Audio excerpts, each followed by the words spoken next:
Bonjour, hello, good morning and welcome to an international Sunday here on the European Cricket Network. We are in France at the home of the 2023 European Cricket League Champions draw.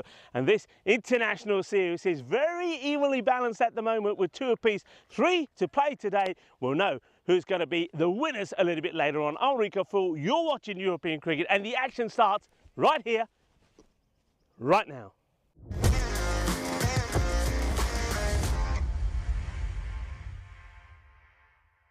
This European cricket event is proudly brought to you by HCL Software, Rado, 1xBet and Victorinox.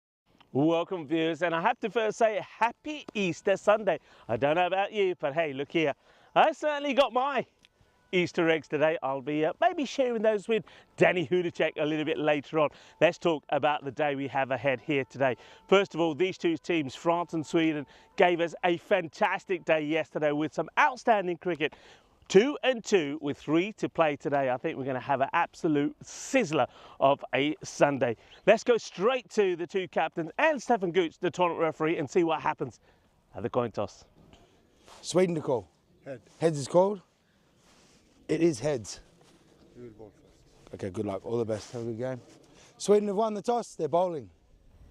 Thank you very much to Stefan Gooch. So Sweden winning the toss and deciding that they will have a bowl first. First, let's talk a little bit about the conditions here today. A little bit chilly at the moment, about 10 degrees, but the temperatures will go up to about 14. And it's going to be very similar to what we're having here at the moment. A little bit of sun and a little bit of cloud. And I think that will play a part in the conditions slightly today.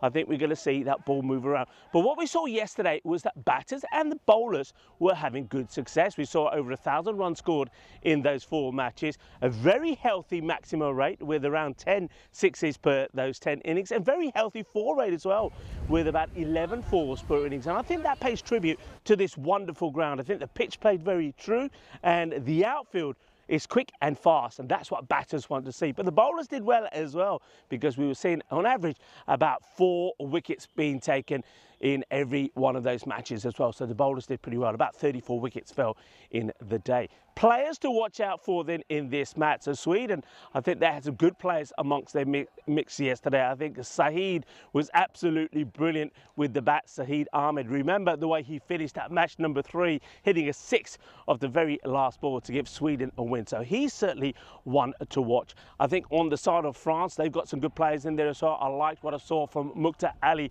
Gulami yesterday. And Cameron Ahmadzai, his all-round performances were good all the way through. Ajay Mundra, he's another one to watch out though for Sweden. He was in good form. And on the bowling front, well, there was the hat-trick yesterday, wasn't there, from Khalid. Watch out for him. But I think Mr. Universe, yes, you know what I'm talking about, the little man with the big biceps, he's definitely going to be one to watch. They just couldn't pick him yesterday, Sweden, and I think he ended up being the pick of the bowlers for France. Very exciting match coming up today. Well, Danny Hudacek, I think he had to do a little bit of late night shopping yesterday, trying to find another laptop because his laptop got smashed. That's something that normally happens to me. But look, it's great to have Danny Hudacek in the commentary box, and I know that he is fluent in French as well. So I'm going to learn a little bit of the lingo from him. Danny, over to you for the start of this one. Sweden will have a ball. Merci Rico et bonjour à tout le monde. Bienvenue en France. Welcome to France for this European Cricket National Series between France and Sweden. We had a fantastic day's play yesterday. We've got 3 more games today to bring you. We're going to do a little bit of a recap of what happened yesterday. So first game, France a little bit shy of the runs, 104.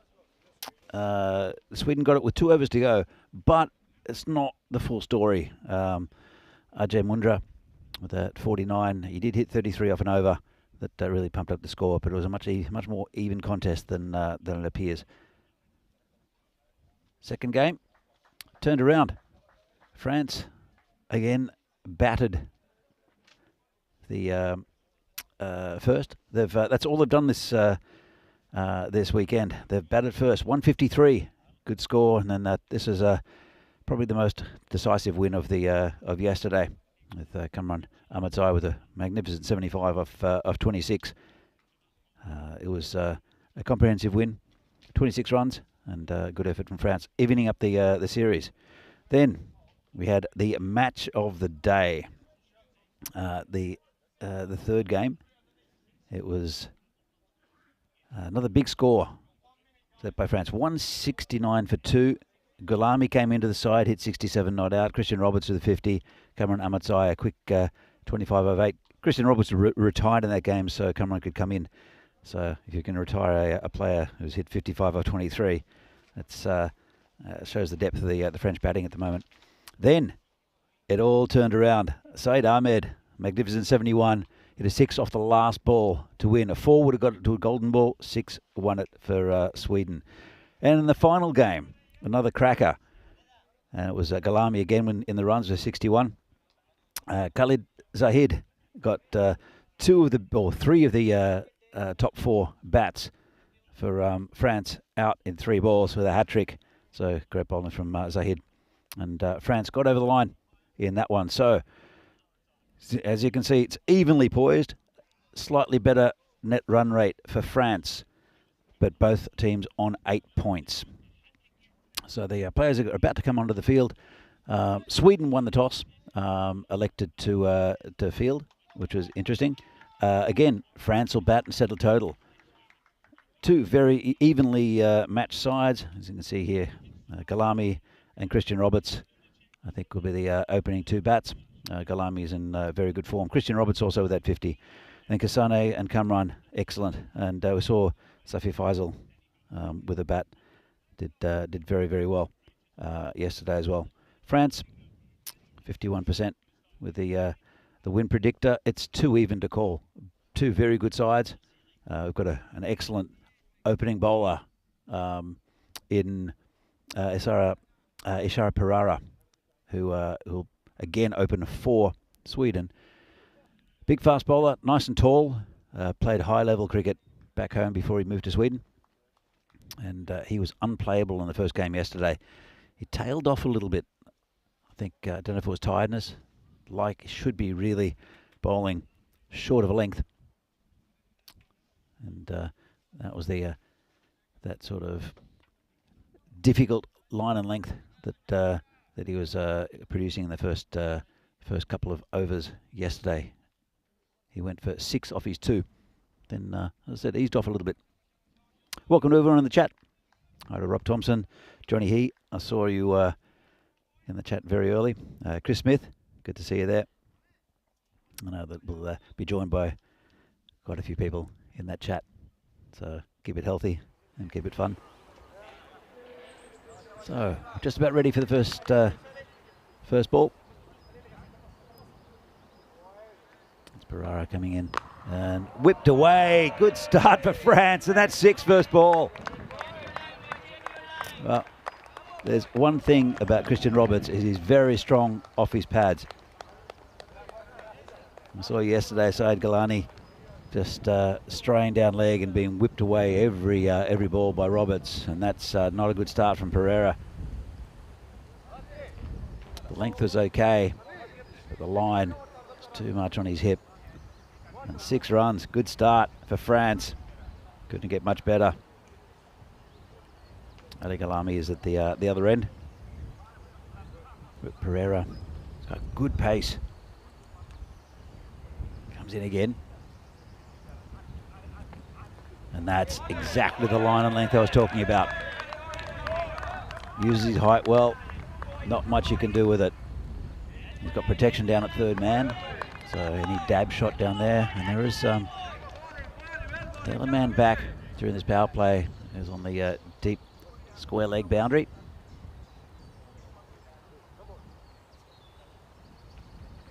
That's Pereira again, bowling to Roberts. And, a bit straighter that time, got a little inside edge. Just take a single, bring Gulami on strike. As I said, it's very, very even between these two sides. You'll have good individual performances, but also both teams work well as a unit in the field. I think France were a little bit scrappy at times with their fielding. Sweden generally were pretty solid. One innings when Vinny took over, though, it seemed to fall apart and let a few go through to the boundary. Of course, Vinny joining us yesterday for an innings from somewhere. Don't quite know where he is. I know he's on holidays. Well, good ball. Just a single to cover. Galami gets off the mark. It's a better line of length from Pereira. Just got that first one wrong. But I wonder if we're going to see Sweden with a bat first sometime in this tournament. France seem comfortable with it, and Sweden seem comfortable getting France to bat first. And again, and this is lifted over the top. Safe shot, and one bounce over the rope. 4 runs. Nice shot there from Roberts. Again, just straight, a little bit too straight. Let's have another look.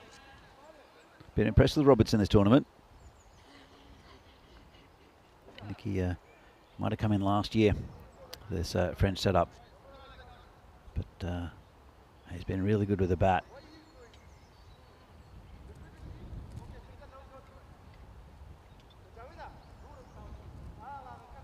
France on 12. 1 ball left of the first. Just rearranging the field slightly. And that's outside off. They did drop a man back on the leg side. And, oh, they snuck a run. Oh, that could have been close as well. So the looks like the keeper hit the stumps, going for a stumping from distance. Hit the stumps, and the French were aware. Let's have another look. So hit the stumps, and Galami calls him through. And if this would hit, I think it would have been out. So sneaky little run. Could have been disaster for France. Dave's in the chat.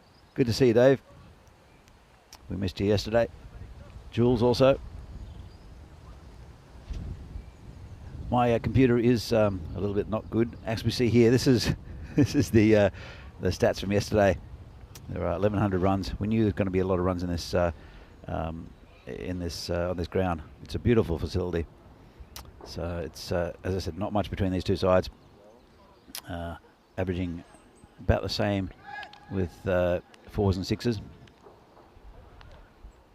and about 5 wickets per innings.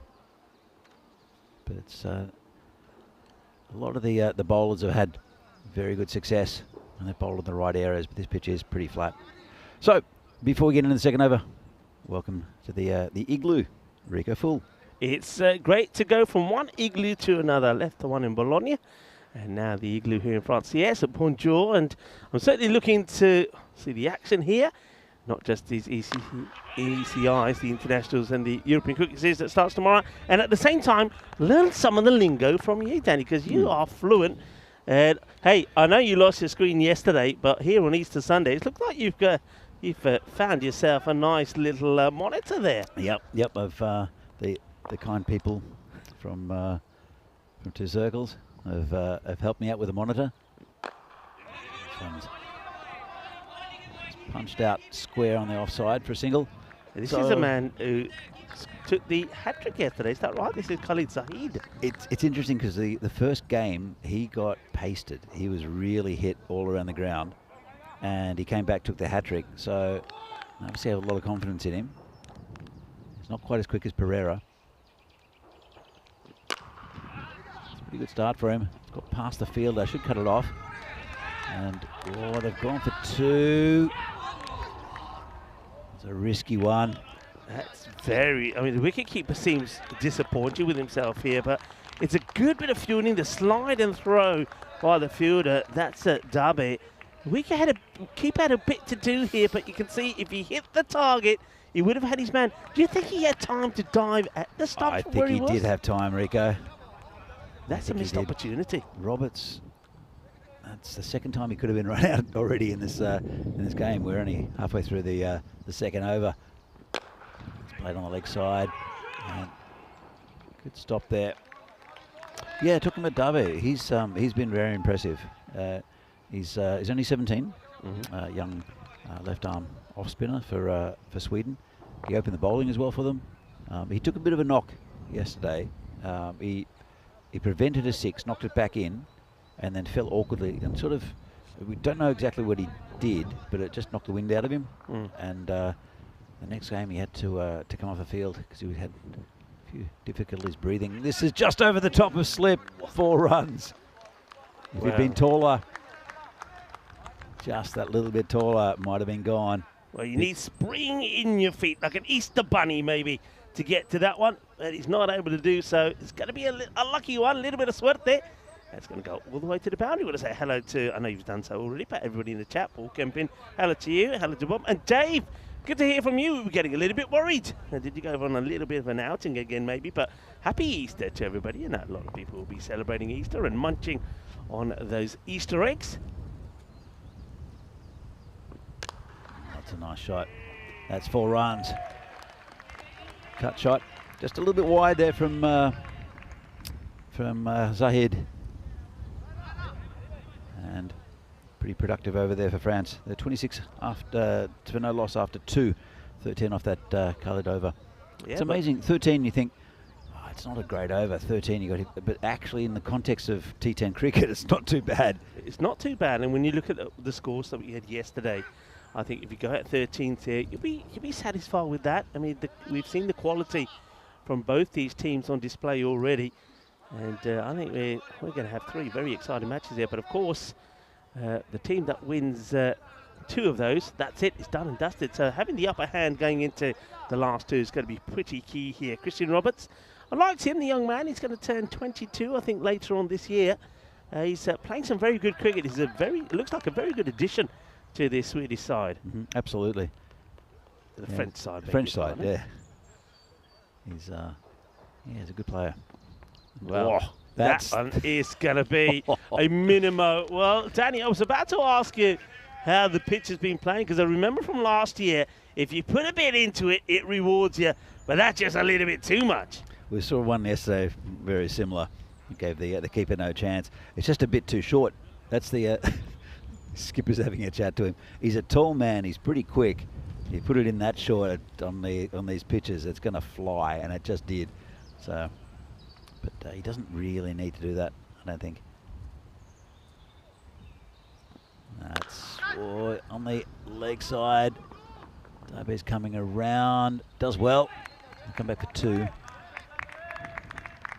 Good bit of fielding there from Dubek. Covers the ground nicely. He keeps his eye on it, and he waits for that 3rd bounce, I think it was, and then smothers it and makes sure he flicks the ball back in. Nicely done. As Roberts gets some more. I remember he's a little bit lucky to be there. Probably should have been run out on 13. But though it's a good start from, I suppose, in the back of his mind, Danny, he'd be a bit wary about his strike rate as he placed another fine cut shot, but unfortunately this time straight to the fielder, because I thought he was batting okay yesterday. I was keeping an eye on that contest. He gets to a half century, and it was a brave call to retire him. I mean, he was going at just over the 200 strike rate. Yeah. And it kind of sort of backfired, didn't it? I'm not sure if it backfired. Cameron came in and hit it's 23 off 8 or something. So, but when you've got a guy like Cameron Ahmadzai, that's a good delivery. As a pinch hitter coming in and just doing what he does. I understand why they did it. Yeah, I suppose I was looking at that first match when it was a close one, but Cameron Ahmadzai came in 34 off 12, and I think he hit 5 sixes. Yeah. So he is a 6-hitting machine. So yeah, I guess when you get into the end of the innings, you don't want to leave a guy like that sat and not having a hit. I like these 2 opening as well. Let's come back to it. Nice shot. Player out there, just a single. Because they do have an attacking intent. They're both very good players, but then behind them they've got Kanasane, the captain, and they've also got Kamran, who are just balls of muscle. I saw Kamran in the queue for lunch yesterday, and his arms are huge, and he's got buckets for hands. He's a unit, isn't he? He is an absolute unit. Kanasane as well, and they hit the ball very, very hard. Even if they mishit it, it still normally goes. Yeah, I think for me at the European Cricket League this time for Drew, who unfortunately didn't make it through the Championship week, but he was certainly another chance. And well, the stumps do go down, but they go down because of this Bizaway crash landing from the batter. That's Christian Roberts having to fly in, but Well, he was in that. Look, that's one way to do it, isn't it? If you think the fielder's going to run you out, well, knock the stumps over before he does. Have a look at this. He would have been gone here, by the way. Down go to stumps. He gives the stumps a real hug there at the end. How about that for a little bit of action? That's Galami taking out the stumps. He's absolutely brilliant. Oh dear. But he would have been gone. Well, now those stumps are going to take some work doing. Well, there's the umpire. Let's give them a shout out. Umpire Asif and also Niaz, who were out there in the middle. But that's what we expected to see here today on this Easter Sunday. Plenty of action. They did a very good job yesterday, the umpires. There weren't too many difficult calls. There was one where I think it was Ajay Mundra tried a reverse sweep for no reason. He was hitting the ball everywhere and tried a reverse sweep and got an LBW. It was a very good decision, but awkward because he completely changed his stance. But the umpiring yesterday was excellent. Here comes Pereira again. Oh, this could be gone. Keeper calls for it. Will he get there? Does. Big wicket. And pat on the back from the bowler. That stayed in the air for a long time. Keeper had a lot of work. He was chasing it. That's first wicket down for France. They are 35 for 1. End of the spell from Pereira. Yeah, very good catch there from Lingeswaran Kanasane, the captain of France, behind the stumps. He's got a lot of ground to cover. And I actually think that now, beg your pardon, I'm getting it all wrong. That's Ajay Mundra. He got a lot of work to do there. Covers the ground and takes a very, very good catch. Well, Kanasane, I think, would have been proud of that himself. He was going to be the wicket for France, but that's a really good catch and a good wicket to get because Roberts was just looking to open up there. Absolutely. Look, it was always going away from him as well. He took it at about in the point region, but that's what you do as a good keeper. You call for it, you chase it. You've got the gloves after all. So probably would have been an easier catch for the point fielder, but excellent from Ajay. He had a lot of ground to make up there. There were other fielders that were in the vicinity, but he's called them off. They stay away. They're given the room that he needs, and he takes the catch. The first wicket goes down right at the end of the power play.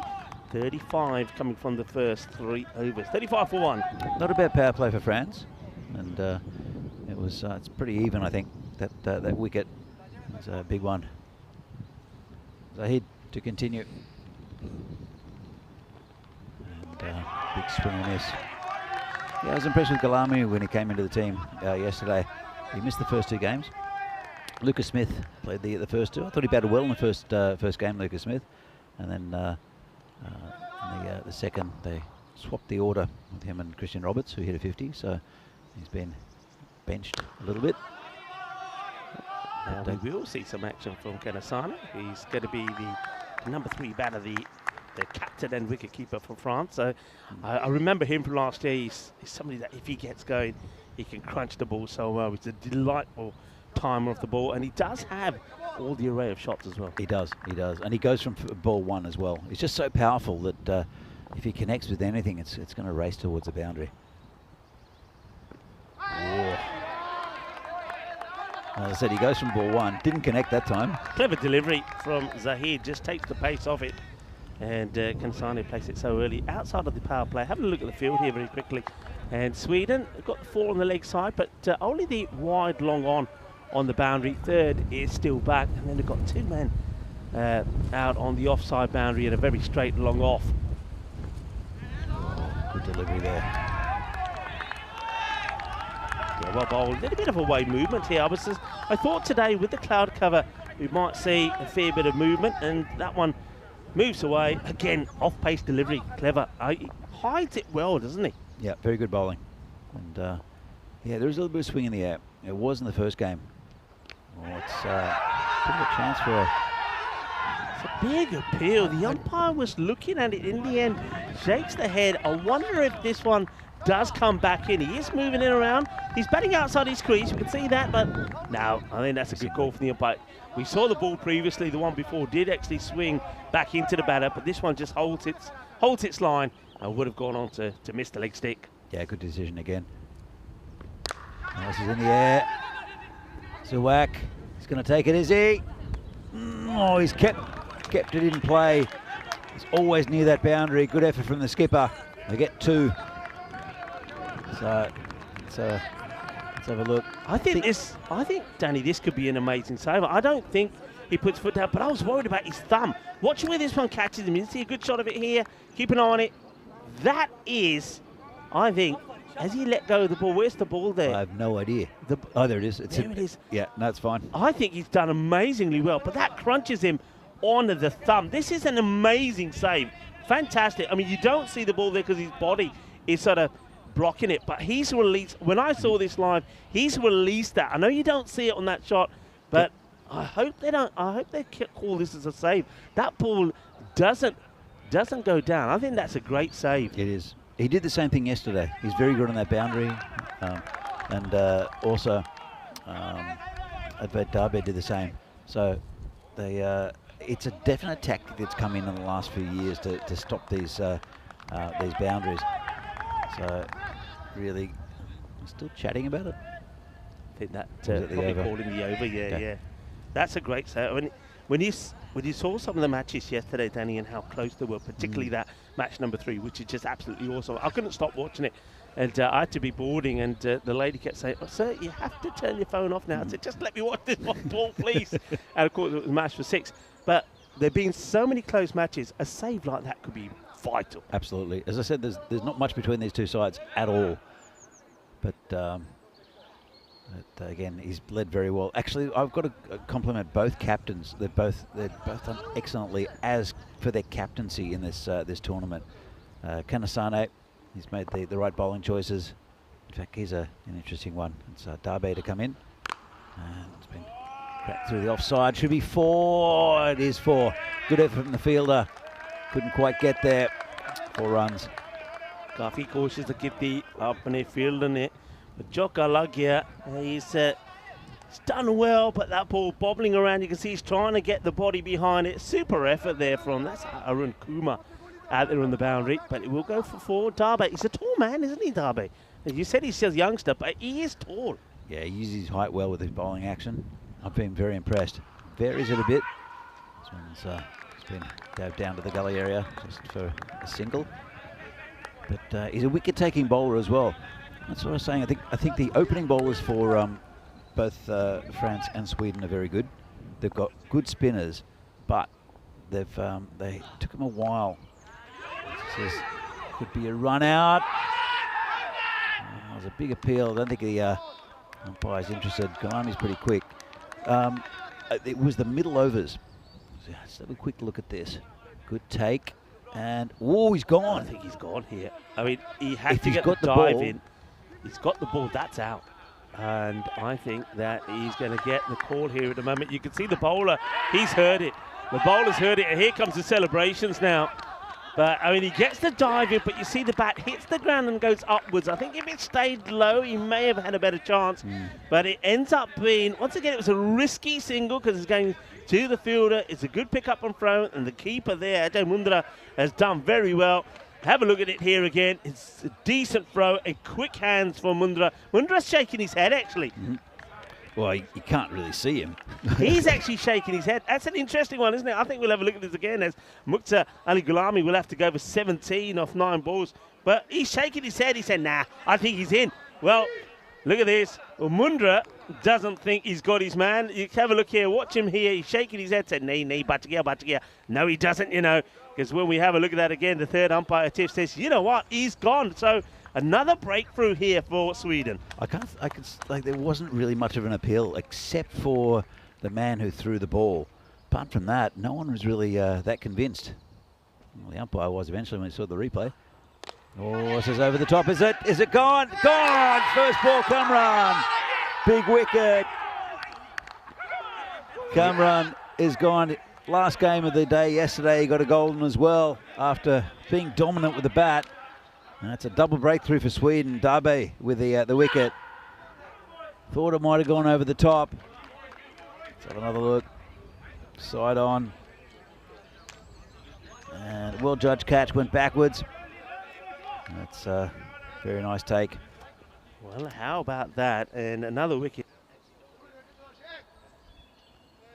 It's So Cameron Ahmadzai, you're right. I mean, we were talking about him a bit earlier. Always comes in and makes a difference. He's a 6-hitting machine, and he's going to go for it no matter what. First ball, but he gives a wicket away. So that's 2 in 2. So a possible chance for a team hat-trick here as France starting to crumble here a little bit. But a good guy to come in. Faisal Safi, we know that he put a good innings in yesterday, didn't he, when it mattered, when his team were under the pump. Let's see if he can do it again. Yeah, he was impressive when he came in. He didn't play the first couple of games, did Safi. Having a left-hander in the side left is always good, especially when you've got a bowler who's going to be turning the ball into him. Go with his hitting arc. That's part of his hitting arc, and that's going to be 6. Right in the zone. Straight away is Faisal Safi, and they're still attacking, the French. Yeah, we saw him score 30 of 13 yesterday in that very important match number 4 for France. Needed a win, had to recover after losing those quick wickets thanks to that hat-trick from Khalid Zahid, and he came out and he blasted it. So I like the mindset of the batters. They're coming out, all right, if they get out, they get out, but they have faith in others to come in and do the job if they don't click. Yeah, absolutely. That's another thing. We'll go to that in a moment. I think with France are doing. A couple of years ago, I think I mentioned that they did struggle a bit with the depth and batting.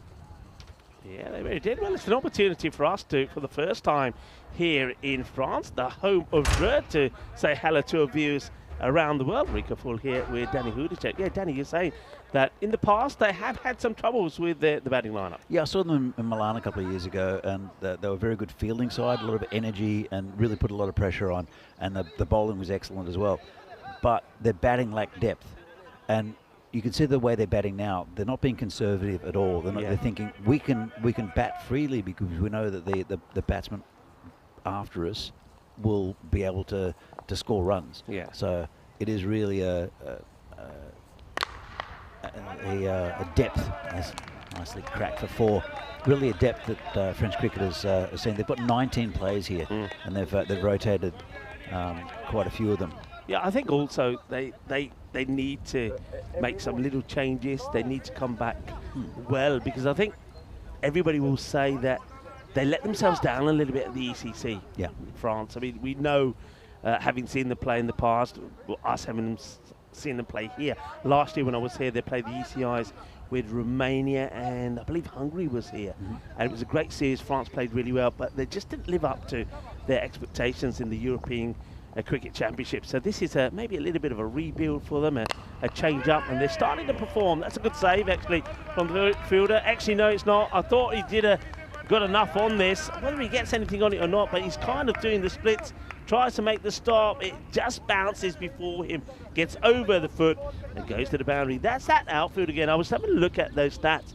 Number of 6s per over, 10 on average. Number of 4s, 11, and that's credit to this ground. This outfield is beautiful. The ground is great. There's a little bit in the pitch for the bowlers, but if the batters get in, they can get going.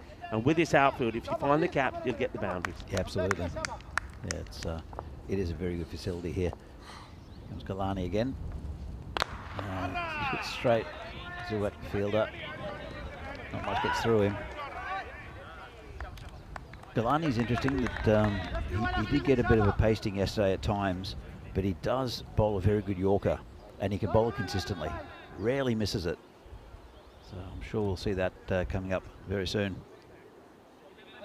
Hi Terry in the chat. How you doing? There was the ECN Supporters Club of Australia as well in the chat down from Melbourne.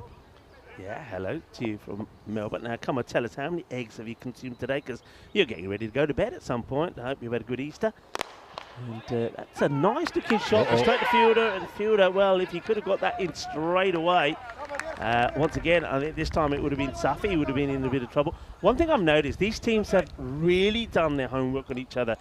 I'm just looking at I mean, we mentioned how quick the outfield is, but the field placing's been spot on. They've really done their homework. Look at this field now. To Safi, 3 in a line, and then a sweeper out on the offside. They're keeping the ball outside the office, so they're making Safi play outside of his comfort zone. I like that. Bowlers are making him. You can see he's going across the line here now because he knows that field has been well set to him on the offside, and then on the leg side you've got 2 men waiting for the shot across the line. I like it. They really are. So that there's been a lot of tactical work being done between the 2 captains and the coaches to get the right field set and get the right bowlers on at the right time. You're spot on there, Rico. This is in the air. This is going to be 6. Big one, straight down the ground. Nobody's stopping this one, though. That is a lovely shot. Boom. Shakalakia kinna sonake wake hanialke grande. That is 6 runs out. Come on, a bit of French now. Tell me how we describe that shot in French. That's the joli. Say again. The joli. It was nice. The jury? Joli. Yeah, it was nice. So how would you say big hit? I'm going to test you on these. I want to learn You have to this. test me because my French cricket term knowledge isn't great. I tell you one thing I did learn yesterday, that an over is a série. Like a series. Which is interesting. Série. So, but I'll try and find some something French like cricketing something that terms. describes something that's big, enormous, something like that. Oh, c'était énorme. It was enormous. I like Could that. be. I like that. That's I don't good. know. I don't know. Again, I'd have to ask the French boys as to what they say for all these, because otherwise I'm just making stuff up. We make things up all the time, Daddy. Don't matter.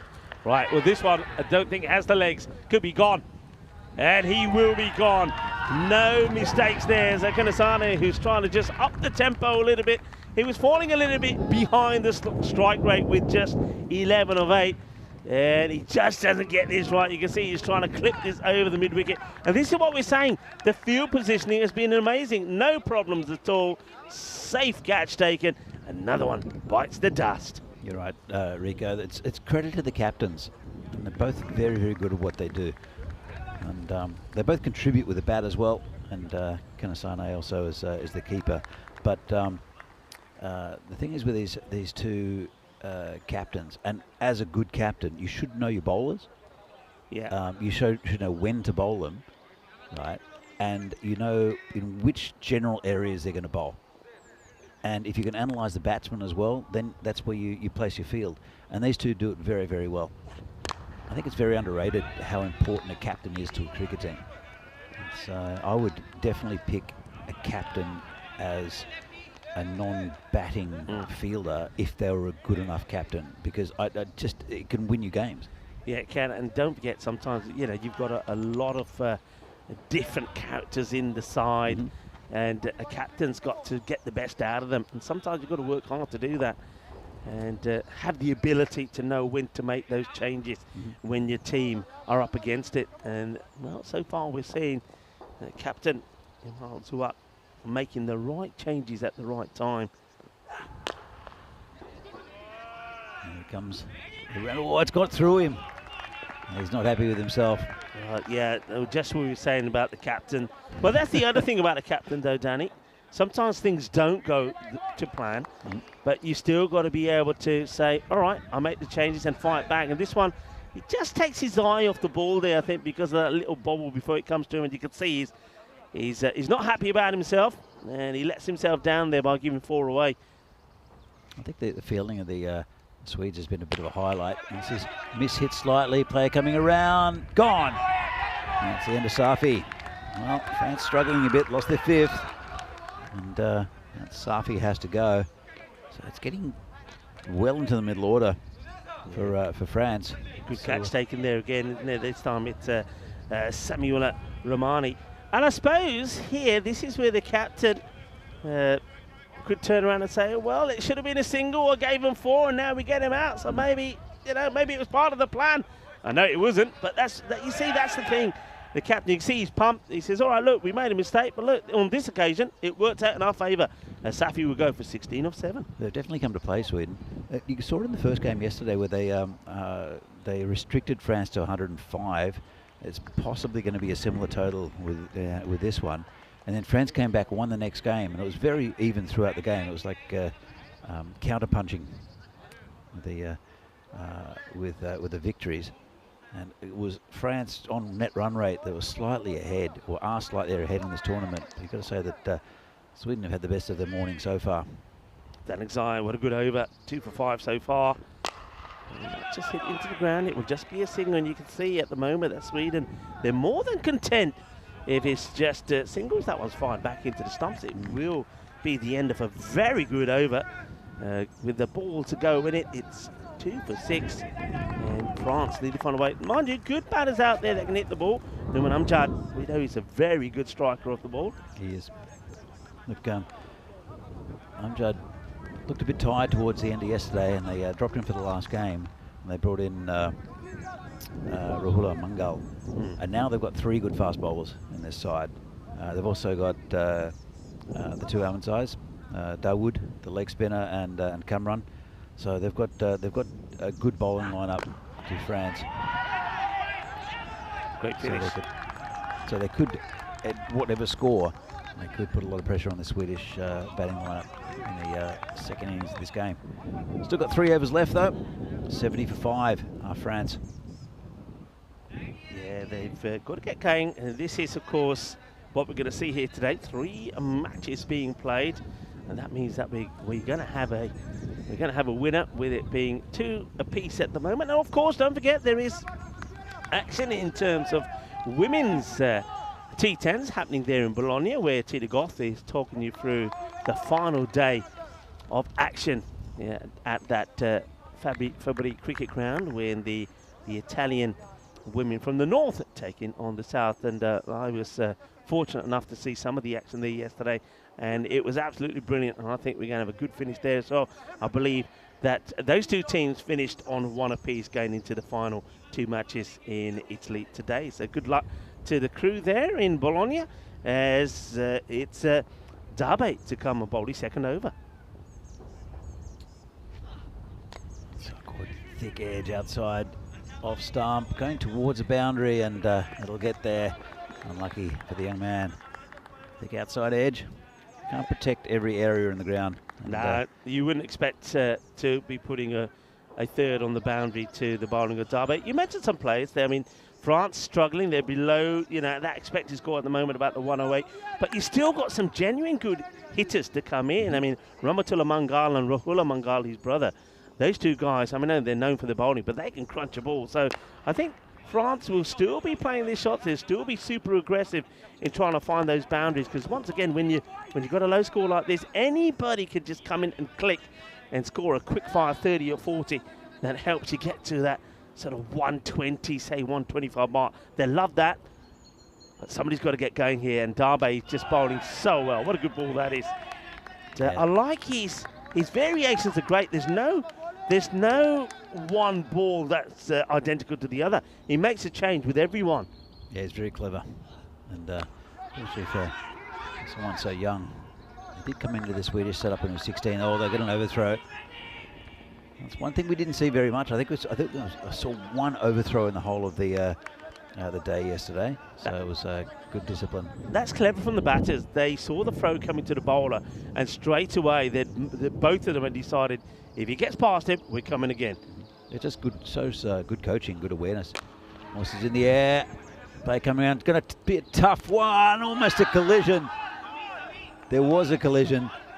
It's taken the catch, though. It's quite an amazing catch, but there is a little bit of contact there between Khan, and I believe that once again that's Samuela Romani that's held on to the catch. But yeah, for a moment here we thought it was definitely going to be a collision. Just watch this. Yeah, there it is. And he does catch him, I think, around the waist area. It could have been nasty. Holds on to the ball, though, so he will get a wicket for Dabe. And then he just says, I did call it, it was mine. And then it said, come on, give me a hug. Everything's good, we're friends again. Yeah, Taimur Khan there. He didn't play yesterday, Taimur Khan, so maybe he's just keen to make an impression. Definitely made an impression on Romani. Don't know if Romani liked him too much. Just put his hand up and said it's okay. So another wicket for Dabe. It's probably one of the leading wicket takers in this tournament, I think. Good bowling. I just love what he's doing at the moment. I did notice, though, for France, the young Sajid, not in the squad. So whether he's away or not, the young spin bowler. Remember, he was the MVP here in the European Cricket Series last year. Bowled absolutely brilliantly. Took 22 wickets to my memory, but not in the squad. I can only imagine that's because he's away at the moment, because he certainly would be an inclusion. So nice deal to see that there are other options, but what we're seeing is that those options coming from Sweden, with a great spell there from Darby, 2 for 18, and he certainly put Sweden definitely in the driving seat here, with France with 12 balls to go, 77 for 6, just 7 coming off that over. The over before from Statistical went for 6. Yeah, they've really dried up the runs, and those wickets are helping a lot. This one's hit down the ground, that'll be 4. Darby trying to cut it off, just not being able to reach it. Hit pretty well by Amjad.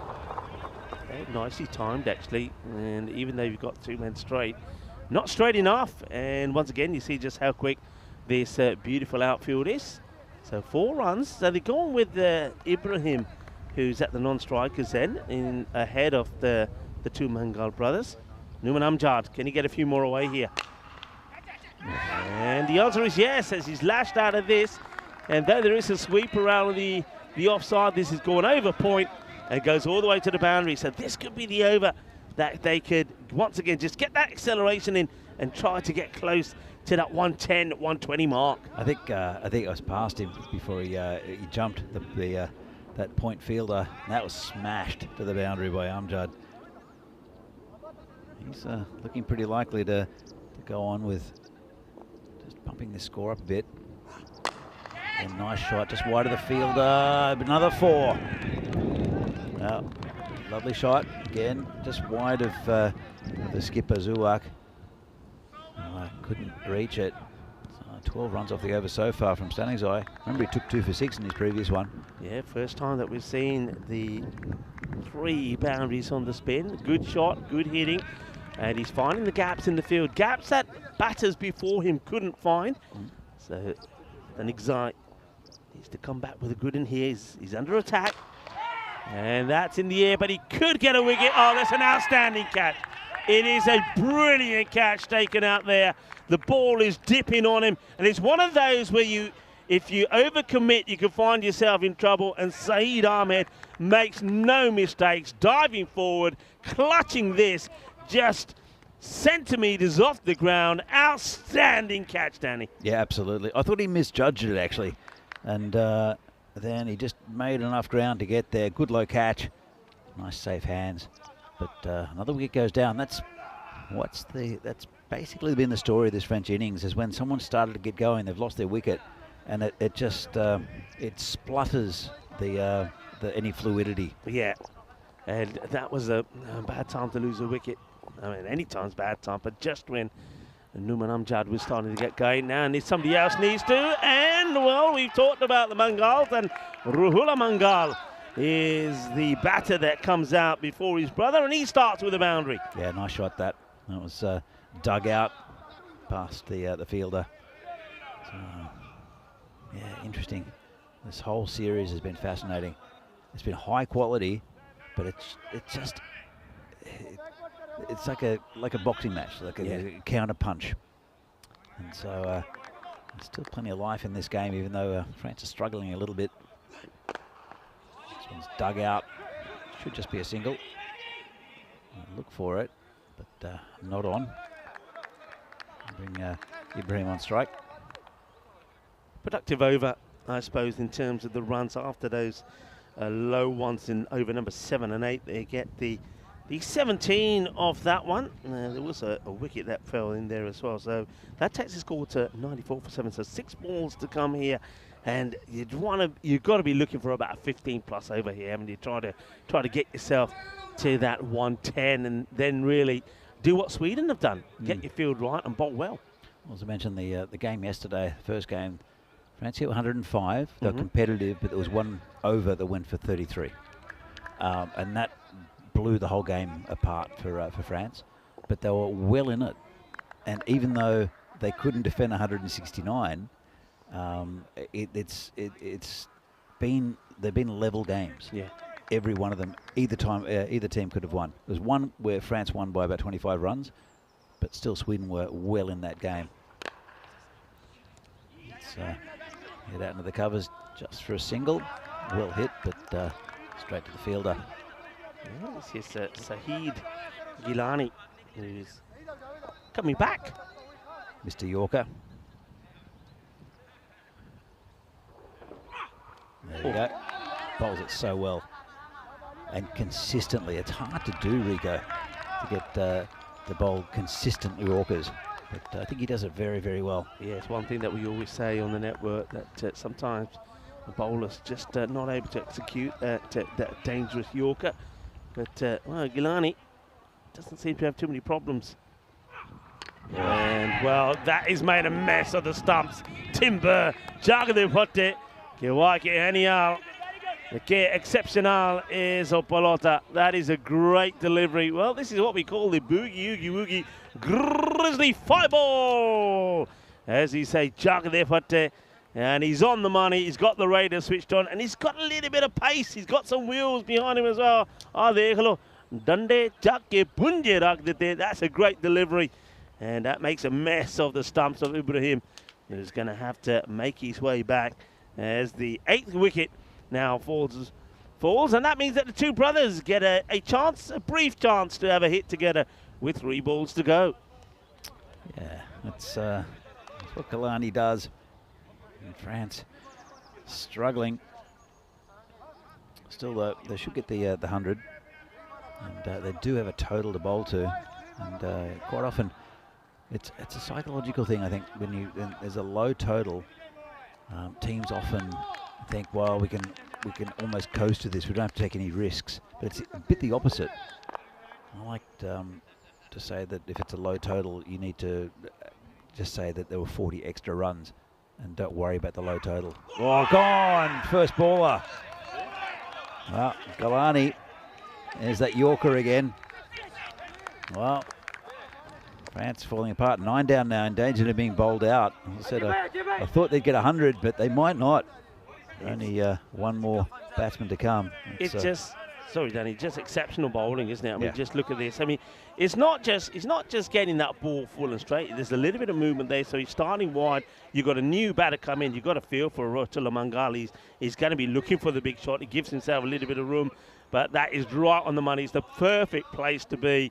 Then 2 in a row. A genuine chance for a hat-trick. We did see one yesterday, remember? And it was Khalid Zahid. There he is. He's on the Hall of Fame. And that's 3 for 24. And I tell you what, if he bowls it full and straight again, there's every chance this could be a hat-trick. That's what he bowls. He bowls Yorkers. Whoa. Well, good placement. There's a slip in as well. Just got past the keeper and the slip right between them. That's 4 runs for Dawood. Mr. Universe is out there. And he gets one off the edge of the bat. It sails quickly along the deck to the boundary. So 99 for 9, all the 9s. Yeah, call the emergency services on this Easter Sunday. Well, France might be doing that, but can they get another one away here? Get one out of it. It's okay.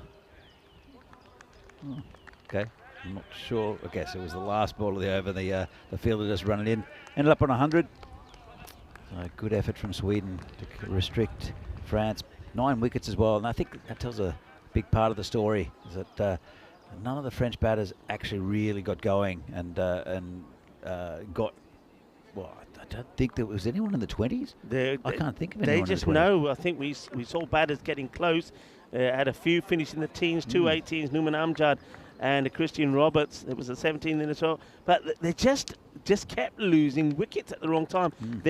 We never saw that real partnership between 2 batters. I suppose maybe the best partnership we saw was the 2 openers that did take the score to 38 without off the first 4 overs without losing a wicket, but they just weren't able to get the consistent flow of runs. They took whatever they could get. This one was a risky one, but they did survive. But it was the 2 that would once again try and take some cheeky singles, and it didn't work out their favour. And this is the one here. It's another opportunity that gets missed, but they would get their man in the end, and it would be a run out that would then start a little bit of the rot for the French. Here's another opportunity, and this time you can see that was Gulami, who ends up giving the stumps a bit of a hug on his dive through. But the thing is, because there was so much pressure being put on the French batters, they were forced to take those half chances. Well, there were a few that could have been run out.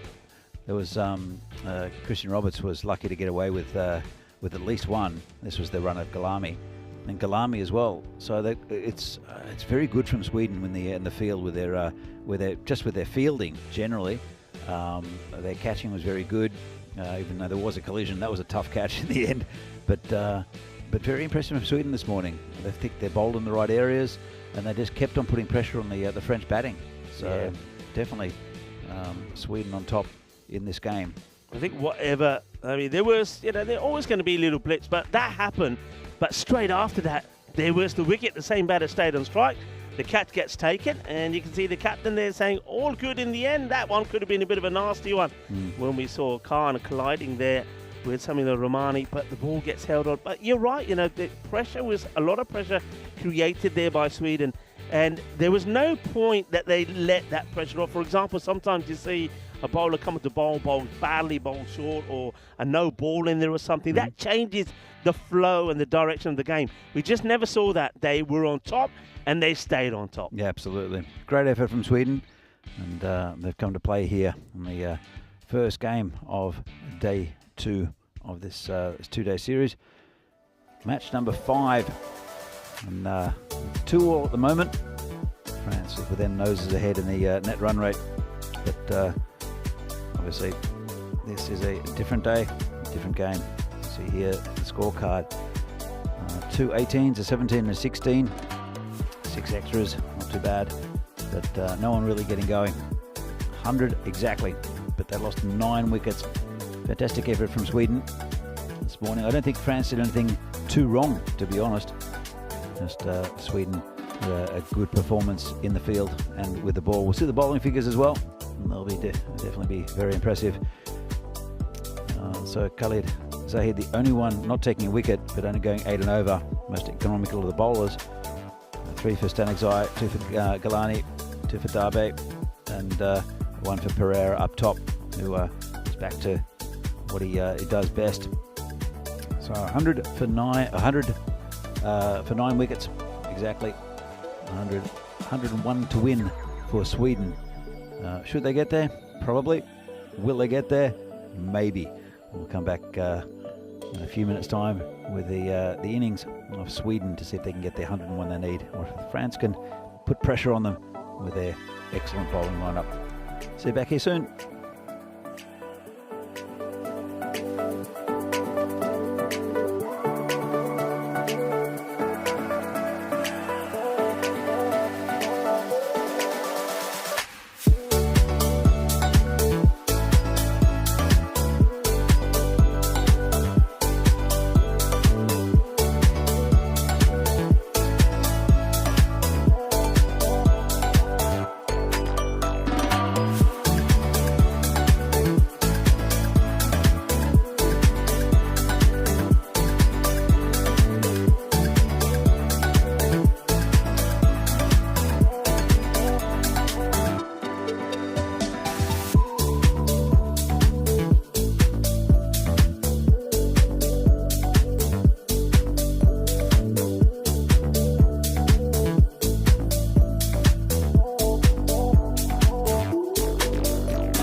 sand, just you and me. Summertime, get ready, we are so divine. Blue water and yellow sand, let's live our dream. Summertime, get ready, we are so divine. Blue water and yellow sand, just you and me. Summertime, get ready, we are so divine. Blue water and yellow sand, let's live our dream. Summertime.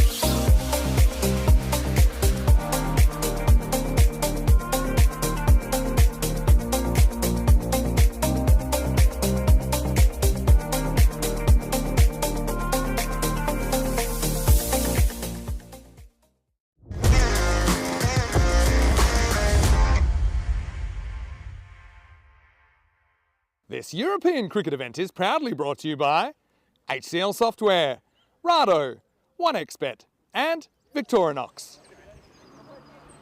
Welcome back everyone to France for the second innings of this game between France and Sweden. France with a pretty modest total of 100, losing 9 wickets along the way. Good effort from Sweden. Let's see if they can get the 101 they need. Also, they do have a good chance of getting this in that 7 overs. They'll get a bonus point if they can do it, and I think they'll try, because there's not much between these two sides at all, as we've seen so far in this this tournament. France will want to restrict them to 70 to get the bonus point, but early wickets will be necessary. There's 2 good batsmen out there, and the skipper Malzuak, and also the keeper Ajay Mundra. He looks a class batter, but also a good strong batting lineup for Sweden. But France have strengthened, I think, their bowling lineup with the addition of Rahul Mangal. His brother Ramatullah will open the bowling. Got a first bowler from Galani. I'm sure he'll want to exact a bit of revenge on this on these Swedes. Just looking at the field, we've got a man on the boundary, just at backward point. In fact, looks like a backward point. It's difficult to tell from where we are, but on that point boundary, just trying to see. I think they've got a third man as well on the boundary, so you can tell what Mangal's line will be. Does bowl a bit of outswing as well. And it's been hitting the covers. Oh, it's just got past the fielder. Give a chance of a run out there if he picked up cleanly. And that was Ibrahim. Rico, how do you see the first innings? Well, I think Sweden were absolutely brilliant in the field and with the ball. They executed the lines well. The captain made the right changes at the right time, and France had to really match him for that. I think the danger here is that one's going to be a wide from Mangal. The danger for me here for France is that not only is this, if they go down here, they'll go 3-2 down in the series with 2 to play, and you don't want to be behind really. But it's a big opportunity for Sweden if they get going to take all the points. Yeah, absolutely. And if they take 4 points here, that makes it even harder. And that means that they're going to have to win the next 2 on the spin. So it's another wide. Well, we know that this tournament's not going to be decided on net run rate, unless something happens and the heavens open and it rains. Because it's a 7-game tournament. Tight call, that one. Very tight call. I feel that did catch a bit of the line, but that movement away maybe froze the umpire. These 2 though are key. Both have been batting very well. I mean, Mundra, we saw him score a fine 64, just 17 deliveries when Sweden pulled off that incredible chase, and he was supported there by Sahid Ahmed. I mean, to be here and watch that finish yesterday would have been absolutely brilliant, because I think there was 19 came off the last over, but they needed something like 60-odd runs in 3. Now that's nasty. You can see that straight away. The bowler, in fact, is calling for the physio to come out. Now I wonder if this is the hamstring that's gone here, but this doesn't look good. He's in pain. I think it hit him. I think the ball hit him just on the back of the leg. So it might be like a corked calf or something. Let's have another look. So you can see that. Oh, yeah. He's in trouble here. You can see when he's As soon as he's played that shot, I mean, the ball comes in here. I don't think that's the issue. Let's just see, can we see when he initially plays this? I know Chris Stapps is in the engine room, but just there, I think what he does when he goes to play this, I think it's the knee. I think he's going to play this shot just here, and as he's spun around, he's felt some pain. He's in agony. He really is. You can see he gets there, and as soon as he gets there, he goes down. And look at this from Ramatula Mangal. As soon as he sees him down, now I wonder if Mangal actually heard something there, but he starts to signal straight away for the medics to come out. So the good news is he's walking around like he's walking it off. It seems better now, but it looked like he was in serious trouble there for a moment. Yeah, I can't see the magic spray, but I'm sure that's helped. Oh, there it is. I think there is the magic spray. That's it. That's it. He's all cured now. The magic spray will cure anything. He'll be fine to continue. But yeah, it was a little bit of a worry there. A man who'd be keen to do well in this innings is the captain, Malzawak. Hasn't really put a big score on the board himself. He's started well in most innings, but never really gone on with it, which is unfortunate because he's a good batsman, especially at the top of the innings. One batsman who has gone on with a couple of big scores is Ajay Mundra, and he's done a lot of work because he's opened the batting, but he's also kept. Yeah. So hopefully this isn't going to affect his performance with the bat or behind the stumps for Sweden. Well, let's see how he is. He's facing again here. Oh, that's going to be a big wide. He just gets that ball to move too much. Still feeling it. But, he said hopefully be okay. A couple of wides here from Mangal. As mentioned, he's getting the ball to swing. I think that's what happened yesterday as well. It was a little bit of swing early on in the day, but now the sun's out. I think it might change a bit. Nice shot. Just turned around the corner. That's 6.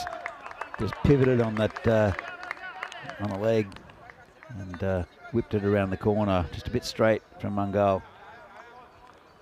Effortless. Look at this. Just a little flick. That's a lovely shot. A little unorthodox, but very effective.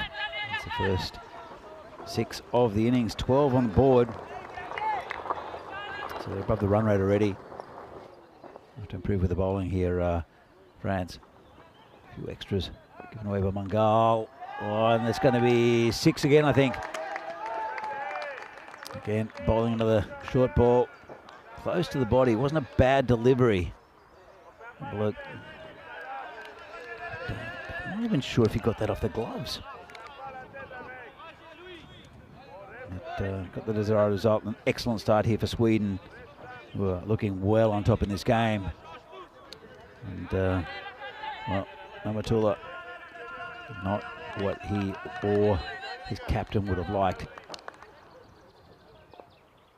Comes in again. Last ball of this over. It's called a wide again. It's, again, probably a tight call. He's getting movement away. So look. Yeah, no, that's well in for me. I've got to say, if I'm the bowler and I'm bowling this, I'm going to be pretty frustrated because you're doing what you're doing what you've been asked to do. You're nailing that line. You're getting a good delivery in that's pretty unplayable for the batter. But the umpire's calling them wides. That's a wide. And it's got through the keeper as well.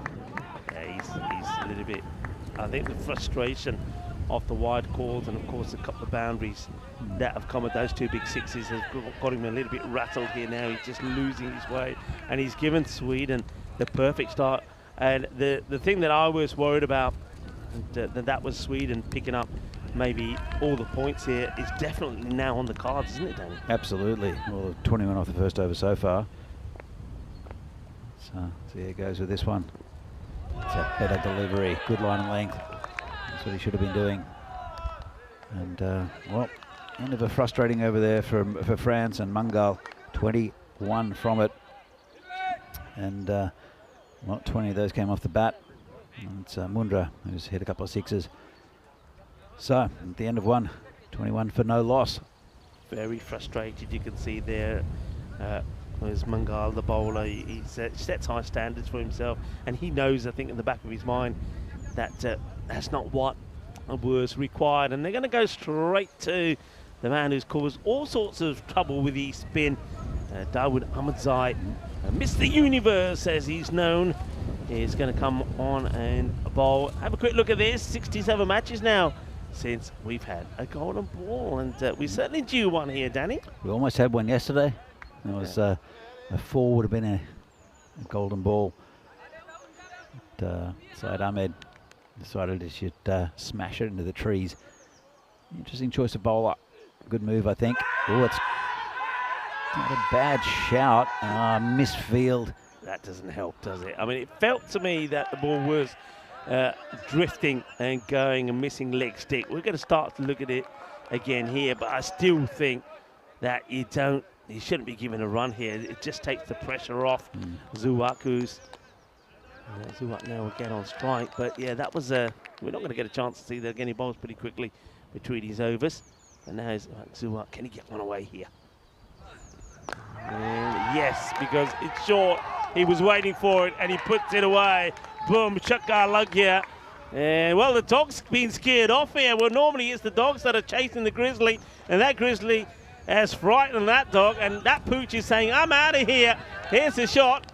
It was a big 6, and watch the dog go here. He thinks, hang on a minute, I've got to get out of here. I'm in the danger zone.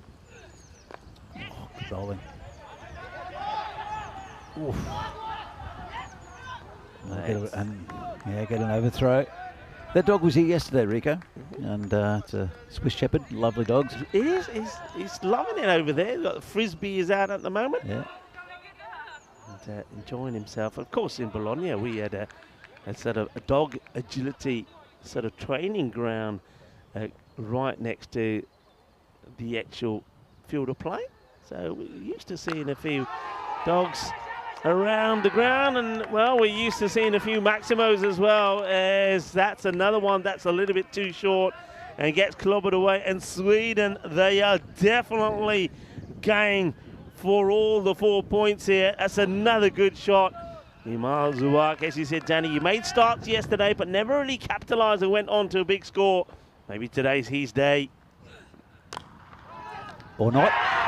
That's a wicket down. Commentator's curse, you could say. Well, we are in a ground which is known for its haunted woods, and also known for his commentator's curse as well. After hitting a couple of boundaries, Imal Zuak goes for the cut shot and finds the safe hands of the fielder.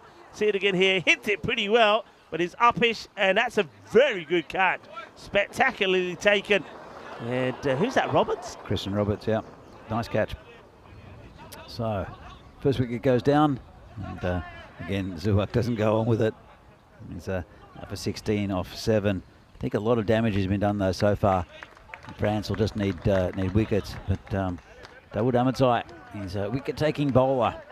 That's what I said. I think that both of these sides are very, very good spinners who do get a lot of wickets. Dawood he's had a couple of 6s hit off him, stemmed the runs, but at least he's got that wicket. Taimur Khan is the new batsman. So I don't remember seeing him yesterday. Let's see what he can do with the bat. And just prods it.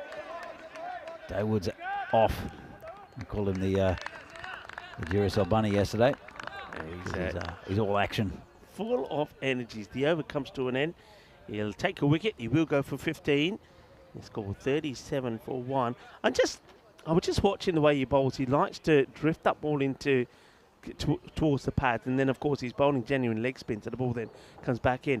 I'm quite surprised that he doesn't have somebody a lot shorter on that leg side, sort of a short mid-wicket for that particular shot the batter's played, because if you don't get it right, the ball will pop up in the air, and I just think they're in a position here now where you need to be taking wickets. So one man who could probably do that for you is Nouman Amjad.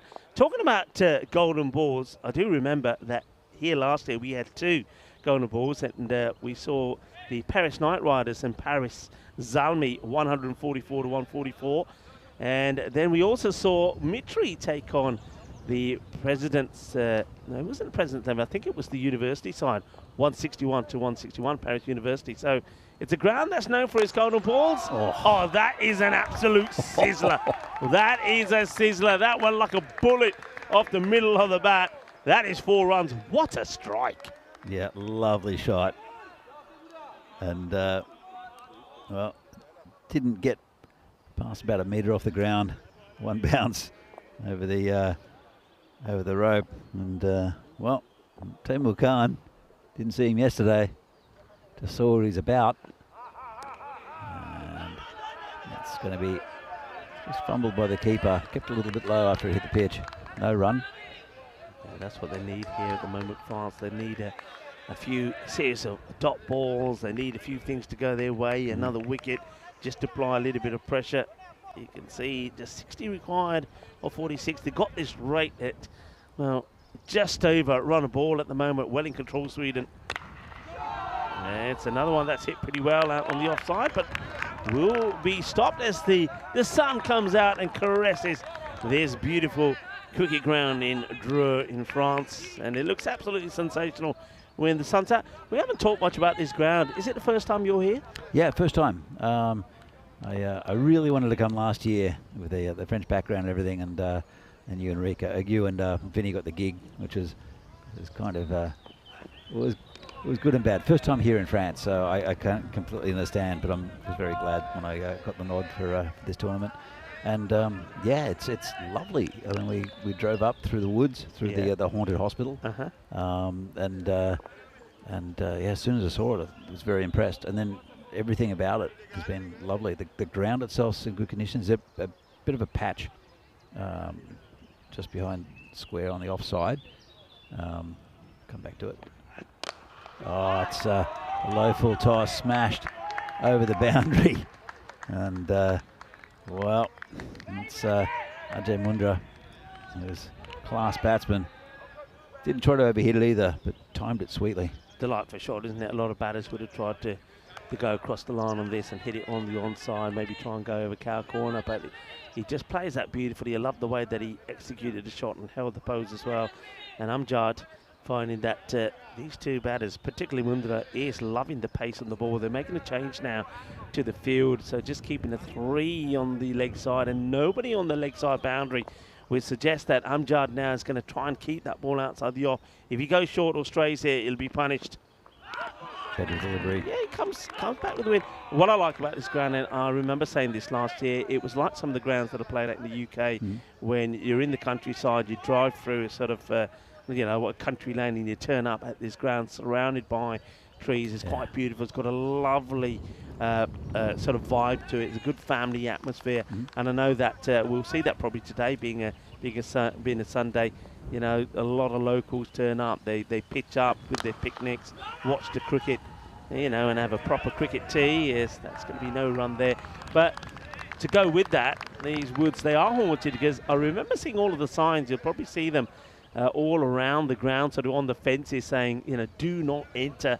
And I remember last year a lot of cricket balls going into the woods and the players sort of stopping and saying, I'm not going in there. These woods are haunted.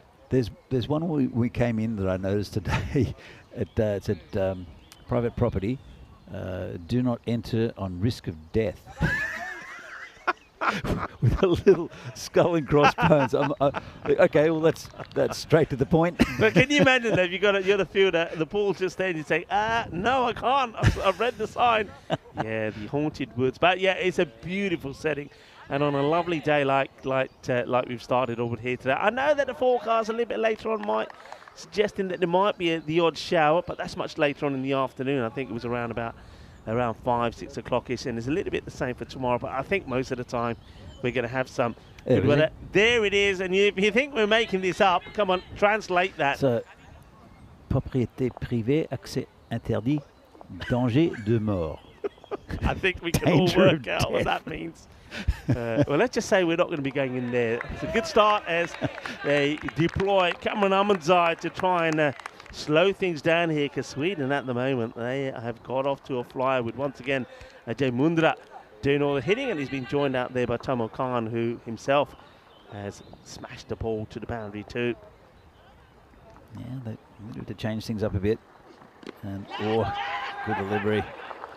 Get a leg by out of it. The odd one does stay just a little bit low. I think that one probably one that stays a bit lower than what the batter anticipates. We'll see it again here. So it sort of skids through, but it's going down the leg side, and good running between the two batters, and that means that Ajay Mundra now will get back on strike. So can they get Mundra? Maybe you feel if you can get the wicket of Mundra, then though you may not get still behind the match, but you could at least save a point. That's going to be pretty key here, I think, in this contest. With after this one, remember 2 to play. It's a 50 up as well. It's a shorter. It's been good so far from ECI. Cameron is a good quality cricketer. He's good, you know. I mentioned that France didn't have the best ECC there at the Carnama Oval in Andalusia, Spain, but one man who did perform was this guy, Cameron Ahmadzai, with bat and with ball. Comes in again, bowling to Mundra. Would be a big wicket if they got it. Oh, lovely batting. He's a class act as Ajay Mundra. Have a look at this one. Just moved out of the way, helped it around the other corner. He knew roughly where the ball was going to be. It's a delightful shot. He anticipates that it's going to be once again that heavy ball that's going to be fired in, and he gets himself in a position just to help it along, nurdle it into that big gap, and they do change the field now, and that goes to show that they're just really up against the wall and just trying anything. So it's a bit of a defensive change, really, but it's wickets that they need, not trying to stop these runs. So just this time, yeah, just dab down. Again, good bowling. It's a better over from a French perspective.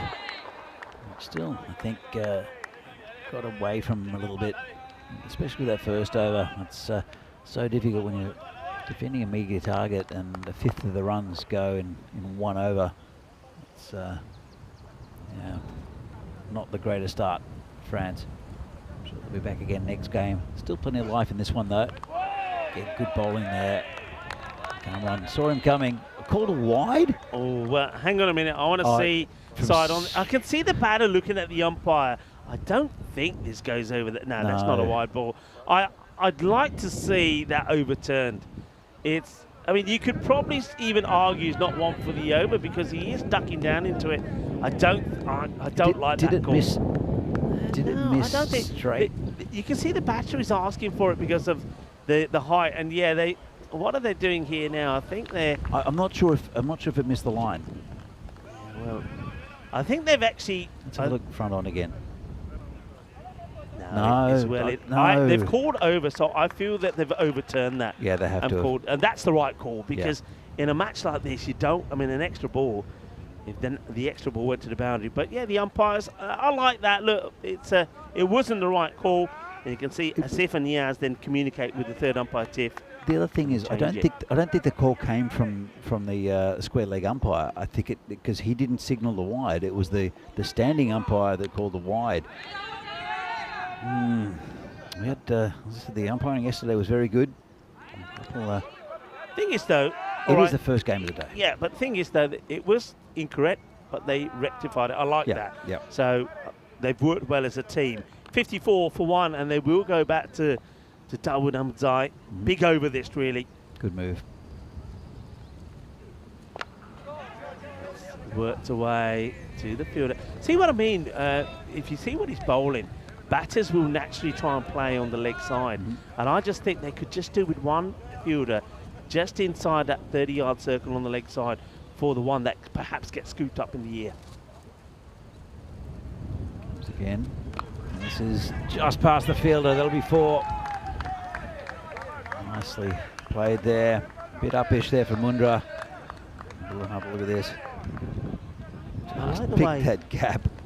He changes his shot there. You can see he moves across. He wants to try and get under it and maybe whip across, but he realises he can make the change and guide it in the gap. That's very good batting. I'm liking what I'm seeing here from Ajay Mundra. Continues in the kind of form that we saw from him yesterday.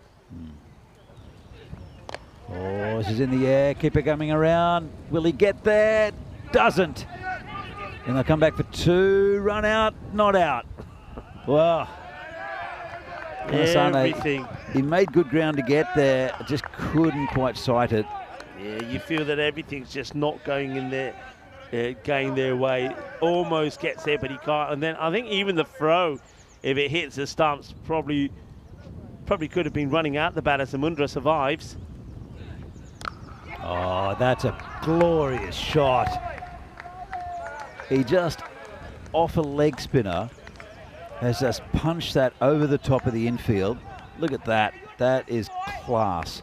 I love it, love it. And he knows that Dawood is getting a bit of bounce. And if he's not going to be at his pads, he'll give himself some room, get under it, and play it beautifully. What a shot that is. That one, I think, is probably a shot of the day so far. Oh, absolutely. Drags that one. That's going to go to the boundary as well, I think. Just rolls over. There's no one back there. Interesting, there's no one back for in that sort of area. Again with leg spin, it's you are going against the spin, but it's a big gap left. Lots of feelers on the offside. And gone. Great catch again by Roberts. Finally gets his man, but he's done a bit of damage there, Mundra, especially in this over.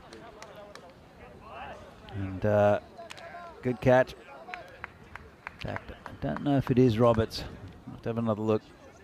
But nice catch, diving to his right, his left, I mean. It is Roberts. It's a wonderful catch that, you know, because he gives himself some room. He crunches it pretty well. That ball is motoring.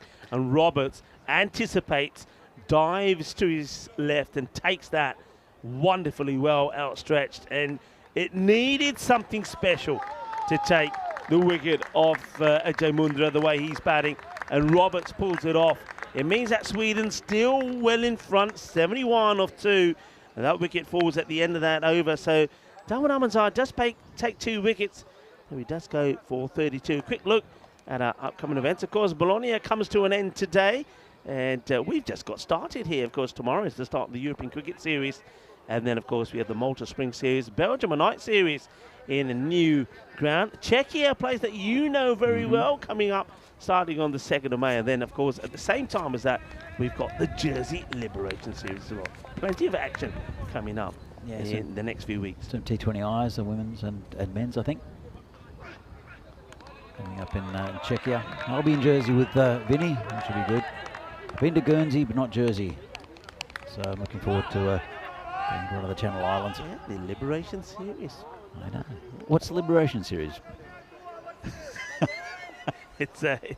Well, it's going to be liberating for you and Vinny, maybe. It will be. But yeah, that's going to be a good series in Jersey. I noticed actually in the clubhouse here, they've got the Farmers, a bit of Farmers memorabilia up there. That is gone. Oh, into the haunted woods. Don't go in there, people. Don't go in there. Because, luckily it ends up on the base of the fence. That was huge from Taimur Khan. Oh, Khan, the batter. Carnage, the result. Huge. Just when as soon as it came off the bat, that was 6. Come on, where's he going to put it this time? Well, digs it in a bit. But, well, Taimur Khan, we know what he's about. I think he's hit 2 6s. Yeah. He's on 13 off 10.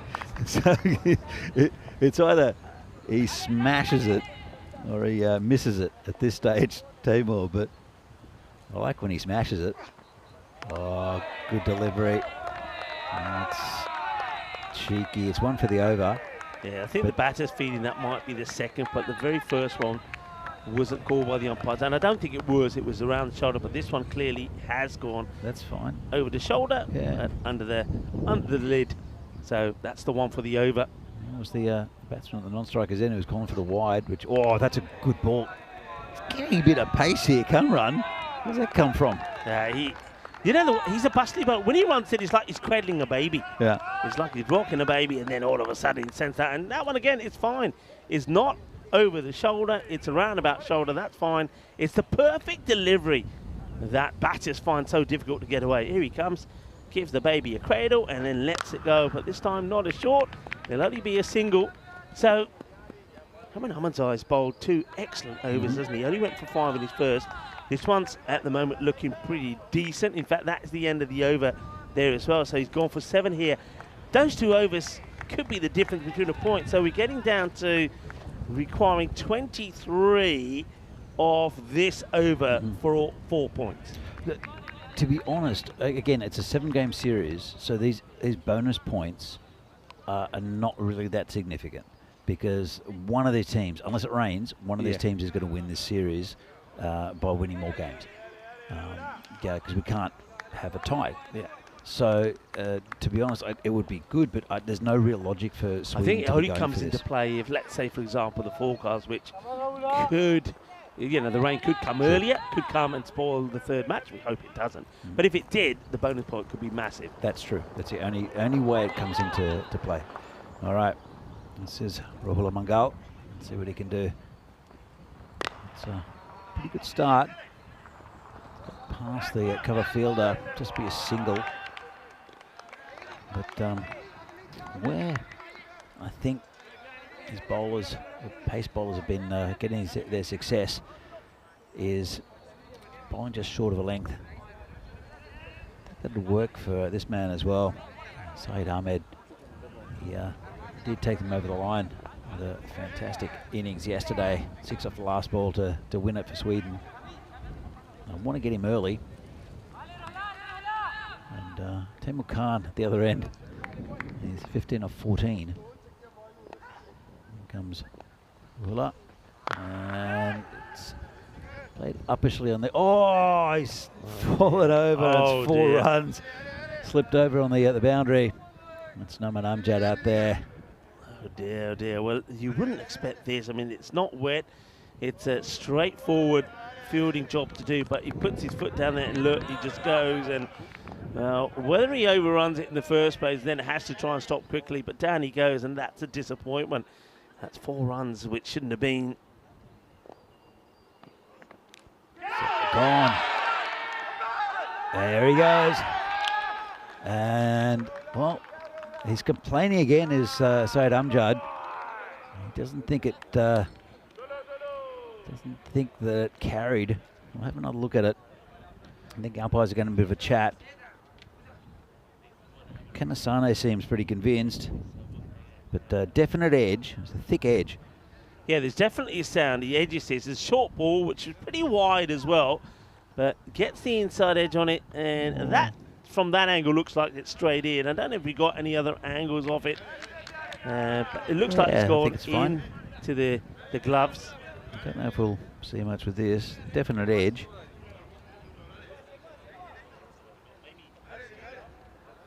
Let's have a look at this. And Dips on him, I but think it looks like he's got his hands I think underneath that's it. gone straight to gloves, and he will, in the end, get his marching orders. The umpire gets it right straight away. You can see the batter. It was Saeed who was saying it doesn't go into the gloves, but I think Saeed himself, when you look at it again, will know he can't really argue about it. So well done to Rahul Mangal. He does pick up a wicket. It's worth having a look at. Again, the umpires put the finger up, so he should have walked instead of complained. But, yeah, here we go. It's a... This is hit straight, not very well. Just be a single. Yeah, we had a little bit of a zoomy shot on that one before, but that's all right. He's out. So let's not worry about him too much. Good wicket there for France. It's been joined out there by Samuel Romani.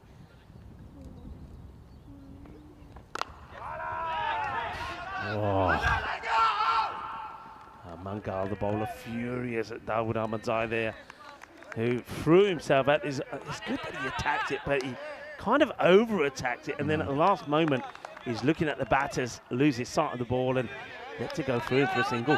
You mentioned having that player short on the leg side. That's why Dawood Ahmadzai's in there. He's right in the face of the... oh, this could be gone! And 6. Wow, it's fine margins at the moment for France, got to say. It's unfortunate. went to the fielder down there, close to the boundary. Yeah, let's have a look at that Safi out there. Let's see if where he makes contact of this. Is it already over him going for 6? We can't see from that. Don't see the line. This will give us a good look at it. Let's see where the line is. I mean, if he was able to palm it forward, because he does release it when it hits his hands, but I get the feeling that was always going to be 6 runs. Yeah. And valuable 6 runs. It's the end of the 7th over. The score moves into the 90s, 91 for 3. This is what's coming up next. A couple of ins there for France. Mustafa comes in and Usman Khan. And on the other side for Sweden, Awais Ahmed comes back into the side. He batted well in that last match yesterday, didn't he? Yeah, he did. Yeah, he did. Batted very well. Just seeing that they dropped Christian Roberts. So they've had a good look at him. He's been good in this French side. There's Naman Amjad, and that's just guided down towards third man. Just a single, nice shot. Bring Romani on strike. So 92 for 3. Well, they're not going to get the bonus point, but they should get the win. They only need 9 and 17. I think France will be disappointed that just not enough runs. No one went on with a score in this first game. And again, good delivery. Interesting they didn't open with Amjad actually, because he had been opening the bowling until that final game where they gave him a bit of a rest. Yeah, it's one of those, you know, we were saying that with Sweden when they were in the field, that captains seemed to get all the right calls. And here, I think with the change of opener for France, they felt that maybe Rohitullah Mangal could make something happen, and it just didn't work, did it? He went for 21, and you know, sometimes that happens. You know, we were saying with Sweden, they seem to get all of those calls right. They took all their catches. They made some great stops in the field. Very, very few errors from them. Where France, some of the changes that they've made with the bowling lineups and hasn't gone to plan. The fielding has let them down a little bit as well. Things just haven't gone their way in this one. But they're a good team, and we expect them to bounce back in a very crucial match coming up after this one, match number 7. As that's crunched away. Oh, it's a great effort from the fielder, Danny. I mean, that would have been an outstanding catch, because this ball, once again, was motoring. And I think that's Jabrakel Ibrahim, who is in the firing line, and that is out of the meat of the bat. And he does very well. I think you've got to give him credit for saving a boundary there. Yeah, you do give him credit. I would have left that alone. That was absolutely hammered. A bit of pace there from Amjad. They're taking it deep, aren't they? Give credit to France. I mean, they're going to go down here. And Sweden going to get the win and go 3-2 up in this international series with 2 matches to play. They fought hard. They haven't allowed Sweden to take all the points away. And I say it's going to be once again a 3-1 to Sweden. And Amjad just trying to take it into the 9th over. Good delivery there from Amjad. Pretty good over. And 94 for 3, Sweden. The French started quite poorly yesterday as well. Scored a similar score, but then came back and really pumped the scoring up. Hit I think 3 times over 150. But what I find interesting is that the French have batted first in every game. Doesn't matter whether the Swedes won the toss or the French win the toss. So I'm assuming they're going to bat first again, but they can't surely not have players hit big runs in this next game. So it will turn around for sure. This is in the air, gone. Nice catch, that one. Bit friendlier. It's Jabrakel Ibrahim. It's a good wicket there. It's Rohitullah Mangal. He's come into the side. He came into the last game yesterday, and he's bowled very well this morning. Yeah, well done, and a good catch here from a man who was in the firing line earlier. Jabrakel Ibrahim, I mean, that one he saved would certainly have left a mark on his fingers. They probably would have been tingling, but he holds on to that one. Still struck pretty well, but Romani will have to depart. That scores 8 off 6. So what we're starting to see here, that once you remove those dangerous openers like the likes of the captain, Zawak, and then also Ajay Mundra, then you do get a little bit of success if you bowl well in France. They're not making it easy. This is another one for Ibrahim to deal with, and he deals with it very well. It's not an easiest one with the ball bouncing around, but gets his body behind it, keeps it to a single. I mean, if they can take it into the last, Danny, you know, you never know. Yeah, you never know. You're tipping an upset. You're tipping a... Look, again, Sweden have struggled to get these runs a little bit. They're two very evenly matched sides, as I mentioned. So short, this is in the air. Gone. Bit of a nothing shot. Another wicket goes down. That's 5 now. Well, wickets falling and falling quickly. So another one bites the dust. We saw Khan, it was who went earlier for 18. Now it is Ramani who also departs. So 2 new batters coming out there. But Danny, I have to say, after seeing what I saw in Bologna, and I think a lot of people will remember it when we saw that qualifier number 2, and the Marco Milano side were basically in the final. Last over comes up, and 35 required. And well, would you believe it? Fresh Tropical, they did it. They scored 40 off the last over, Hassan Ahmed. So once I saw that, I reminded myself that you never say it's over until it's done. So even though they need 6 runs off 9 deliveries, I'm not writing them off. Rahul Mangal with the ball. And he gets another dot in. And take it into the last, and anything is possible. Good spell of bowling, especially in this over from Mangal. That's another dot. So a ball to come. A ball to come. Was it still 2? 2 left. Still 2 to come. He's taken pie though. Look, 3-1-4. 3-1-4. I like a pie. Looking forward to pie shop pies when I get back to Prague. It's been hit firmly. Should just be a single. Will beat Pereira's the new batsman, by the way. Pretty imposing figure. But, good spell of bowling from Rahul Mangal. I'm sure his brother Ramatullah will take the last. And again, he's a quality bowler. They wouldn't want to leak a boundary here, France. Just another dot ball. And it's gone down to 3rd man. Just a single. And excellent spell there from Rahul Mangal. 3 for 16. 97 for 5. Doing it the hard way, Sweden. They should still get there, but should is the word. Like patting it back to the bowler, and they're coming together, France, to have a bit of a chat. I would just say I like the way they're all coming together here. And this is where the captain just has one last push. He's saying to his players, look, they need 4, but let's just apply the pressure. Apply the pressure, make them work hard for it. Sweden, well, Arun Kumar, who's on strike, and he's out there with Pereira, she said, they're just thinking, one good hit wins us the match. So they need to get 1 away out of these 6 balls to come here. They like to do it sooner than later. And Rahul Mangal, his figure's brilliant. 3 for 16, but this is his brother now. He didn't have the best of first overs. He was very frustrated. Went for 21. Can he get the perfect comeback? Good ball. Dot to start. Pressure building here. Pressure building, folks. 5 balls now to come. 4 still required. Oh, can France steal this away from Sweden? It looked like a done thing. And at one point we were talking about Sweden winning the match in 7. They may not win it in 10. Yeah, it's that short of a length ball. It's definitely where it should be. Until it comes in again. Oh, good. Oh! This is a big call. This is a huge call. He's been on the wrong side of some wide calls, you know. And, no. I mean, when he bowled that first over, there was about 2 that we felt caught the line. And that's another one that gets called. There's a reason why that line's there. Oh, it's criminal. Oh. It's criminal.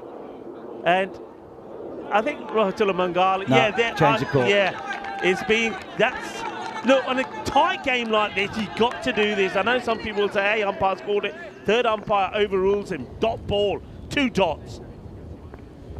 Oh, this one's into the gap, going over the top. That'll be 4. That's going to be the match.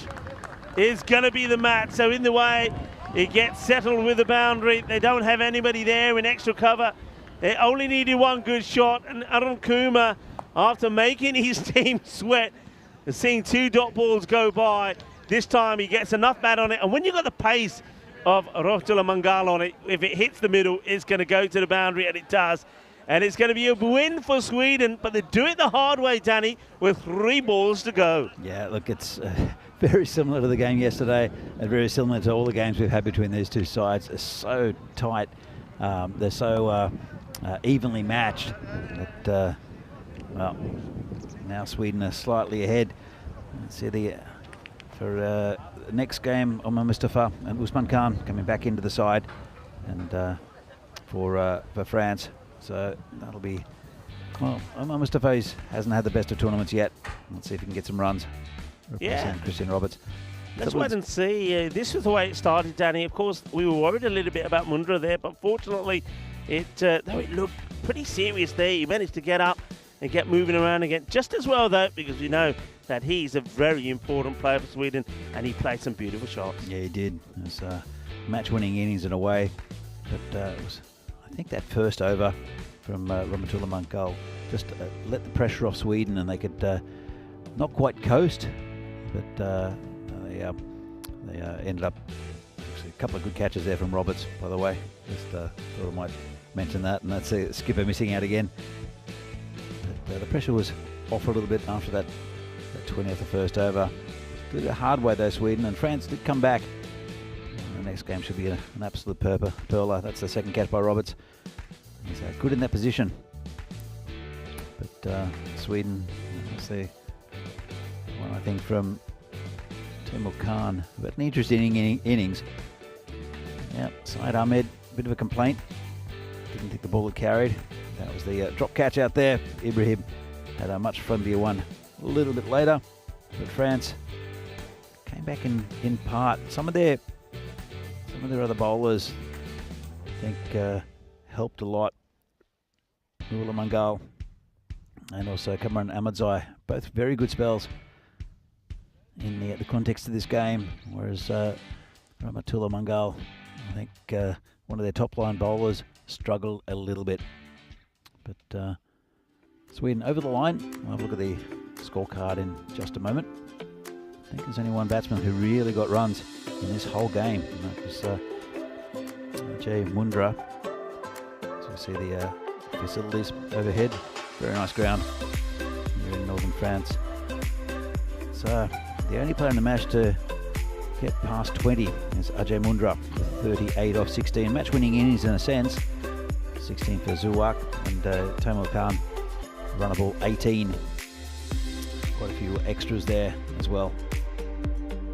So you can see 2 opening bowlers going for 16 and over. The rest very good, especially Rahmatullah Mangal down there, 3 for 8. It tightened up a bit. Kamran Ahmadzai with 11 off his 2, and also Naman Amjad bowled very well, 15 off his 2.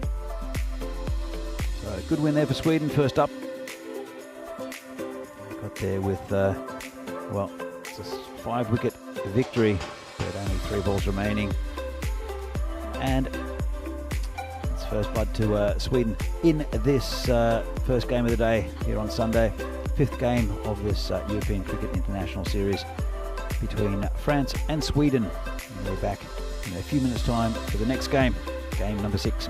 See you then.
This European cricket event is proudly brought to you by HCL Software, Rado, 1xBet and Victorinox.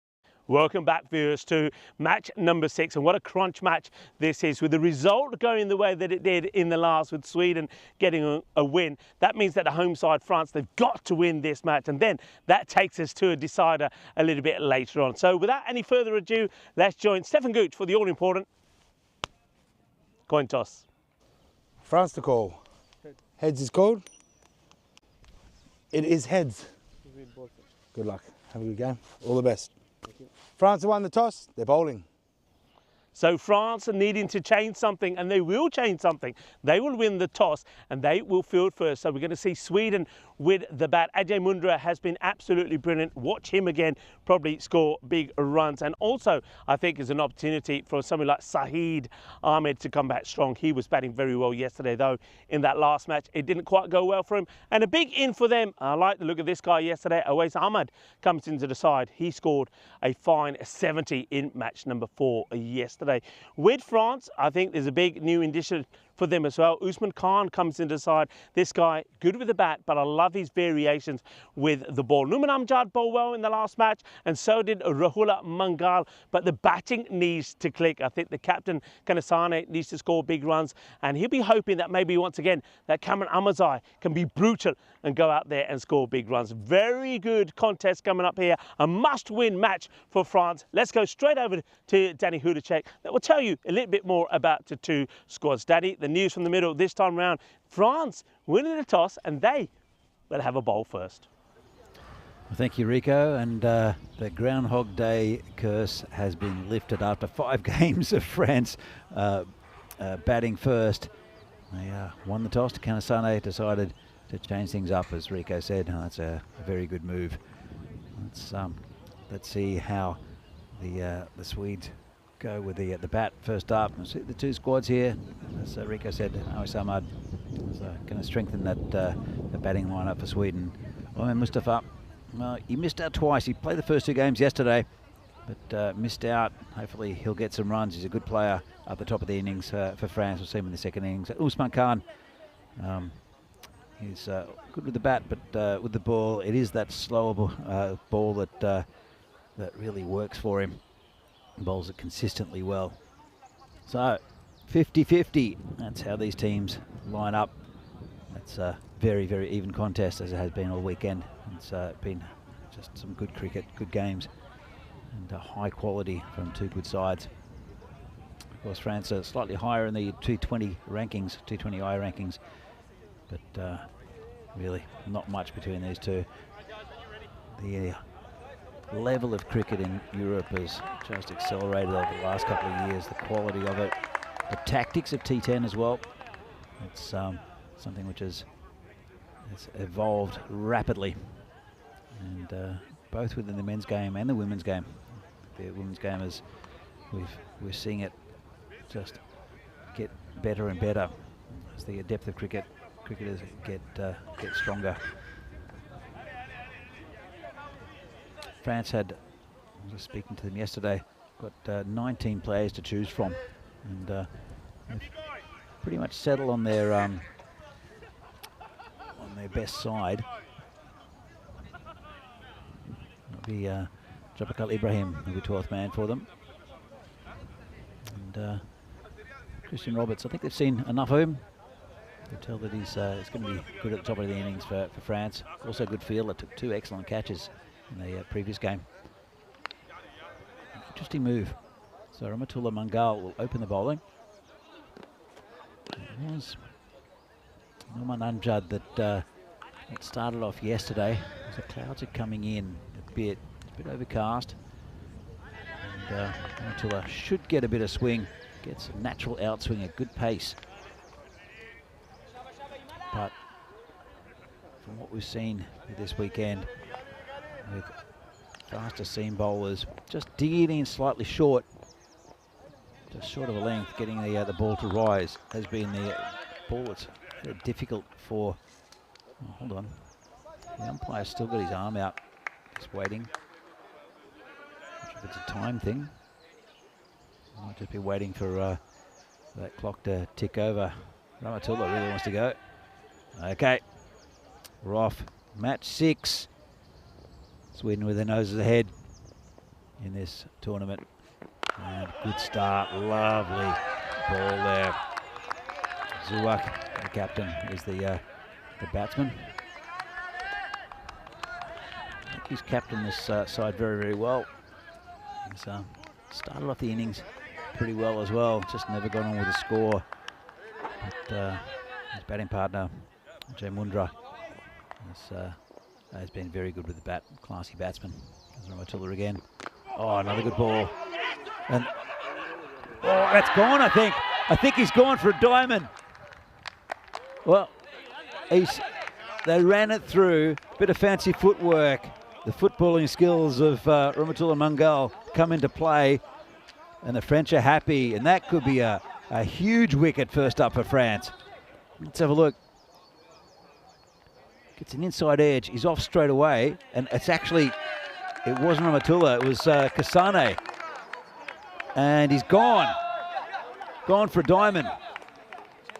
It was Kasane with the footwork. Let's have a look. The only thing he could have done. And that's a huge wicket. Ajay Mundra has gone for a diamond duck. Wow. That's not what the plan was for Sweden, but France are overjoyed.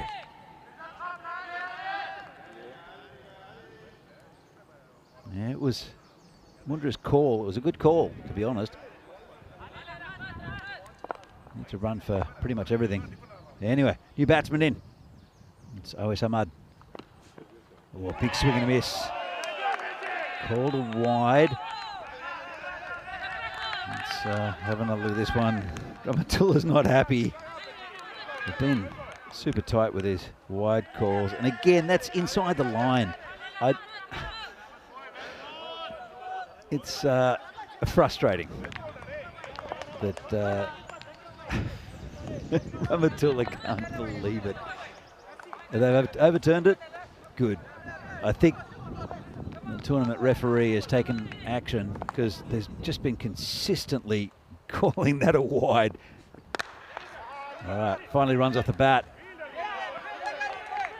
Not very cleanly hit. I feel it there by Gulami. But as a bowler, especially such a tactic in T10 cricket to bowl near that tram line. And if the umpires just, I mean, it's a disadvantage to the bowler as well. As bowlers, it's a difficult task in this format.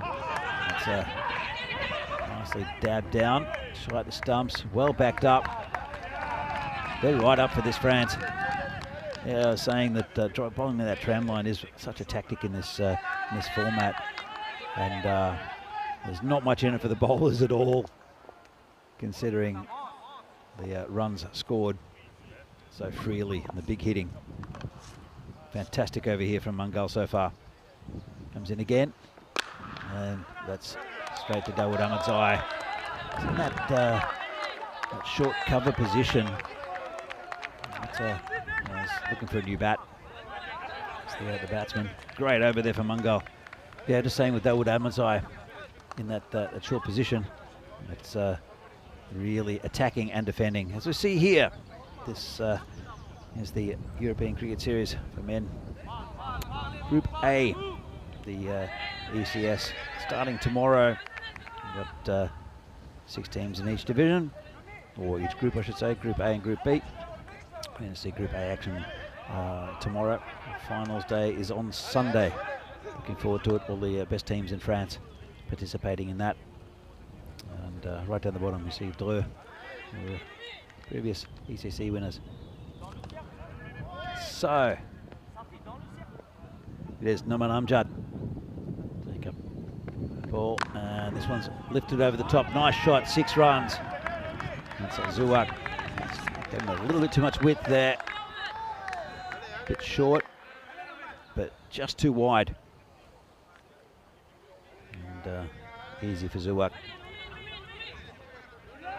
8 for 1, Sweden. Good start for France. Amjad. So, got a bit of pace about him, Numan Amjad. Needs to dig that one a little bit short. That's a good delivery, right in the money. Really hurried Zouak as well. Good spirit with the French. I'm sure they had a chat. They know they need to do better than they did in the last game. Helix is in the chat. Hi Helix. Monica as well from Colombia. Good to see you. I saw that Dave B is taking a bit of a break. Might be back a bit later. Johnny He as well. And mistimed. Oh, gone down. Chance for a run out. All happening. And it was Mungal there. Dive forward. Let's have a look. Mistimed. And got two hands to it. Be disappointed not to take that. It was always moving forward. Tough chance. Come on, Amjad again. And oh, dodgy looking swing from Awais Ahmad. Gets away with it. Thick outside edge. Again, can't really protect it. Lots of runs have gone down there in this this series so far. Whew. I'll catch my breath and also welcome Rico Full back into the commentary igloo. Good to be back, and well, France, they know what they've got to do. They've got to win the match, and they get the perfect start with Kanasane showing off his footballing skills with a kick onto the stumps as he gets the danger man Ajay Mundra out for a diamond. Numan Amjad bowled well in the last match, and that's good bowling. He sees what the batter's trying to do here. This is Awais Ahmad. He's trying to step across and just flick it over. He goes across because he wants Numan Amjad to go at the stumps, but Numan is an experienced bowler. He goes exactly where the batter doesn't want it. There's another dot ball. Yep, that's a really nice piece of bowling. Tell you what, it's got a bit fresh. Is it a little breeze coming in? It has got fresh. I know when I was out there doing the intro for this match, the wind picked up. A few clouds that have come over, but it's what the forecast is today. A bit of cloud and sun. A bit of rain forecast for later, but hopefully won't interrupt us here. Let's hit down the ground, but again, no run. It's a perfect delivery. Yorker kind of length. You can't do too much about that. It gets dug out. It's another cracking over. There was 2 boundaries in it, but Numan Amjad has also squeezed in 3 dot balls. 11 come off the over, and at the 2 over mark, it's 13 for 1. Yeah, good start from France and Sweden. Bit of a horror show with the run of Ajay Mundra, and a bit of luck for France really, because he has been superb this tournament. Well, again, this game changes. Yeah, good to see the ACN Supporters Club of Australia in the chat.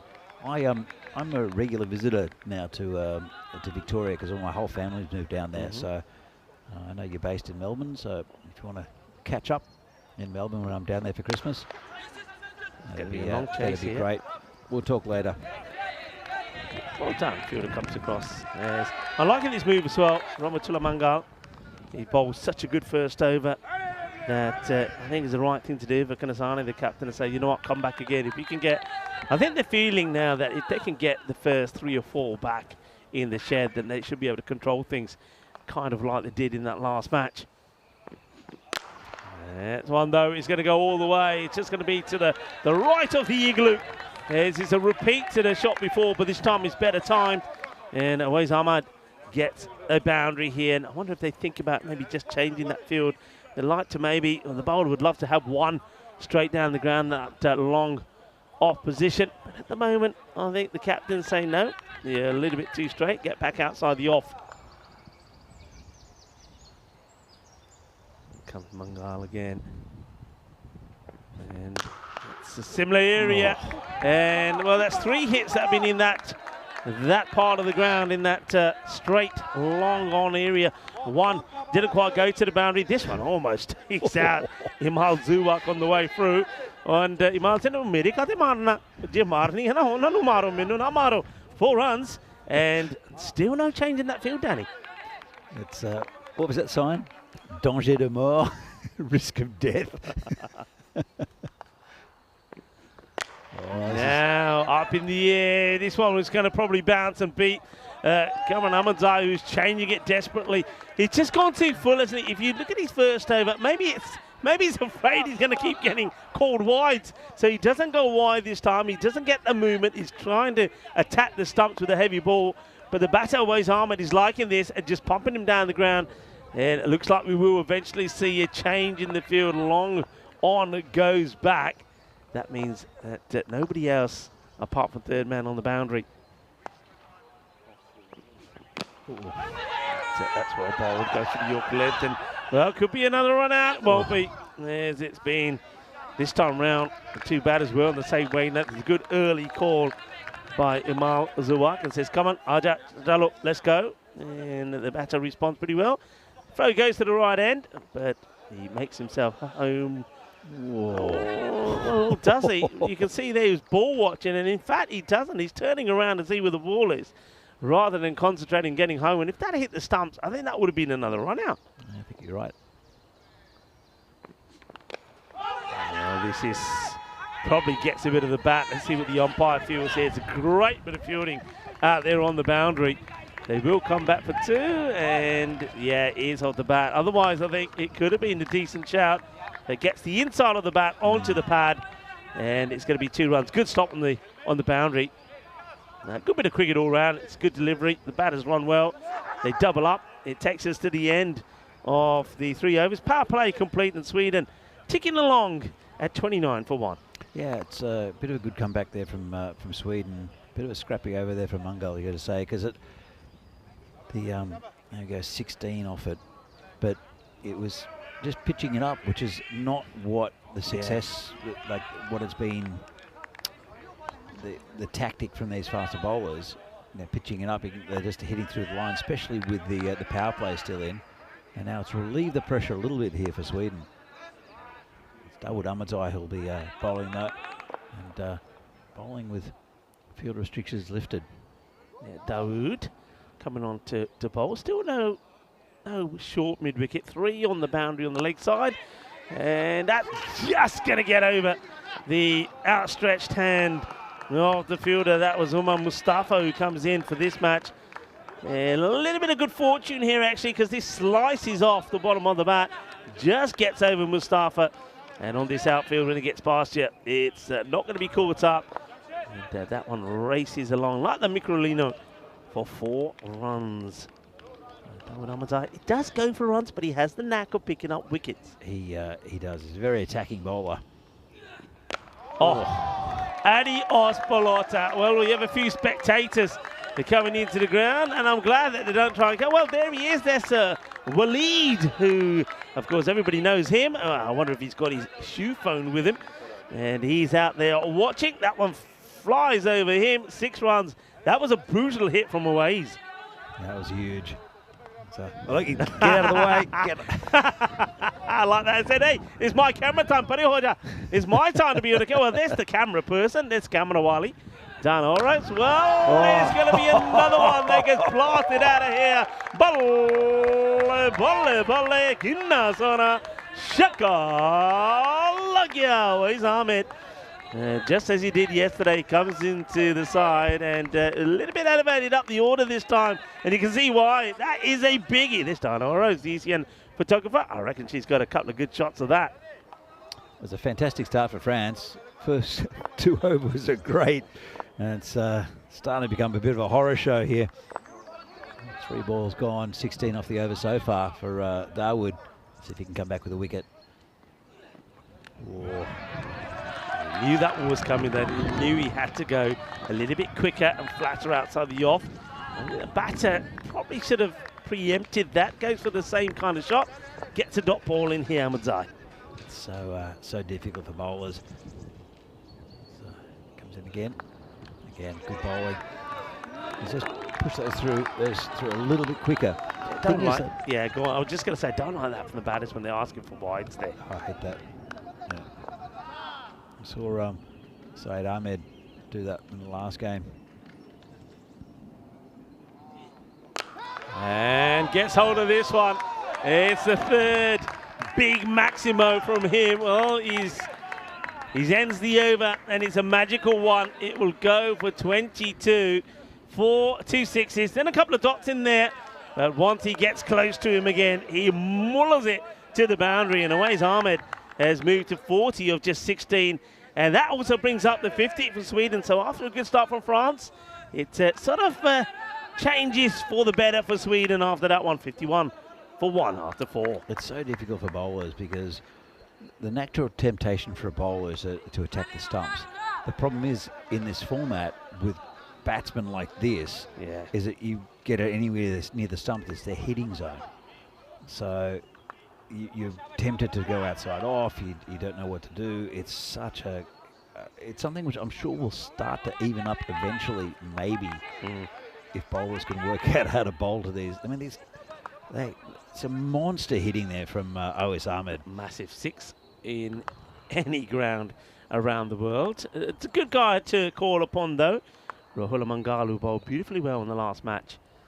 To bowl his first over number 5 comes to a start, and that's probably right in the lid now. If he could pick, well, he goes for the kick onto the stumps. He said, well, to the captain, well, if you can do it, I'll have a go. Well, this is a penalty miss from Rahula.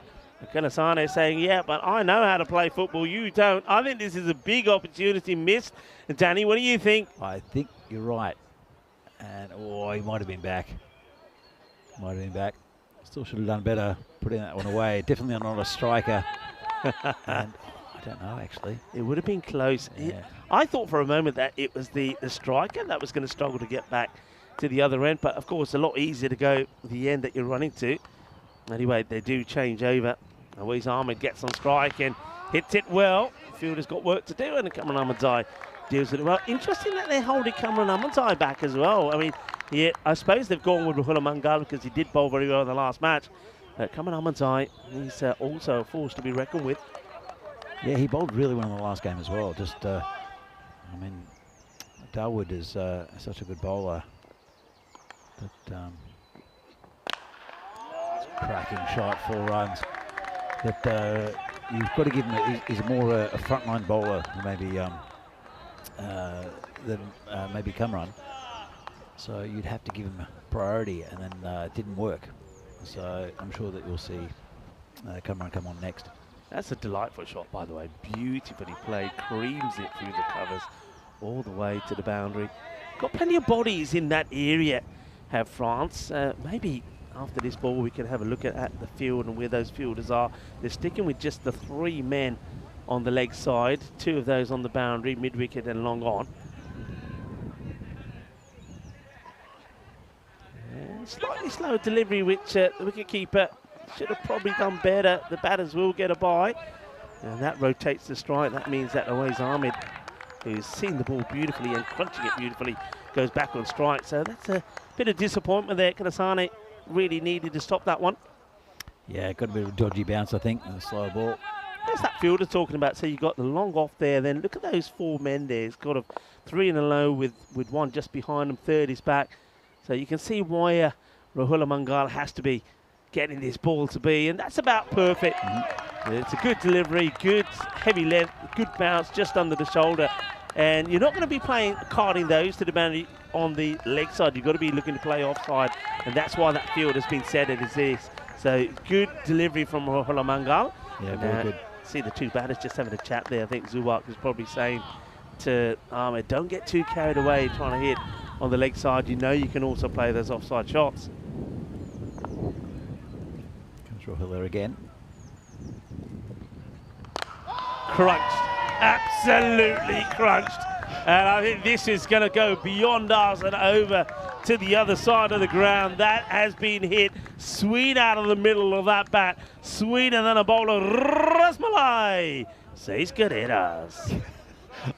I've never seen a batsman prepare for a shot earlier. I think Rahul Mangal was halfway through that that run-up. Yeah, absolutely crunch as we welcome you into the Igloo for what is a huge match here for France. If they don't win this one, and then with 1 to play, it really the last match is for nothing, really. This is important. This is huge. We see them do something different. They put Sweden in for a change. And after a good start, they win the power play. But now Sweden, they're fighting back. They are fighting back. But again, such evenly matched sides that when Sweden won the first game, France won the next one. Sweden won, and then France won. And so France are due for a win. Yeah, they certainly are. This guy could make a difference. This looks like Usman Khan, who comes into the side. Usman, his variations can be very, very tricky for the batter. It's also a good hit of the ball. We've seen him captaining France. I think the last time I was there, he was their captain. So let's see how he starts. Oh, well, that's out. That's out. I think that's out. plump. And yeah, there it is. There's the variation of the slow ball. Look at the batter here. The batter thinks it's a full toss. He thinks it's going to be at his head, and he just doesn't play any shot to it. He goes right across. I think this ball is going to drop onto leg stick. And Usman Khan, with his box of tricks, gets the perfect reply. The batter thinks there's going to be a no ball. He thinks it's going to be too high. He backs away from it and goes defensive mode. It hits him on the bottom of the pad, right in front. It is as plumb as you get. What do you call a plum in France? Because he's a goner. In prune. That's the one. Well, he's eating that, isn't he? Oh, what a great delivery. And Usman Khan, I bigged him up. I said that he's got all of the tricks in his box of tricks, and he comes with a slow ball. The batter thinks he's going to get a beamer, and he gets outfoxed. That was a good piece of ball. He didn't play a shot either.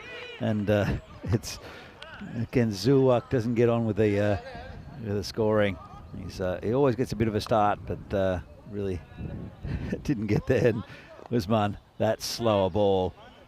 Well, here's an interesting one now. Syed Ahmed, he went early in the previous game, that caught behind. Oh, he's gone early here as well, but a completely different type of early. Ooh, ooh, la, la, la. Well, it's another one that doesn't quite make it into the haunted woods, but that is a pickup and a half. What a great shot to play on your first ball. Footwork was emphatic, and the hit was brutal. It's 6. That's a huge hit. Well, this one just gets a little reminder. And as well bowled once again, so he likes to keep asking the umpire for a wide. I wonder, I mean, Kanasane, you think he'd back himself to put the lid on and stand up here? I don't think he really needs to. And there's no one behind square as well. So if it gets past him, that's good bowling. Yeah, that's that slow delivery. So he just says, okay, if you're going to come down and start the track to me and hit straight, I'm going to go a little bit wider. And look at this. There's hardly any pace on it at all. And even if he does get hold of it, he's got to muller it. It's because he's getting no pace to get the power. And there it is. He does muller it, and he will go over the offside. It's going to be 6 runs, manos arriba from the arbitro. And this time, he knows what's coming. And it's, well, he tries to bowl 3 in a row, doesn't he, Usman? Gets a bit greedy. And that one gets the treatment. That was a juicy half volley. And so he did not miss out on that one. So, 76 for 2. Almost to the end of the 6th. Looks like the batter just needs a little bit of assistance to tie up. Well, I say tie up a shoelace. It's a bit of Velcro, I think, in there. And we like that idea. See, Velcro saves a bit of time, but still needs a little bit of assistance. Does Saeed? I used to work with a guy who couldn't tie his shoelaces. Did he keep you busy? No. I mean, like, he had Velcro shoes. Ah. And he used to be a footballer, but he'd never tie his shoelaces. He'd just tape. He'd tape them on. No way. He couldn't tie his shoelaces. He said, "Oh, people have tried to teach me. I just can't do it." So. And that's 6 runs. It's another one that gets blasted away. So though the over started like a dream for Usman Khan, it's turned into a little bit of a nightmare as he gets blasted for 3 sixes in the over. It's a kind of a perfect European cricket kind of over. There was a wicket, there was 3 sixes, 2 dots in there as well. 18 come from it, and Sweden move into the 80s. 82 for 2 at the end of 6. That's Syed Ahmed. I think he's in the mood now. He didn't like the decision earlier with the caught behind. He thought it didn't carry and asked the question, which is naughty, to be fair. But I think he's been stewing between games and is exacting revenge. Oh, it's a nice shot. Not a bad ball, actually. That's 6. Hits it on the up, doesn't he? It's a shortish delivery from Rahul Mangal, but he doesn't really execute the right areas, and the batter charges at it, hitting it on the up, getting it over the infield. It's 50 up for Awais Ahmed. Well, he follows up the 70 yesterday with back-to-back half centuries, 53 of 20. This is a partnership that France have to break pretty quickly.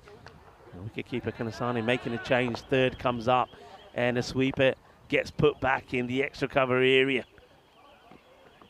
That's a good ball.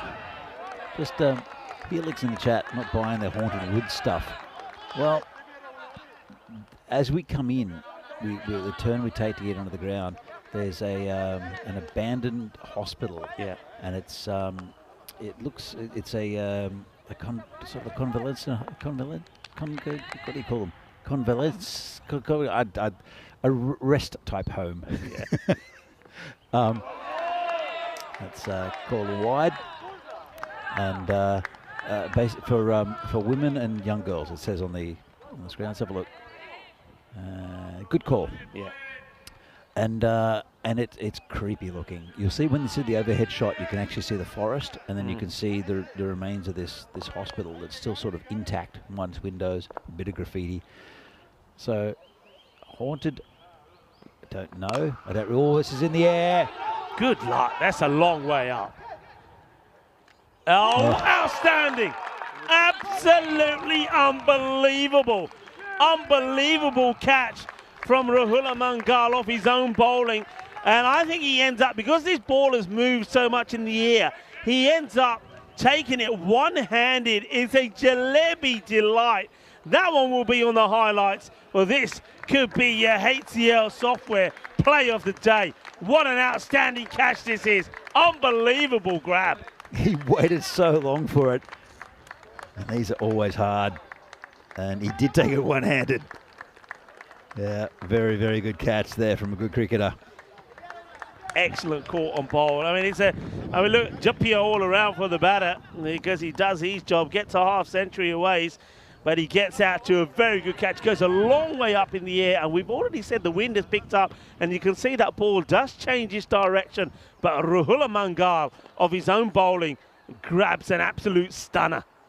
Romani, new batter, and he's going to get a wide to start, and maybe Rahul just gets a little bit carried away with after that moment of magic. And that's going to be the one for the over as well. Yeah, it's a fraction short. He apologised straight away, though. I've seen a couple go over the keeper in this week as well, one for each team. Back to the drawing board. But they do break that partnership, which was key. Well, he goes short again. Now, I wonder if this is over the shoulder. This is probably worth looking at side on, because if it's over the shoulder, it could be a no ball here. And that, for me, I think is a no-y. I think the third umpire will have a look at it. And there's the call. Yeah, they get it right again, the umpires. The umpire Niaz this time is the third. And watches that on the monitor and says, yep, over the shoulder. Second one.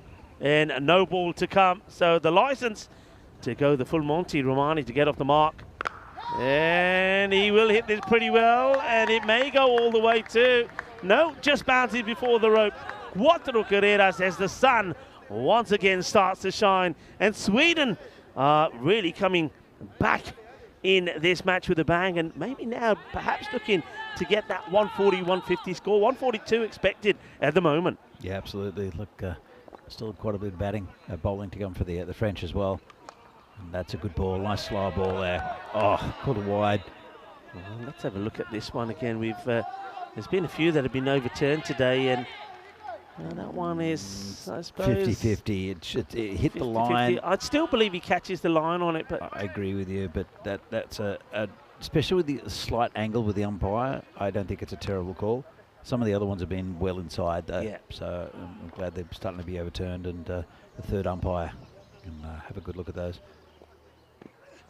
That's full toss, and he gets the treatment out of the middle of the bat, and that's not a good delivery from Mangal. You can see that he's probably thought after bowling some of the short ones, and also it's in his mind that he can't bowl another short one that goes over the shoulder because it'd be another no ball. He tries to execute the Yorker, doesn't get it right, and it's a nice, easy strike for Romani. He brings up his second boundary, also brings up the 100 for Sweden. You were a bowler, weren't you, Rico? I was indeed. I was a bowler as well. Would you like to bowl in these conditions? Not now, but when we were younger. Yeah. How would you fare, do you think? It's a very good. I remember when I started playing T20 format, and those were the days when, you know, if a batting team scored 100, you thought, this is going to be a tricky chase. But of course, the game's moved on a lot since then. Batters, the way they have changed the way they address the situation, the way they go out, the way attacking they are. And we'll leave you with the Group A matches that will start tomorrow with Royal 94 taking on Mitri. So we'll leave that on the screens while we talk about this. But the game changed a lot. The batting style, the batter. There used to be always this thing. I mean, you know, you'll know myself. When a batter used to go in, the first thing that a batter was told is that, see the first few. You know, block out a few, get your eye in. They don't play that this way now. This is catching chance, and he's dropped it. That's an absolute dolly. And Usman, who comes into the side, drops a sitter. And there, oh dear, at this level, he can't put these down. Here we see it again. Well, Usman, he won't want to have a look at that again. That's a real dolly that gets put down. And what an opportunity to remove Romani. Down it goes. In fact, that was Saeed Ahmed, wasn't it? You don't want to drop him. A powerful left-hander. It's a top ball to start off with. But yeah, it was used to be see the ball, get your eye in, and then start going. But they don't play that way now. No. So, to be honest, the answer to your question in a nutshell, I wouldn't enjoy, I don't think, bowling in a T10 competition, because I'm the sort of bowler, even though some people say, look, even if you go for 25, or if you've done okay in a T10 match in your 2 overs, but also I like to attack. I like to have a field that's set. I don't like the fact that of my bowling that you do take a single. If I bowl a good ball, I don't want there to be a single. But in this format, the field is set in such a way that you're saying, don't worry about the singles, protect the boundary. So I think a lot of things to take into account, but I wouldn't like it. And then when you get batters that come out, they like to clobber the ball. God, and it's going to be well caught right on the boundary there. But yeah, batters come out, they want to attack you straight away. Yeah, it's not easy. And yeah, I don't think it's fun to be a bowler. But when you do get a breakthrough, and you get a breakthrough with Saeed Ahmed, who, remember, he got dropped on a dolly by Usman. So Usman's, well, he's got a smile on his face again, because if Saeed went big, Usman will know that he's to blame. This time, he goes for it. They watch nervously. Very good catch. Excellently held. Another one bites the dust. And it's a very good catch, actually, there on the boundary. Was that Numan Amjad that takes it? I think so. Yeah, it is Numan Amjad. Yeah, look, I think one of the skills of being a bowler now is getting over the psychological damage that these batsmen are doing to you. Just somehow getting out of your mind. As Dawood Amatai comes in again. Quicker one. Ooh, good ball. I think also the other thing is the captain, as we see here with Dawood Amatai. Captain always has to have faith in the bowler. Just because the bowler goes for, I mean, Dawood went for magical, didn't he? His first over, went for 22. But you still got to believe in the bowler to come back as Dawood comes back in again. And another thing, I think, is that one's right to the stumps. Can he run him out? Well, it wouldn't have been out. You know why? Can we run this again? But Danny, how many times have we seen the bowlers get this wrong? Now, I think Dawood knew he was in anyway, but he takes the stump first. Watch this. So let's say the batter is out. He doesn't have the ball in the right hand, so he's picked the stump out. With as soon as that stump comes out, it's not going to be out. He's got to have the ball and the ball touching the stump at the same time. So a little bit of a brain freeze there, but still he gets through a decent over. And this match is so interesting. 8 overs complete. 105 for 4. But the other thing I'll touch on there, I think also in this format, as a bowler, you've got to get out of your head that you're there to take wickets.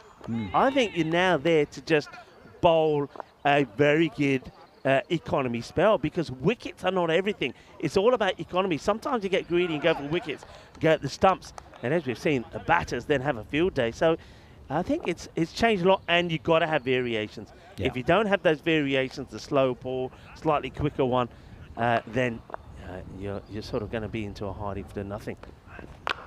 Smashed.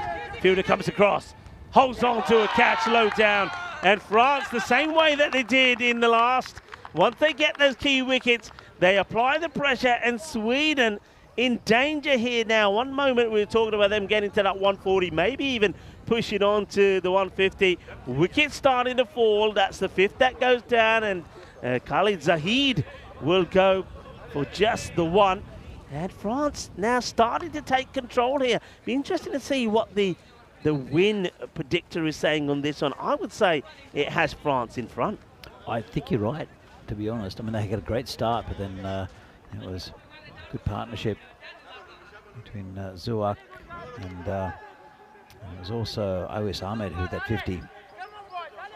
So Saeed Ahmed with a few runs, very quick, but 105 for 5 now, looking pretty good for France. Another dot ball. Another dot ball, yeah. Nouman Amjad, we touched on the fact that he, along with Ratullah Mangal, came back really well in their second overs in the last match. So Nouman is going to keep this nice and tight. And then it goes down to that last over. Who's going to bowl it, do you think? Yeah, would they go back to, do you think they might go back to Usman? He did take a wicket, but he went for 18. No, I think they'll go for Kamran.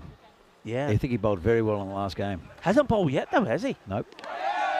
Another dot, and it should be a run out if they can. Got him. And he will get it.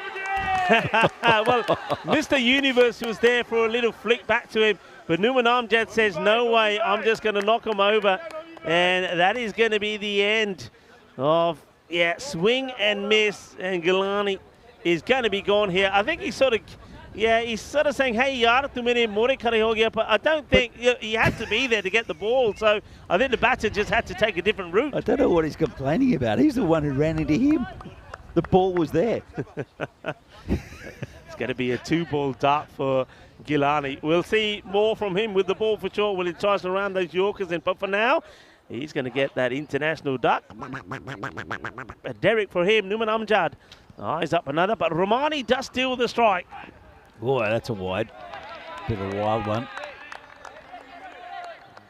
Very interesting end coming to this one. You can see that France are 63 to 37 as it stands on the win predictor. Needing to win, of course, this match. And Sweden, after that Royal Mangal over, number 7 went for 20 magical. They were 102 for 3, but since then, they've scored 3 of Dawood Ahmadzai, and this over so far, just the 1 run come from it, and 2 wickets have gone down. Oh, another good delivery. Excellent bowling. It really is. Nouman Amjad, he's certainly the one they go for when they need something to happen. So it's going to be another sort of, you feel, pretty low scoring tussle between these two. 133 is still expected there. That's pretty, I mean, if they get to that, they'll do well. They'll do very well. And then again, well, Taimur Khan had a very interesting innings because he went about to run a ball, I think, but hit 2 sixes. So what a great delivery.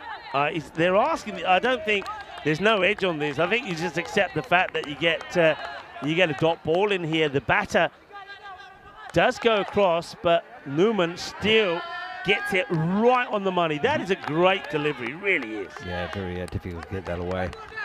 It's been a good spell from Nouman Amjad. But look at the expected score, by the way. It now shoots down to 119 after it was 133 for a while. 67% to 33 in favour of France. That's hit well, though. That's crunched. It's a crunched.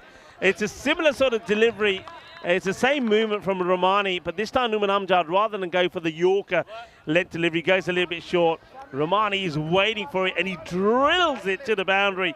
He'll get a 6. It means it finishes the end of that 9th over with the score 112 for 6. We say it all happens in the 9th. Well, not that much in terms of the runs front, just the 7 from it, but 2 wickets. And again, a very good over from Nouman Amjad. It will be Cameron to finish up. And again, a good call by the captain Kanasane. And I thought he bowled excellently in the last game, Cameron. So, but Usman, he does provide something a little bit different in this bowling lineup with those slower deliveries. Did go for a few, but good call. Yeah, I think so. I think Usman himself will know that, even though he started well. And I think the batters know what's coming as well.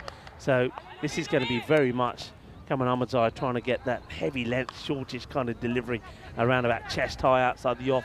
That's the field that's been settled. So if you look at the offside field, just they've stuck with the 3 men on the leg side for the bulk of this innings. And that tells you that France and their bowlers have executed their lines pretty well outside the off. So Cameron Ahmadzai, normally very economic to bowl the last. And that is over the field, and they've got the right field set as that one bounces over that the banner as well. It's a lovely shot. It's just the pace. Cameron Ahmadzai will give you some pace. Well, that's the France cricket banner as that ball bounces over it. That's the thing with that. If you time it as well as that, with the pace that Ahmadzai puts on it, because he doesn't really bowl a slower delivery, he just goes for that full on. Time it right, it will go to the boundary, and that's 6 runs to start. Yeah, it's a nice shot. Just gave me a little bit too much width. Come in again. That trundling action. Or run up, I should say. High in the air. They're all lining up for it, and it's going to be taken by Dawood Ahmadzai, Mr. Universe. No Mr. Universe celebration from him at the moment, but he just focused on keeping this score down so that the French batters can go out and knock them off. So Cameron Ahmadzai picks up the wicket. Taimur Khan hits one big 6 and then has to depart. So another one bites the dust. It's 7 down now, but still, we know Sweden, they've got plenty of firepower in the lower order as well.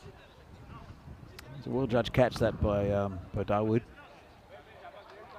And again, losing a lot of wickets, similar to the innings of the French in a way in the previous game.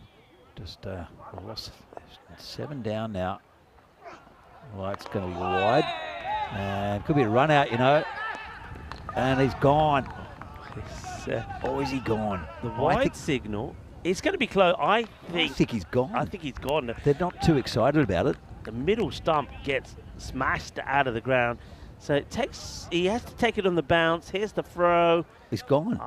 Oh, is he? It's going to be a difficult one to judge. Is that back past the line or not? I think it is. I think at the point the bell's come off there, that is probably, if anything, on the line, not past it. So it's going to be an interesting one. I haven't seen... Yeah, it looks like they're saying not out. I suppose they've gone with the umpire's call there because you can't really go with the technology because of the angle.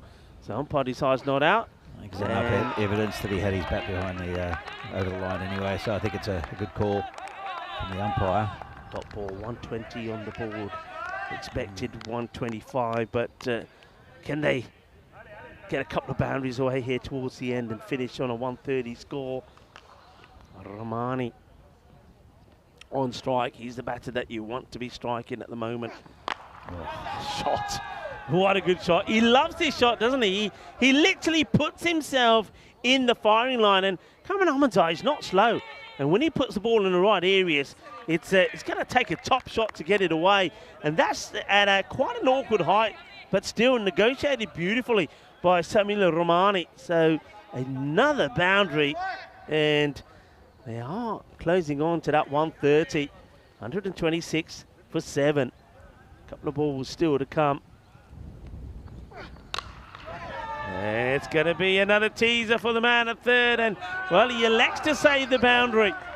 Here comes the throw. It's interesting work there by Rahul Mangal, and I wonder if that was the play there, or would you go for the catch? What do you think here, Danny? I think he did very well because he would have been over the boundary. I think he did excellently. They only took 1 run, And at this stage, a wicket doesn't really matter, but 5 runs does. So I think it's great. I'm surprised they didn't try and come back for the 2. Actually, I'm with you. I think that's a great save, because if he catches that ball, he would have had to release it anyway. So he plays safe. I think they're just checking that, and ends up being a very, very good save. Here it is again. So you see, he's taken off from inside the field of play, and he's released that. He sort of punched that in to the field of play before he's touched the ground. So I think that's a save, and I think we've seen it enough times now for the umpires to make a call on it. But of course, big moment. They want to get it right, and I think they have got it right. Ends up being a great save. So last ball coming up, a boundary would take him into the 130s. And it will be a boundary. What a shot this is. Well, Javed Statistical just facing the 1 ball, and he plays an incredible shot. He's kind of sweeps this from wide outside off stump. What an amazing shot. Oh, that's crazy. The first ball he faced as well. Oh my goodness, show us this shot again. This is just incredible. I mean, watch him play this. What a hit. 6 runs, and they will get to a score of 133. Who'd want to be a bowler in this format? Well, the only thing I can say is that Cameron is well capable of doing the same to the Swedish bowling. The French have a bit of a chat. I just like the ending of that when Cameron Ahmadzai, when he gets that, when he finished the over, he just smiles, because he's probably thinking, well, there's not too much I can do about that. Well, this was the way it started, and it was the captain, Kanasane, showing that he's got pretty good footballing skills as well to execute a run out. And what a big run out that was. That was Ajay Mundra, who's been in sensational form, going for a diamond. Then there was almost a chance there to take the catch. That was Rotula Mangal diving forward to try and remove the captain. He was on 7 at the time, but once again, Zuwak, we see him play some good shots, but he doesn't go on to put a big score on the board. Goes for 15 again. Yeah, look, that was a good piece of deception there from Usman Khan. That was a plum OW. Started well, didn't he, with that delivery, but unfortunately it was a real mixed over. He did get a couple of dots in, but he would also go for 3 big boundaries as well. So that over goes for 18 in the end. He picked up a wicket, and then it was quite interesting. We had a spell where France looked like they were going to really dictate from here on in, when we saw that superb caught and bowled from Rahul Mangal. Smiles on the faces of the French, but a great half century, that has to be said there, from Awais Ahmed, 53 of 22. And just when France thought they were going to keep that score to under the 120, we saw, first of all, a drop catch from Usman. Didn't cost them that much, thankfully, because they did get the wicket of Saeed straight afterwards, more or less, for 19 off 7. But then there was this bit of action, and again, good. That was a terrific over from Dawood, by the way. Picked up a wicket and only kept it to 3 runs. Another nice catch there taken. The fielder coming forward that time, it was Mukhtar Ali Gulami. But the runs would all to come. This one was straightforward. There was a bit of a protest there from the batter, but unfortunately, got to be said, that it was Galeni who was running straight into Numan Amjad. That also was a good over. But then right at the end, we were wondering who would bowl the last over, and they didn't go back to Usman. They went to Cameron Ahmadzai. Unfortunately, it goes magical, and that was given not out in the end. So a magical finish, which gets Sweden into the 130s. Yeah, it's a good effort. I think that's a very evenly poised match, this one. It's about that total that is very gettable for France, but also defendable for Sweden. Just really depends how the match pans out, because as we see, here's the view from the top. You can see the disused hospital just on the left, helix. If you want to see why we think everything is haunted here, here's the scorecard. 53 for Awais Ahmed, the pick of the batsman, off 22, and Sami Ramani with 24 off 13. Any other to reach the double figures. Jamal Zuwak 15 off 12, still not going on with a big score. 9 extras, bit too many, I think, for France. So 133 for 7, reasonable total. Still something they can bowl to defend Sweden. Yeah, I mean, if they bowled the way that they did in that last match and field then you'd feel that it's something that they should and could manage to do. But on the same front, we also know that if France, if their batting does click, and it did yesterday, if it goes as we saw yesterday, they came back strong in the second match, so they'll be hoping that they can level this series once again. And then we go into the final match, match number 3 here on match day 2 of this ECI, with everything to play for. I think that's really what all the neutrals will want to see. A big finish here today. So we're going to leave you with that scorecard. Sweden have got the runs on the board, but is it going to be enough? Are the French going to come back strong and level the series? Mean that when we go into match number 7, it'll be everything to play for. Join me, Rico Full and Danny Hudacek, when we return in around 10 minutes time.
Just you and me.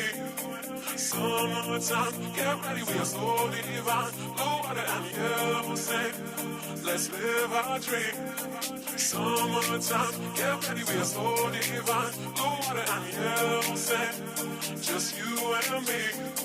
Summertime, get ready, we are so divine. Blue water and yellow sand. Let's live our dream. Summertime.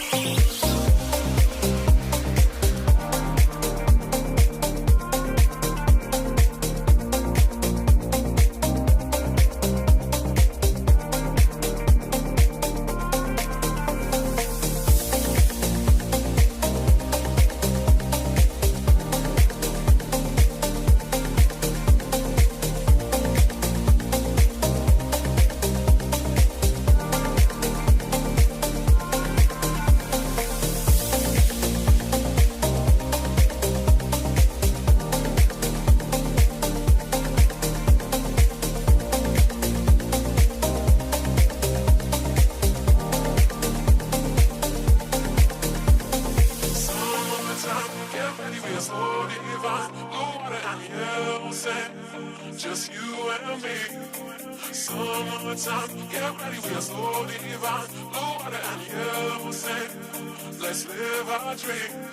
Summertime, get ready, we are so divine. Blue water and yellow sand. Just you and me.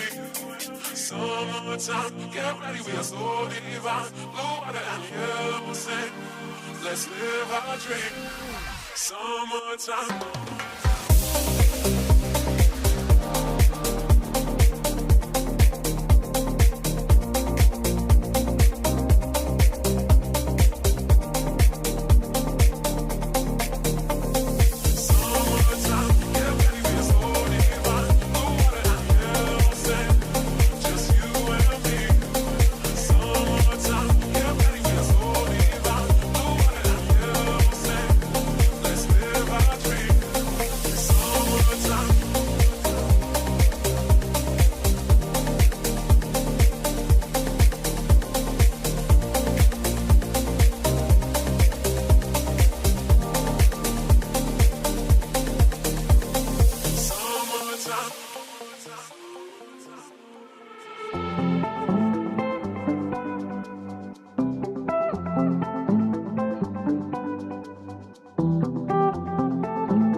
This European cricket event is proudly brought to you by HCL Software, Rado, 1xBet and Victorinox. And welcome back to France on the lovely ground here in Dreux for the second innings of match 6 here between France and Sweden. Sweden have posted a decent total, 133, very gettable for this French team. The bonus point equation, 93 needed to get past that that point for France. But I don't think they're really concerned about that. They just want the win. They need the win to stay in this series. Not a very imposing total, but one they still need to get. And Sweden, it'll be a job done if they can knock them over for less than that. It'll be the imposing figure of Ishara Pereira to open the bowling. He's a giant of a man. Galami will no doubt open with Umar Mustafa, who well, didn't have a good morning yesterday, and then got dropped for the final 2 games. So we'll see what he's all about. Hopefully he can get some runs. Big man, isn't he? Ishra Pereira is going to start off here. And yeah, I mean, Mustafa Omer does come in for this match. He'll be hoping to get a good start for France. That's what they're looking for here. Get a good start. They're need to go at about 13.5. So let's see if they can get that win in the power play. Here's the first. And it's going to be high in the air. Has he got enough of this? It's going to be a tremendous effort, actually. If they manage to keep this in the play, that would have been quite sensational. That's Galini out there. Tries to get something on it, but it will start with a boundary. Not exactly where Mustafa Omer wanted this to go. It goes high, but he gets it over the fielder, who chases hard and just bounces before him, and they just couldn't keep it in. So 4 runs to start as Pereira starts with a heavy ball right into the body of Mustafa. Yeah, that's what he's good at doing, just bowling short of length and just rises sharply. He was unplayable on the first morning, where he went for 6 off 2 overs, and best economy rate of any of the bowlers so far in this tournament as he comes in again, bowling to Omer. So we're going to miss this time. Slightly slower delivery, changes the line as well. And Omar completely misses this. Probably the wrong shot to play. You can see that Sweden, very similar to what France did, have just the 3 on the leg side. So 6 and 3 is the field, and they haven't got a sweeper out over the covers yet. They've just got the 3rd back. So that's a good shot. That is a lovely shot, and holds the pose as well. And I know that Dana Oroz is out there clicking away, the ECN photographer. And I think this is where Mustafa Omer says, where's the photographer? Because I'm going to play this shot. I'm going to hold the pose. Smile, please. Click, click, click. Arriva. Ginna Sona. 6 runs. Yeah, lovely shot there from Omer. And, well, France, good start for him. Good start for France. 10 off the first 3 balls. Wonderful shot. No change in the field.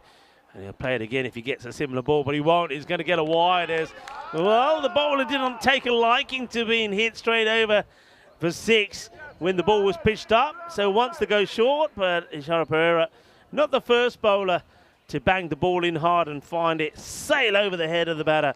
It'll be a wide. It'll also be the one for the over. So this is where Mustafa Omer could get the better of the bowler in this over. He knows that he can't go short or too short. And he'll go over the top for 6 more. Bolle, bolle, bolle, kinna sora, shuka, lagya. Pereira goes full and wide, but Mustafa Omer is waiting for it and creams it over the offside boundary for 6 more. Well, Omer's come in for Christian Roberts, who's been pretty impressive this tournament. Hit a 50 and been very good. You can just see the depth of the French batting now in the team. They're yeah, very, very impressive so far. Omer, let's see if he goes on with it. 16 off 4. Ali Galami's just loving what he's seeing from the other end. And this one is going to be probably a Baximo. It will go all the way as the umpire puts the hands up in the air, says Carreras Mas, and goes for the shorter delivery again. This time it's around chest high. It doesn't again execute the perfect hook shot, does Mustafa, but like the first ball, he gets enough on it to send it to the boundary. But on this occasion, it goes all the way, and it's a magical start for France. There's already 23 on the board with the ball to go. Yeah, very good over for France. So you can tell, talking about the perfect shot, I think, perfect hook shot, I think there's so much imperfection with some of the shots that are played in this format. Oh, trouble! They're saying there's so much imperfection, but the ball gets hit so hard, but the result is there anyway. So is that perfection in imperfection? I don't know, getting philosophical. Would have been gone. Gone. And really, it would have been Omar to blame for that, because he calls it, says yes, then at the last moment says no. And Muqtali Gulami, well, we've seen a diamond duck in this match already, and we almost saw the second in this inning. 69 matches since that golden ball. Well, does this match have a kind of a golden ball feel to it? Well, France have made the perfect start. They've taken the rate down to just under 12.5 now required from here on in. That's a big indent made already just after 1 over. And Khalid Zahid is going to try and get Sweden back in this to see if he can pick up a wicket. Muqtali Ali Ghulam, lucky to have survived the run out, will face his first. And he plays that quite comfortably down the ground to just take a single. That's a shot from Abata, which is all about just get myself in, play this one down, get a single, and hand the strike back to Mustafa Omer, who has, well, he's started off with a bang. That's a good shot from Galami. Well bowled from the bowler as well, but didn't take any risks. And it's also what he's done is he's put Mustafa Omer back on strike.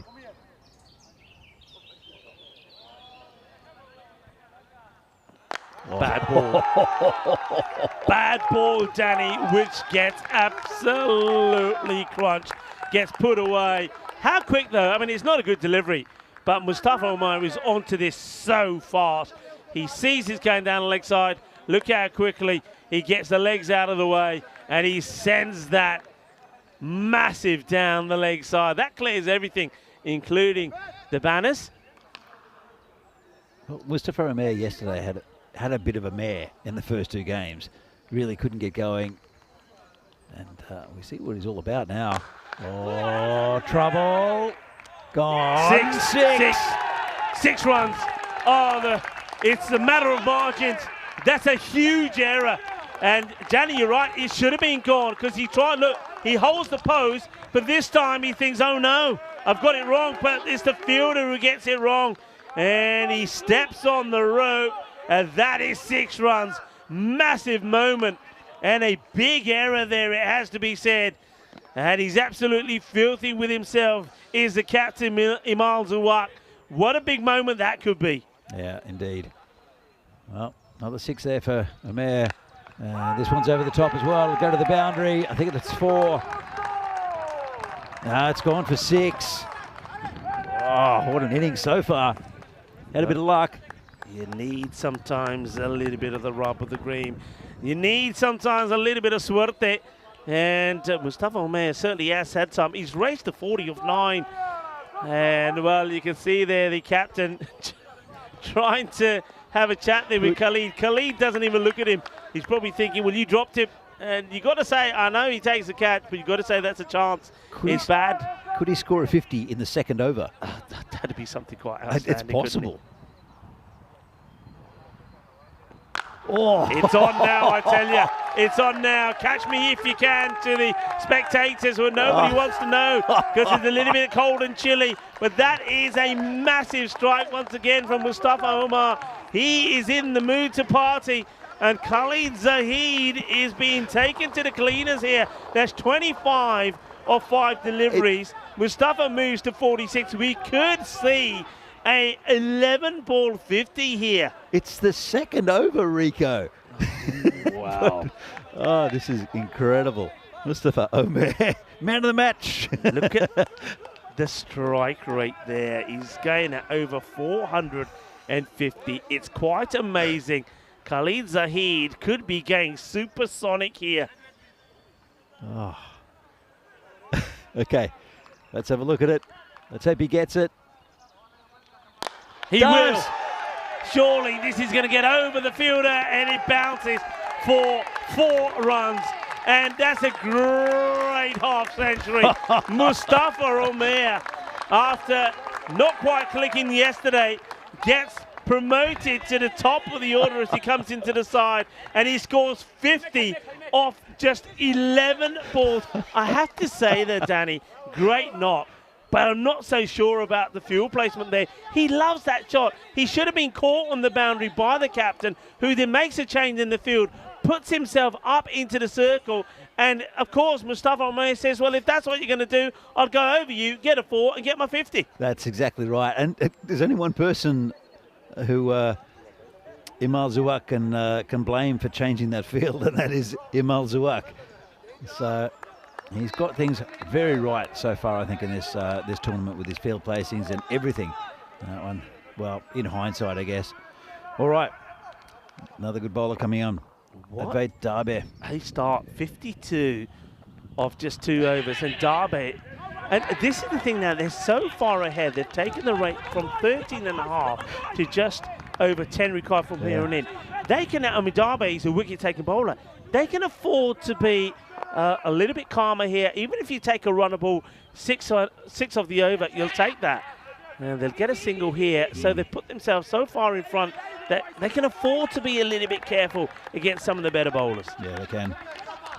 What's the fastest 50? Is it 9 ball 50? We've had a 9 ball 50, but I wonder in ECIs. I mean, that's got to be right up there as one of the quickest in ECIs. 50 off 11, quite incredible. Right, here he is again, back on strike. He's just got to keep going. He doesn't want to stop what he's doing. When you're in, you're in. And I think he's put his team so far in front that he's probably thinking, I've just got to keep playing my way. I've had a little bit of luck, of course, and why stop what I'm doing? So even though he doesn't have to go after Darbe, I think he will. Can't afford to relax. Good ball. Quicker ball by Darbe. And again, another good ball. Good over this so far. Exactly what Sweden needed. He has been good, though, Darbe. I mean, for a 17-year-old, yeah, I mean, very handy. Pressure on him, and yet he just absorbs it and just gets on with what he does. And I said before, he never bowls the same ball twice. That's his skill. And this time, you see, takes all the pace off. This time he goes wider outside off. And when you consider he just muscled 50 of 11 deliveries, now he's just faced 2 dots on the spin. Gets this one pretty good. That's going to get over the fielder. That will go all the way. And this time a little bit too short. And I think he felt the need to go after this as well. Did Mustafa. He couldn't afford to get another dot on it. But still, having said that, it's a good over from Darbe. It will only go for the 7th. That one Maximo, a 1 single win it. And the power play score 59 without loss after 3. Yeah, good power play for France. And again, superb bowling from Mustafa Omer, or batting, I should say, from Mustafa Omer.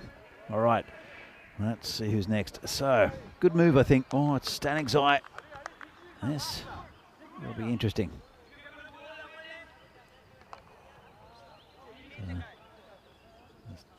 Getting a medical report from one of the blue crew. So I think it's all okay. Just slight medical concern. Yeah, I just took Mars Bargy. Yeah. Of course, it took a bit of a, I mean, somebody said to me, watch out for the spiders, Rico. He said they were all over the place. I think Paul Marzi is, this one is well bowled, darted in Yorker. Marzi's got a bite and he's just swollen up somewhat, but he said some antibiotics. He's going to be all right. I mean, that Marzi, Wolfie Marzi, he should know all about the wild. I'm sure Marzi will be fine. And of course, we're always well looked after here in Drew. Yes. Federation have sorted him out. This is Joid Staniczai, who bowled very well in the last match. He kept things nice and tight. And of course, he came out and muscled a massive 6 at the end of that innings to get his team to this 133. Now he's got to do it with the ball. Oh, massive. Absolutely massive. And this time it's Mukhtar Ali Gulami who hits his first boundary. I tell you what, it won't be long, Danny, when some of those cars parked in that car park there might think about just moving some of those nice vehicles, because they're getting closer and closer to getting hit. Well, the black vans that we get driven into the ground to yesterday. This is another 6. Lovely shot, the other side this time. There was one parked just next to that tent over there. Yeah. And a big 6 went about 4 meters away from it. And that was moved very quickly. Yeah. Because it was right at the firing line. Talking about that tent over there. Yeah. That's the lunch tent. And guess what we're doing after this this innings? Well, we're going to be tucking into some lovely lunch. We will. Looking forward to it. Because we do have a slightly longer break, don't we, between after the end of this match and the next. It gives teams and players a chance to get some lunch in, and ourselves. And, well, it looks like we'll be preparing for the decider as well. Let's hope so. France at the moment look like they're gonna win this match, and quite comfortably at the moment. 62 required in 38. That's not a good delivery. Goes for the slower ball here, Joey. But you can see from the angle of his body, he was always going to struggle getting that right. He's a little bit lucky, actually, that doesn't get pumped away to the boundary, because there's nobody on the boundary sort of from the 45 all the way down to square leg. I think just France are not a morning team. Not out. Appeal here. The umpire doesn't seem interested. Seems to be moving away pretty quickly. I think this one, a couple of things might have been wrong here. The height could come into play. Also the impact. I wonder where the impact is here. Yeah, it's probably going too high, and I think probably also going to go on a missed leg stick. I think I agree. It's too much doubt. Not a bad shout, but too much doubt for me. Edge gone. This time he will go. And, well, look at the celebration. He is absolutely pumped. Where's he going? Where is he going when he can run straight over to the captain? But Jawid Stenigzi, it's almost like he's taken the last wicket and won the match here for Sweden. That's a huge celebration. Mukhtar Ali Gulami will go for 15 of 8. But have a look at the celebration there. Watch him go. We'll catch him if you can. He's giving us a lap of honour. Can we catch up with him? Look at him. He is absolutely pumped. He goes running to his captain, Imal Zuwak. And finally, I think Imal is the man who has to put the brakes on him. Anyway, not a bad innings there from Gulami. Good breakthrough. And, yeah, very excited was the bowler, Stanexek. He'll be back. And a little bit later. I wonder if they're going to keep on bowling Darbeck. I think they should. He dried up those runs in the last over. Get that big 6 hit off him. And there's a new batsman out there. Yeah, and he's a good striker of the ball, isn't he? This is get a chance to see a bit of Faisal Safi. But at the moment, the man who has got them going and should really stick around and see it to the end is Mustafa Omar on strike. And we're going to see some more of the spin. Hits it firmly, but this time, no mistake from the captain as he spikes it into the ground. I got you this time, he says. And it's Darbe that gets the breakthrough. So we see 2 wickets in 2 balls. We saw at the end of that last over, a wicket fall from Mukhtar Ali Gulami would go for 15. And then the very next ball, the start of the new over from Darbe, is Mustafa Omar will finally depart, and Imal Zuwak, he absolutely spikes his ball into the ground in delight. Sweden starting to get back into this contest. Yeah, how quickly things turn in this format. It's such a condensed form of cricket. It's great to watch. Great bowling by Darby again. Just had that one loose ball. And 2 new batsmen. Interesting they put Safi up the order. He's a left-hander, so that does change things a little bit, especially with the bowling of Darbe. This is Kasane, who started off the tournament very well. Not got. It's dodgy inside edge. But the last couple of innings have been a little bit sparse from him. Same as with with Kamran. But as I said, it's a left-hander. It's a good matchup with Darby though. In that hitting arc. He's got good protection on the leg side though. 3 on the boundary. Oh, none of those 3 are going to be able to reach. I wonder, do you think that might be the reason why they've gone with the left-hander, Yes. Safi, because they know that Darby is the danger. Yep. Him bowling left arm over, bowling to the left-hander, well, you're the left-hander, the batter would fancy it. I think that's a very good tactical move there from France. Yeah, look, I mean, Safi's a good batsman as well, and having a left-hander, it just changes the line of the bowler, and it gives an advantage to both batsmen, I think, to have a right-hand, left-hander combination. This is in the air. It's going to be 6 again. And when a left-hander, when any batsman comes in and can do that off Darby, who's had a good spell. Yeah, good shot, and gets right underneath it. He's not afraid to go out over the top of the offside, and when you're hitting the ball sweet as that, it's going to go all the way. So, though there is that wicket there, and we did see 2 wickets fall in 2 balls at the end of one and start the other, but you can see that France still staying firmly in control. Smashed and over the fielder and make it 3 sixes in a row. Shaka time. We're doing it the Caribbean style here. It's Calypso style. 3 in a row. Darby's figures look good onto those last 3 balls. Yeah. But that's it. That's just changing the.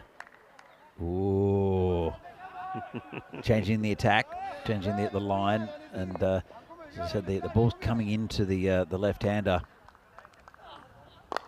And just tries to get the Yorker length delivery in, but well watched there by Safi. Just takes the single and says, that'll do, we're happy with that. He'll put himself back on strike, and France, there, even though there was that little blip with a couple of wickets falling there, still well in control at the half-point mark here. It's 94 for 2. So we take a look at some of the events coming up on European cricket.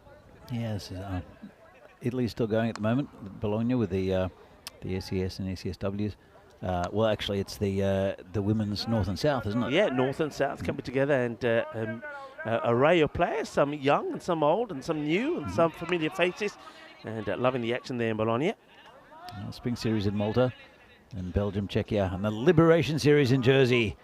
We need to find out what that is. I'm sure there's a reason why it's a Liberation Series. So it's going to be a good series as well there in Jersey. I'm going to see some familiar faces, and I know that from all the Jersey supporters, and of course the teams that we see at Khartoum.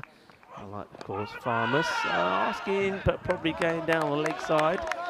Old Victorians as well, that they're all saying that we're going to absolutely love it there. Some very good ground, and I would imagine that the competition there will be very good and at a very high level.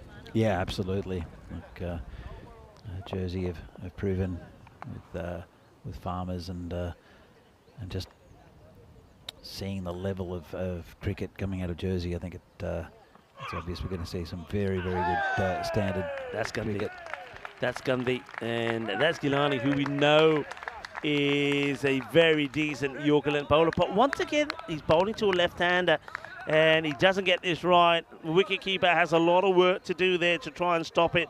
Ajay Mundra, he can't get a glove to this as it swings past him, and that's going to be a minimal, and that's the last thing that Sweden need to do, give away 5 wides. Well, that's what pesky left-handers do, Rico. They change the line of the bowler, and you know, Galani, he's normally pretty accurate, but Safi is just throwing that line out the door. Now it's going to adjust a right-hander. Yeah, this will be interesting because once again, the captain, I think it's Warren Sane, just faced the 1 ball, so he's pretty new, pretty fresh. He's been a little bit out of touch as well, so I think Galani will be looking to really test him, and this is an opportunity for him to get that Yorker right. He makes the adjustments in the field. He's got 4 on the leg side, so he's got 3 on the boundary in that leg side, which is quite, when you consider he bowls the Yorker length delivery, it's quite a strange field, isn't it? Yeah, a little bit. So Kalani comes in. It's played away. There is a sweeper out there who does stop it. They will come back for 2 though. Very good running. They might even want 3, but it is backed up. Yeah, I mean, a bit surprised. You're jamming in the Yorker. You'd probably want 1 more across on the offside. Probably have square leg up, long on back, maybe mid-wicket in. But he's sticking with 3 on the boundary on that leg side. If you get it slightly wrong though, if it's a half volley, it's going to get launched. If it's slightly full, I guess it'll squeeze out to somewhere. Good ball. Well bowled, that's nicely played. It will be the captain who does the fielding, knowing that they need another sort of cluster of wickets here to fall to get themselves back in this. This is very similar really at what Sweden had to do to beat France in the last match. And France now looking to do the same, but they won't want to have that little blip that Sweden had. They'll want to stay in front all the way through without the panic, and shots like that will see them do it. That is a great hit. He goes inside out, over the top, and well, Faisal Safi looking pretty classy out there, and maybe he too is saving the best till last. That's a great hit over the top of the offside. It's going to be 6 more. Yeah, lovely shot. Just again missing that Yorker length, and that's exactly what can be done. It's so hard to bowl consistently as the Yorker. Does it pretty well, Galani. Again, bowling to Safi. Gets a bit inside out. Oh, that's it's not good, is it? I think, and I'm going to take the words out of your mouth there, Danny. He's got to commit to either the catch or saving the boundary, and he does neither. And that's Jaweed, who, well, we saw him celebrating big time when he took a wicket. There'll be no celebrations there. And this time, well, he went running to the captain to celebrate. It's the captain that'll be having a few words with him. In a match like this, you don't want to give away a boundary, and that's exactly what they do. 113 for 2 after 6. Yeah, look, I think France, they're not home yet. There's still plenty left in this this game, but that didn't help. It is that the fielder, actually it's not. They're going back to Pereira. I think it's a good move from the skipper, going back to your main man. He did go for a bit of stick in the first over. It was Omer who took him to town, but Pereira is the quickest of their bowlers, uses his height well. He has plenty of it. 23 off his first over. And I've got a bit of batting to come as well. Kamran's still to come, and Kasane still hasn't really gotten going in this innings. Started off the tournament quite well and was hitting the ball everywhere was Kasane. But, go. I think back to Pereira here. Even though he went for 23s first, I think this is a bit of a gamble from the captain. He needs Pereira to deliver. Good ball. Yeah, it's a good start. Gets it in the right area, sort of. Kasane hasn't quite got going yet, the captain. I mean, I suppose he's thinking here they need less than a run aboard here. Just over 5 and over required, so he doesn't have to do anything crazy. I think his plan would be to try and just take the single. There's plenty of singles out there, and get Safi back on strike. The left-hander has caused all kinds of problems to the bowlers. And that's what he'll do here. He'll get the single. That'll be fielded there by Sahid Ahmed. So an opportunity now for Safi to pick and choose, really. I think if he gets one in the slot, he'll be looking to put it away. They're leaving that at the moment, the extra cover boundary, unprotected. They've got like a backward point in and long off, so they're trying to put a squeeze on with a short extra cover in there, a short cover I should say. Not much protection on the leg side square. So, and he's coming around the wicket, angling the ball into him. Oh wow, you got a bowler and a fielder running at the same time. There you go. Yeah, they must have heard me, Rico. Good spot, yeah, good spot. It wasn't the right field. Now the fielder, they do get a square in, but still not a lot of boundary protection. Mid-wicket back, long on, long off. This is going in the trees, I reckon. All right, here we go. If it is, it goes into the haunted woods. Well, it should have. We might have a look at this side on. It looked a little high. I think the umpires are on the walkie-talkie, so I think the third umpire, Niaz, will have a good look at this. It just felt high to me. Let's have a look. No, it's okay. It's all right. Comes back in. Could use the guide of the European cricket banners there. At the bottom of the banner makes a good line for, if it's above that, you know it definitely is. So just a single. So Kanasane back on strike, the captain. And he hits this good. And that is a mighty hit. The captain will like that. Well, Whoa. that has clobbered into something. I don't know what is hit, but it made a loud noise. 6 runs from Kanasane, doubles he score with 1 hit, moves to 11. And of course, that also means that they've more than won this over quite easily. Only needed to go at around 5. And that is now 8 off the over with still a couple of balls to go. France. That's another full delivery. It's going to drop into a pocket of space. It's another one that's going to have to be checked for the height. He got away with 1. Let's see if he gets away with this one. And It's this not one the tallest, dropping. Kasane. Let's have a look here. And it's an interesting one. I know he's out of his crease. Yeah, it's called. I was going to say, I can see that one being called because it wasn't a slow delivery. It's not coming down drastically. And I think that's a fair call. So free hit. And that means that Faisal Safi has got the license to go big here. He's going to have a go, I'm telling you. And he's going to get 4 runs. It's a desperate lunge from the fielder at point to try and stop this. And it's going to be cuatro más. France are almost home. They're taking it down to single figures required for victory. It means that we go into the last match, which will be the decider, with both teams with a 3-3 record. They're not too far away from, they weren't too far away from getting that extra point either. Getting in under 7 overs. There's only 1 over left. Don't bowl an extra now. No extras now. Well, that's going to be just a single. I think this one is okay. It's another one which is over pitch, but I think that's probably about halfway up the pad, so they'll take the single. It will be the end of the over. And France, they're almost home. 128 for 2. Just like you said, Danny, they're not the best of starters, but they always come back strong in that second match. Yeah, absolutely. Well, they hit, I think every score was over 150, or just about. 169, ironically, was the highest score of that they hit yesterday, and they were beaten off the last ball. So both teams have got the power to score big, and they just seem like it's they need to both warm up a little bit and digest breakfast, I guess.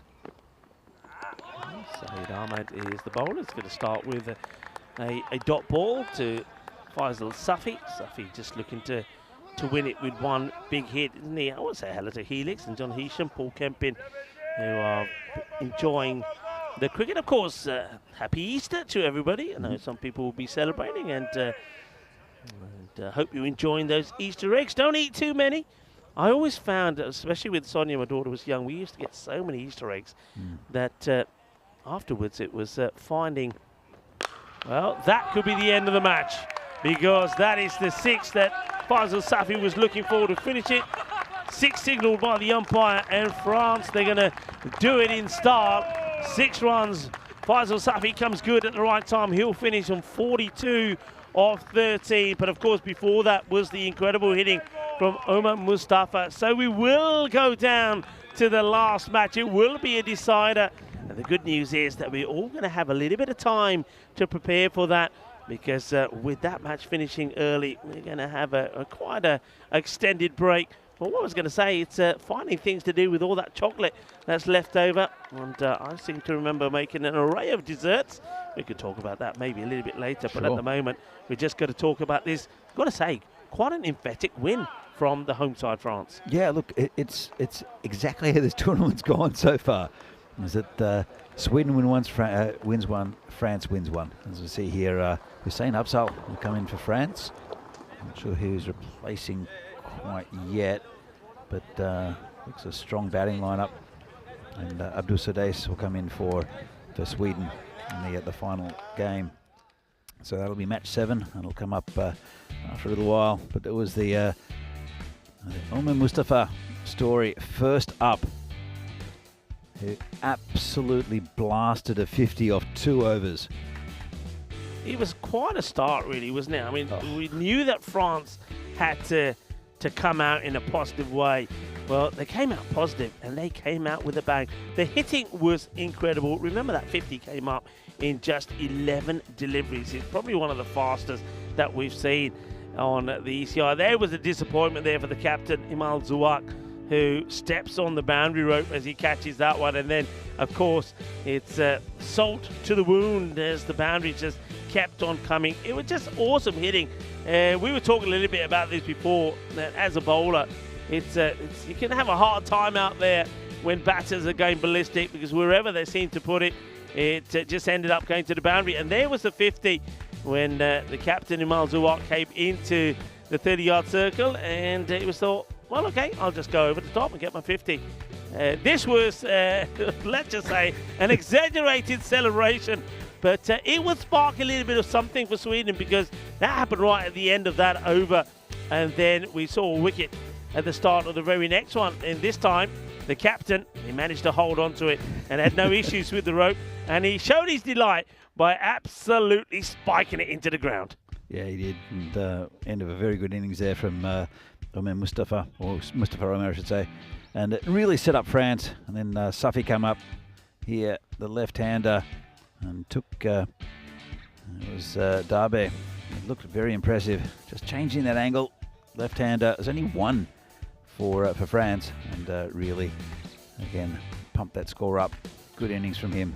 Yeah, it was, and I think it was a good tactical change as well to have the left-hander come up. It seemed to work well against Darbe, and you can see even the likes of Gilani, who normally is very economic and gets the ball in the right areas, just struggled to get the Yorker left delivery right to the left-hander, and he finishes on a very healthy score there as well at the end of the innings. So 42 from him, but earlier, of course, there was that magnificent 56 from Mustafa Omer. It was a great knock, and I think going into that final match to decide, I know we're going to have a bit of a break before that, but I think with a win like that France will probably be pretty upbeat, but it'd be interesting. We had a quick look at the starting lineup there, so we see that no surprise that Mustafa Omer stays into the side. I think Usman Khan is probably not going to play in that last match. I will give you a further update on that when we have a look at the teams, but I think we'll probably see Usman Khan coming out, and I think we saw Husnain Afzal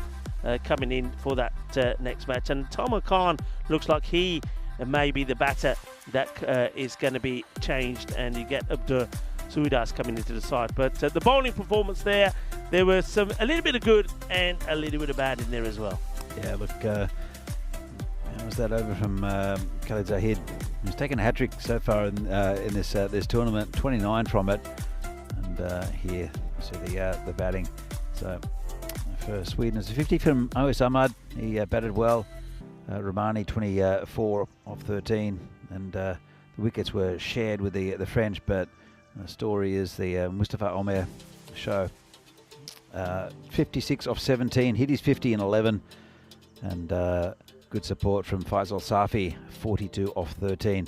We're going to take a break. We're going to have lunch, Rico. Looking forward to that, and we'll be back in just under an hour's time for the final game of this series. It's been a fantastic couple of days cricket here between France and Sweden. Looking forward to match 7 of this European Cricket International series from Dreux in France. See you back here in about 54 minutes. Cheers, guys. Bye.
This European cricket event is proudly brought to you by HCL Software, Rado, 1xBet and Victorinox. Hello viewers and welcome back to the decider. Well, all the neutrals around the world, this is the match and the outcome that you wanted to see in this European Cricket International Series between the home side France and Sweden. With 3-3 the record so far, it means that this match number 7 is going to be the decider in this one. Which team is going to walk away with all the goodies? Well, it is Easter Sunday. Well, maybe the winners is going to get all the Easter eggs. We'll have to wait and see, but we don't have to wait too far to go straight over to the coin toss to see what happens. And I think the coin toss could be very important. Let's go straight over to Stefan Gooch. Sweden to call. Tails is called. It's heads. Good luck. All the best, guys. Have a good game. Thank you. France have won the toss. They're bowling. Lingeswaran Kanasane, the captain of France, winning the toss, and he doesn't want to change that winning combination. He is going to have a field first against a Sweden will be batting first in this decider. And I think that someone like Ajay Mundra is going to come back strong here. Remember, the star batter got a diamond duck the last time we saw him. He's going to be key, and I'm expecting maybe something like Saeed Ahmed to come back strong in this one. Talking about the batting, what about the way that France knocked off those runs last time round with Mustafa coming good? And what a knock it was from him on Mustafa, scoring that 50 in just 11 deliveries. And then also Faisal Safi, the left-hander, he was screaming it to all parts of the ground as well. So we've seen batters coming into the right type of form at the right point for both teams. But I think bowling and fielding is going to be the key to whoever ends up winning this decider. And will it be the spin? We've seen some good spinners there. Sweden, Darbe has been outstanding. Such a young player, but he's got so much control, has the left arm spinner. And then for France, well, of course, we talk about Dawood Ahmadzai. He, Mr. Universe, can certainly make a change. Or will it be the pace bowlers? Galini for Sweden, getting that Yorker in, especially to the right-handers. He's been deadly. Sweden tend to use him a little bit later in the innings. I wonder if they change it around a little bit and have him bowling at the top of the order. Then, of course, any one of Rolatula or Rolahula Mangal could be the key with the pace for France. It's really going to be a very, very exciting match. Probably too close to call, but I do know that we're going to finish with a bang here for these internationals. Will it be Sweden or will it be France that are going to be victorious? Only one way to find out. Stay tuned. Let's go straight over to Danny Hudacek for the start of the first ball. Merci Rico, and welcome back to France to everyone. This final game of this fascinating international series between France and Sweden. So it's just been punch for punch. Sweden win one, France win one. Sweden win one, France win one. So Sweden are due to win this, except France are in the way. So players are walking onto the field. As we can see, a couple of changes. Hussein Afzal has come in for France, and Abdul Sudais has come in for Sweden. They'll stiffen up their batting a little bit for both teams, but again, it's a couple of very, very good sides going head to head. The supercomputer says that France are favourites. They are at home here. However, Sweden are a very good, very good side. Interesting to see that Kanasane has asked Sweden to bat. They won the last game, chasing. But the previous 5 games, France had batted first. So just a change in attitude, maybe. And change a winning formula for France. And that winning formula had this man, Ramatullah Mangal, opening the bowling. Interesting they don't go with Noman Amjad. Don't think there's too much difference though, except the earlier game I did take a bit of a pasting from the Swedish batters. It will be Imal Zuak and also Ajay Mundra to open. I think, just taking a quick look, definitely is Zuak. So only 2 men back. as per usual, as we see Mungal bowling to Zuak, captain, and nicely hit. Good stop out there on the boundary. Really good cricket. And they're pumped for this, the French. Nice shot.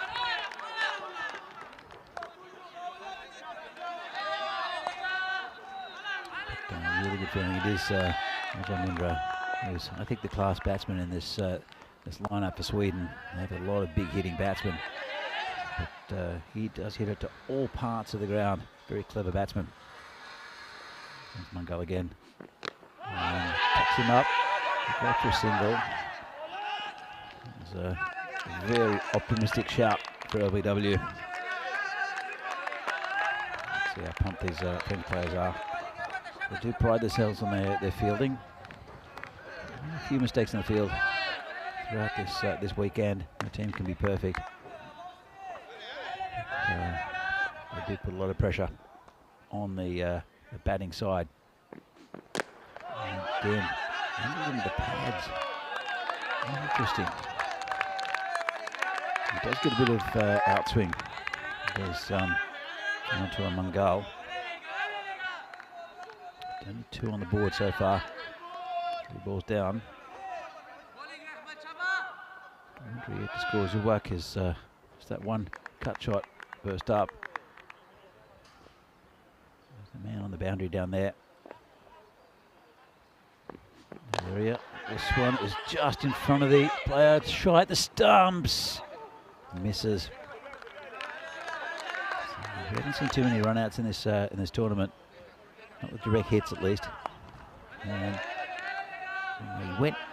Well, I'm not quite sure why he made a right turn at Albuquerque. The batsman should have just run straight. Been a good over so far. And big swing and miss from Mundra. A bit frustrated. Doesn't need to do that. There's Ajay Mundra. He's just a class batsman. Yeah, I gotta tell you, it's a bit chilly here in the afternoon in Dreux, northern France. Nice and cozy under the igloo though. That's Mungal again. And another great delivery. Really good over. Only 2 off the bat, 3 in total. Fantastic start for France. And Sweden will have 9 overs now to get a decent total up, as we see here. And this is the ECS European Cricket Series coming up this week from France on this ground. Beautiful facility. We have Group A games next couple of days, and then Group B. After that, the finals day is on Sunday. So this is going to be some more high-quality cricket here from northern France. And, joining me in the igloo, Rico. Good to be back, and what a great start that is from France in this all-important must-win match. Winner takes all. And Numan Amjad to bowl the next. Oh, that's gone all the way, I think. It's a cut shot. I'm not sure. There's a bit of puff of dust. Another look. Just a bit wide. And just in front of the rope. 4 runs. Cracking shot, isn't it? Beautiful timing. Just Kamal Zua, one thing he has done, he's always got starts. We've mentioned that so many times, but he hasn't gone on to score a big score himself. And with Ajay Mundra struggling a little bit at the start of this one, remember, coming back after a diamond duck in the last, he hasn't scored a run in 3 balls. I think it's important that Kamal Zua gets them started in this over. Numan Amjad just gives him a little bit too much room. This one's hit through the leg side, should be 4. And it is. Catch up to that. This ground is pretty quick, Rico. Very good, and very quick. And it's, once you get it in the gap, you see here, it's not right out the middle, but the location is good. And that will make its way to the boundary. Yeah, it's a beautiful ground, actually. I mean, a lot of work's done on it by the ground staff, keeping it nice and green and keeping the grass nice and short. That one's up in the air. It's just going to drop in a pocket of space. It means a little bit of luck. Good fortune for Zuak. He'll get a single. So let's see if Jamundra can get going. He's been so good, hasn't he? He is the top run scorer at the moment. In the 6 innings he's had, 179. But Mukhtar Gulami not that far behind, some 19 runs behind, but only had the 4 knocks. So remember, there will always be the matter of MVP to discuss at the end of this match. So Mundra will be keen to get a few more runs on the ball for himself. He's going to watch that one go a little bit too wide from Numan Amjad. So one more to go onto the board. Yeah, that's well, a few runs already if there's over 10 of the Amjad over so far, and halfway down.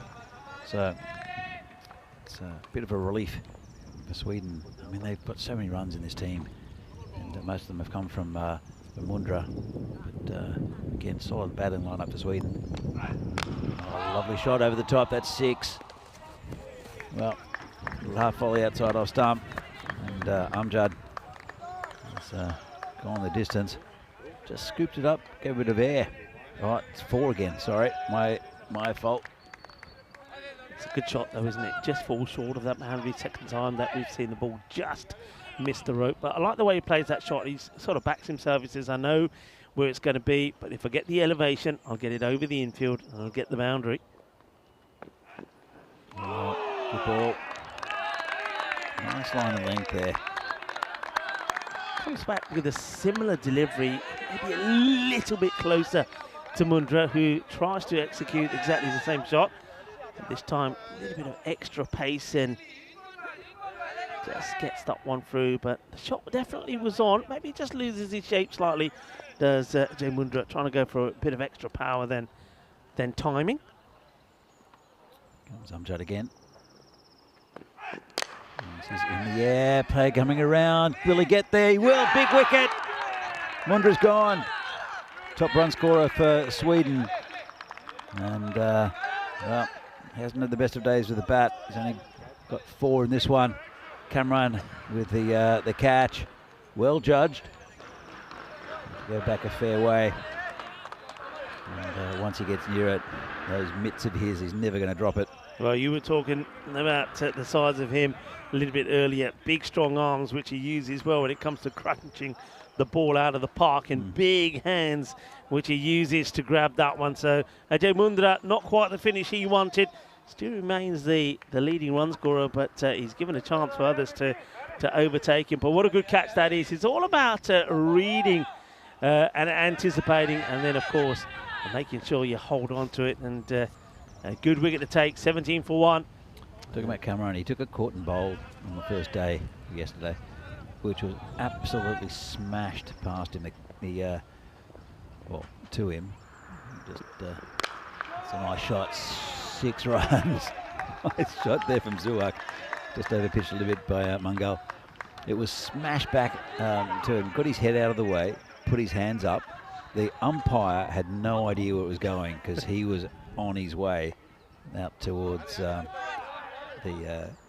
to his right, away from the action, and it was absolutely smashed, and it just went straight into those mitts. Great catch. Good comeback here from Ramatullah after being a little bit too straight and letting Imal Zuak smash him away for a boundary. He comes back well outside the off, single taken. Always Ahmed, who, well, he's had a couple of good knocks, hasn't he? We saw him score 70 last night. Then came into the last match and scored a 5.5 century. Let's see if he can continue in the good form that he's in, facing his first ball from Ramatullah Mangal. Well, got past the field of 4 runs. Not much he could do there. It's Galani. It's quite straight. And,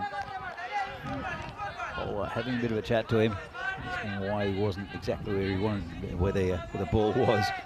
Yeah, you can see Ramatullah does want to move the long on onto the boundaries. You can sort of see he's got the backward point who's on the boundary to come into the circle, so field change.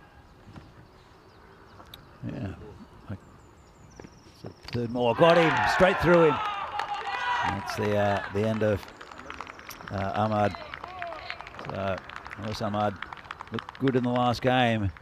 His stumps don't look very pretty now, though. They're all over the shop. Excellent delivery, really good comeback. Just goes a little bit fuller and angles this ball into. I wonder if he goes just a little bit wider of his crease to create a different angle. It's an ugly looking dismissal really for Wais Ahmed. He loses his shape. He's a little bit off balance, and balance is key for a batter. So another good hitter and good stroke player has to walk back. And Rahmatullah Mangal picks up another. That's 7 wickets for him now in this series. He's the leading wicket taker when it comes to the seamers. Of course, it's the spinners, Darby, and also particularly Dawood Ahmadzai, that are top of the pack at the moment. But he ain't done yet. As he looks to finish his spell in style. Still got a couple of deliveries to come. Saeed Ahmed was good in the beginning part of this international series. He's just lost his way slightly. He'd love to come back strong, left-hander. Yeah, it's a good bat. And good ball straight up. He's the first couple of innings I saw him, he looked like he had a lot of weaknesses in different parts of his game. And then when he hit that 70, you just couldn't bowl to him. It didn't matter where the ball was, it was being smashed over the rope. So he's a very, very dangerous hitter. And also being a left-hander, it does affect that shape of the bowler. Might bring it back into him though. A little bit. This is in the air. A couple of them are queuing up. Difficult chance. Taken! Really good chance taken there. I think it's Nasiri. They went high up in the air. Big wicket. And Ahmed goes. That's a sensational catch. That really is. I mean, you can see the delight from the French, the way that Dawood Ahmadzai then wrestles to congratulate him. That's gone a long way up. It's high, it's swirling around, and the fielder, that's a tremendous grab. Look how far away he had to eventually adjust and take that from his body. And speaking about his body, one man who says, look, the camera's over there, give him a smile. And Mr. Universe is showing Jamshid Nasiri where the camera is. That is an outstanding catch. Yeah, really, really good catch. You can see that he had to make that late adjustment, took it basically in one hand. So difficult, those catches. Well, Dawood Ahmadzai has been brought on. Good move, I think. A lot of pressure for Sweden, and 3 wickets down for 28. Not the greatest power play for them. Good for France, but I think this is the perfect bowler to bring on. It's always worked bringing him straight on the power play. I've said before, sometimes he goes for 15 or 18 in the over, but he does pick up wickets. I think with... This is lifted over the top, is it? No, straight to the field. Another wicket. Oh dear. Oh dear, oh dear. And you can see what the plan was from the batter. He saw it was a little bit wider, and Imal Zawak wanted to whack it over the top of the fielder, but he doesn't get the elevation. It's another catch that's been taken. Another wicket will go, and it is Rahula Mangal who holds on to it. And once again, Imal Zawak, he shows so much promise with the earlier shots, but he finds a way to get out. That's unbelievable. I don't think he's hit many scores. He hasn't get any scores over 20 in past the 20s. Most of them have been around about this. So 18 off 9. He gets a little start, but just doesn't go on with it, unfortunately. And now Sweden in a bit of trouble. As I was saying before, Dawood Ahmadzai, I think, is the perfect bowler to bring on at this stage, because there's pressure on the Swedish bats because the runs aren't there, but they've lost wickets as well. Yeah, wickets falling. Who's going to be the saviour for Sweden? Will there be one? Yeah, it's a really good ball here, Romani. Romani with open bat. He has scored some runs, but Dawood Ahmadzai, leading wicket taker now by a long distance. He has taken 11, and not far behind him, Rahmatullah Mangal has moved to 7 himself. Good bowling. I think Romani does like that. Like a shot around a square of the wicket on the leg side. There's a man back for that, a couple of back on the boundary towards that area. But with the ball moving away from him, it's dangerous. Oh, as I said, it's dangerous. Another one, gone. delight for the fielder that comes running in. This time it's the brother of Rahula who took the catch at the other end of the field. Ramatullah Mangal running in, not an easy catch. Never easy when you can't stop, when you've got the momentum going, but he clutches it. And then more delight, not just, of course, for the French on the field of play, but all of the spectators that have come to this lovely ground. And another wicket goes. And they're in serious trouble here now, Sweden. As we see Romani, who, when they've been in this sort of situation before, has been kind of their saviour. But Samiullah will go for a 3-ball duck. And that brings Javed Stanigzi to the middle. 28 for 5. Wow, this is not how the script was supposed to end for Sweden. It's a bit of an appeal again, not quite sure why. But dot ball, been really good over here from Dawood. He's taken 2 for Blot, 1 ball left, double wicket maiden over. I think he had one yesterday as well. He had a double wicket maiden. Let's see if he can pull it off again. Here he comes. Nope. That one may not come back. That has gone over the fence into the no-go area. 6 runs. Well, it could have been a spectacular double wicket maiden. It's still going to be a very good over. Only the 6, and that big 6. Mind you, I think we should give that 12. It's gone the distance all the way into the haunted woods. But Sweden, despite that boundary, they're 34 for 5 at the end of 4. Yeah, fantastic start for France and Sweden. Oh, they're a good side, and they're just going to keep on swinging. And they hit the ball so hard. But, there's another good bowler coming on.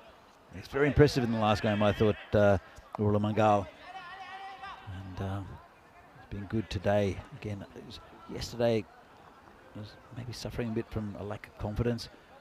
His brother and also his skipper were talking to him about different things. But today I think he's been one of the best bowlers for France. Drops it short, that'll be 4. Just too short. Put away by Sudais. He's come into this side. Played a couple of games yesterday, but it's the first one he's played this afternoon. It's nice pull shot, isn't it? And Rahula, we've seen him make. He started like this a few times actually. The first one is maybe just that loosener, just doesn't get the line right, but he always manages to find his way. Well, that dog's finding his way where he needs to be. Full of energy, doesn't stop. Yeah, lovely dog. And so around yesterday as well. Looks a lot like my dog Oki, just bigger. It's a Swiss Shepherd. Lovely dogs. Sudais, who comes into the side this time, comes in I think for Usman. He's out there with Javed Stanigzi. These two are going to have to try and find a way to get a partnership going. And the batter once again doing the umpire's job. Let the umpire do the umpiring, gentlemen. As you see there, Sudais saying to the umpire, hey, how about that? That's got to be a wide. And the umpire says, behave yourself. I'll do the calling. It's 1 for the over and no more. It's a bit of pace there from Rahula. Sit again. Slower ball. Slow bowled. Had to wait on it. Didn't get the timing right. Just a single. They call it back up. He's going to the keeper. Just bounced in front of him. Good ball to pat it down. Well, 5 wickets down, Sweden. I mentioned they've still got a lot of batting. Try to get towards that 100 mark, minimum. Oh, slow ball again. Didn't work that time. And it's 6 runs. As spectators fielding that one. Good to see a few spectators, actually. Yeah, and nice to see a few youngsters there as well. I know that they're all very keen cricketers, all wanting to have a bat and a bowl. And let some more spectators in at the ground. What do you reckon? Is that truck now or the van a bit of a target? That van is parked in a very dangerous position, and I think it's the owner is now thinking about moving it. And as he gets into it, probably think, yeah, there he goes. It's okay, I'll get the message. I'm in the danger zone. There's the dog there as well. So. Oh, you'll come back to us in a moment, but we can also see the van getting moved pretty rapidly. Yeah, I'm out of here, he says. I'm in the danger zone. Hey, a good opportunity to say hello to everybody that's tuning in around the world. Great to see plenty of cricket being played here at the European Cricket Network. Of course, in Bologna, it's the women, the Italian women from the north and the south doing battle. And here in the crunch match between these two nations, I've got to say, whoever the winner is here, it's been an outstanding series with some excellent cricket. Absolutely, look, it's been fantastic. I mean, I've got vested interest, I guess, in France, being part French. Yeah. And so I'm very happy that this has just been a fantastic series. Sometimes you see these blow out a bit, but yeah, two very evenly matched sides, similar in some ways, but again, just excellent cricket. It's been very much a roller coaster. This one's going to be a long chase. Ball will just hold up. The batters will eventually run a comfortable 2. Yeah, it's been a bit of a roller coaster. As you said, it's sort of followed a kind of a pattern, hasn't it? One team wins, the other bounces back, and the other team takes the advantage back again, only to find it being pegged back. That's what we saw yesterday. Today's been the same, with Sweden winning the first and France coming back. And this is the decider, the crunch one. We're talking about crunch. This has been crunched out of here. Gidna bada shaka, 6 carreras más. Que guay, que genial, que grande. As Abdur Sudas goes big again, dances down the track and nails it. Sweet out of the middle. What I've liked about this tournament is that not only is the tournament been close and been well competed for, but every single game has been tight. There's not been one blowout, which is pretty amazing when you consider. I mean, they're two very evenly matched sides, but often especially with 10 over games, there is a blowout here or there. Just hasn't happened. It's just been competitive cricket. Been really good. Darwood again. Drops it short. Could be gone. Think he is. And celebrations. Celebrations indeed.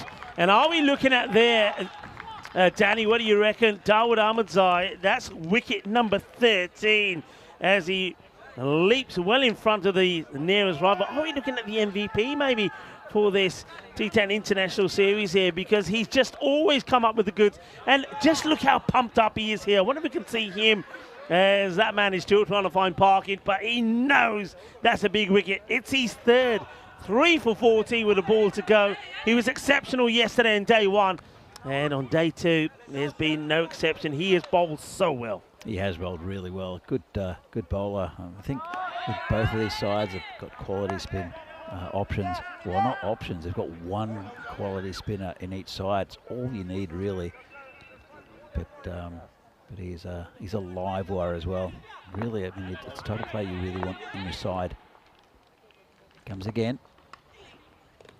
So, outside off stump. Very well bowled. Very well. The thing about Dawood Ahmadzai all the time that I've seen him is because, and you said yourself that he's like the Duracell bunny, isn't he? And or we should call him the Easter bunny today, actually. But anyway, he has so much energy about him that rubs on the rest of the team because he's so positive and so pumped up. I think that rubs off on everybody else, and he brings out the best of people around him. Yeah, absolutely. Look, and this is an enthusiastic side full of really talented cricketers. Not taking away anything from Sweden. I think they're, as I said, just as talented. But France, that you can see they've got a lot of youth, a bit of experience in the team as well. Just good, talented cricketers, good athletes too. Yeah, very much so. We've seen that in the field, and well, the difficult task for Sweden to try and get a score over 100, says the run predictor, is going to continue because Cameron Ahmadzai is not going to make it any easier for you. Good start. Very good delivery. Khalid Zahid, the batsman, has just come in. 6 down for 53, Rico. Wouldn't have guessed that. This match, start of this final. It's kind of similar to the match that we saw first thing in the morning. I think when France were really struggling to try and get to a decent score. Yep. Nice shot. Get past one fielder. Doesn't get past the second. Just a single. Look at that arm. What an arm that is. Let's have a look at this throw again. And this is from the fast bowler. That's Ramatullah Mangal here. Just look at this arm. Look how picks it up, throws it in flat and hard. Excellent throw right into the gloves of the keeper. Yeah, as I said, good athletes. Just good cricketers all round. Comes Kamrad. Oh, that's taken off. A little bit of masala out there in the middle. It's getting hot and spicy. And getting hot under the collar there for Sweden. So at the moment, they're given only a 5% chance in this match by the win predictor. That was pretty rapid. Doesn't look, when he trundles in, doesn't look like it's going to come out very quickly. But I think it does. There he comes again. It's been hit slightly. Not Ramatullah again. Just a single. Bit of a fumble that time. Another good throw though. Yeah, you don't want to take on his arm, even if he does fumble it. He finds the middle of the gloves from the keeper wherever he is. And Kaman Amanzai should expect him to be doing, keeping it nice and tight. Where are these ones going to come from for Sweden? And Jawid, we know he can hit a good ball. He's shown that already. Is he going to get into position early here? Oh, lovely shot. Just moved across to the offside a bit. Wasn't too much wrong with the ball. Look at this. Just moves across a bit. Is it off middle stump? Yeah, that's what I was expecting when I said, does he get into position early? Goes right across. Remember we saw him play that, just the one ball which he crunched for 6 in the last match. So we know he can do it. That's his go-to shot. I'm a little bit surprised that Amanzai actually pitches that one up, because I think you've got to expect him to do that. Now he's making a change to a field here. He's actually setting the field for that type of shot. I don't necessarily think that's a good ploy, because if he goes to his normal length, this could go over the field. He's just balled in on the offside. Yeah, could do. About to say he's not getting much width, but that was quite wide. Eye missing that one. Pretty good over there from Kamran. 8 from it. As you see here, this is what's happening tomorrow. Starting off the day with Royal 94 against Mitri. It should be a good one first up. It's going to be a very exciting day. Some new teams coming into play as well. I think we've got 5 new sides playing on the network in this European Cricket Series. Of course, Mitri and Royal 94, we have seen them before. There's the Greeny Vipers in there as well. Paris University Club will also be seen in action. So Group A will start with tomorrow. And see that Group A and B. Dreux, the home side, they'll be playing in Group B. A few people saying, well, what about Dreux? They will be playing. So it's going to be a very exciting series, and it's going to be the very same format as what we saw in Bologna. With well, that one would have been out. You see there if it hit. And we've had a few close ones, haven't we? Yeah, it'll be very much the same. The top 2 will go through from the group. Teams that finish top will be in the qualifier. The 2 teams that are second will play in the eliminator. You can see here got quite a number of dot balls coming into the innings here now, Danny. If you go from that over number 5, there were 3 dot balls in that one. Over number 6, 3 dot balls. Over number 7, 3 dot balls, and dot balls mounting up this one as well. And that's the issue here, I think. That score 62, but if they had created at least singles from those dots, they would feature better. Well, you can't set a field to that. It's going to be a genuine edge that's going to race past the keeper and make its way down to the side screen. 4 very valuable and useful runs on the ball for Sweden. Absolutely. They need every run they can get at the moment. It's been a good performance from France. 6 for 66. Is that a ghost? Oh, well, I was going to say, I don't think it's quite Halloween. Ah, there we go. Well, we know it's a haunted woods. I thought the ghost had come out for a moment. It's going to be called a wide. So it's again, supercomputer definitely tipping France, and why wouldn't you? Swinging in a bit of trouble, but Statistical still there. He's batting pretty well, swinging hard at the ball. That's a hit. Faced 4 deliveries for his 1. See what he can make happen here. Gives himself a bit of space, a bit too much. Oh dear. Oh dear. Oh, why do batters do this? Look where he goes. He goes so far down legs. This ball is so far inside the line, I believe, that it's embarrassing that he's asking for it. I mean, look where he is. That's why he can't reach it.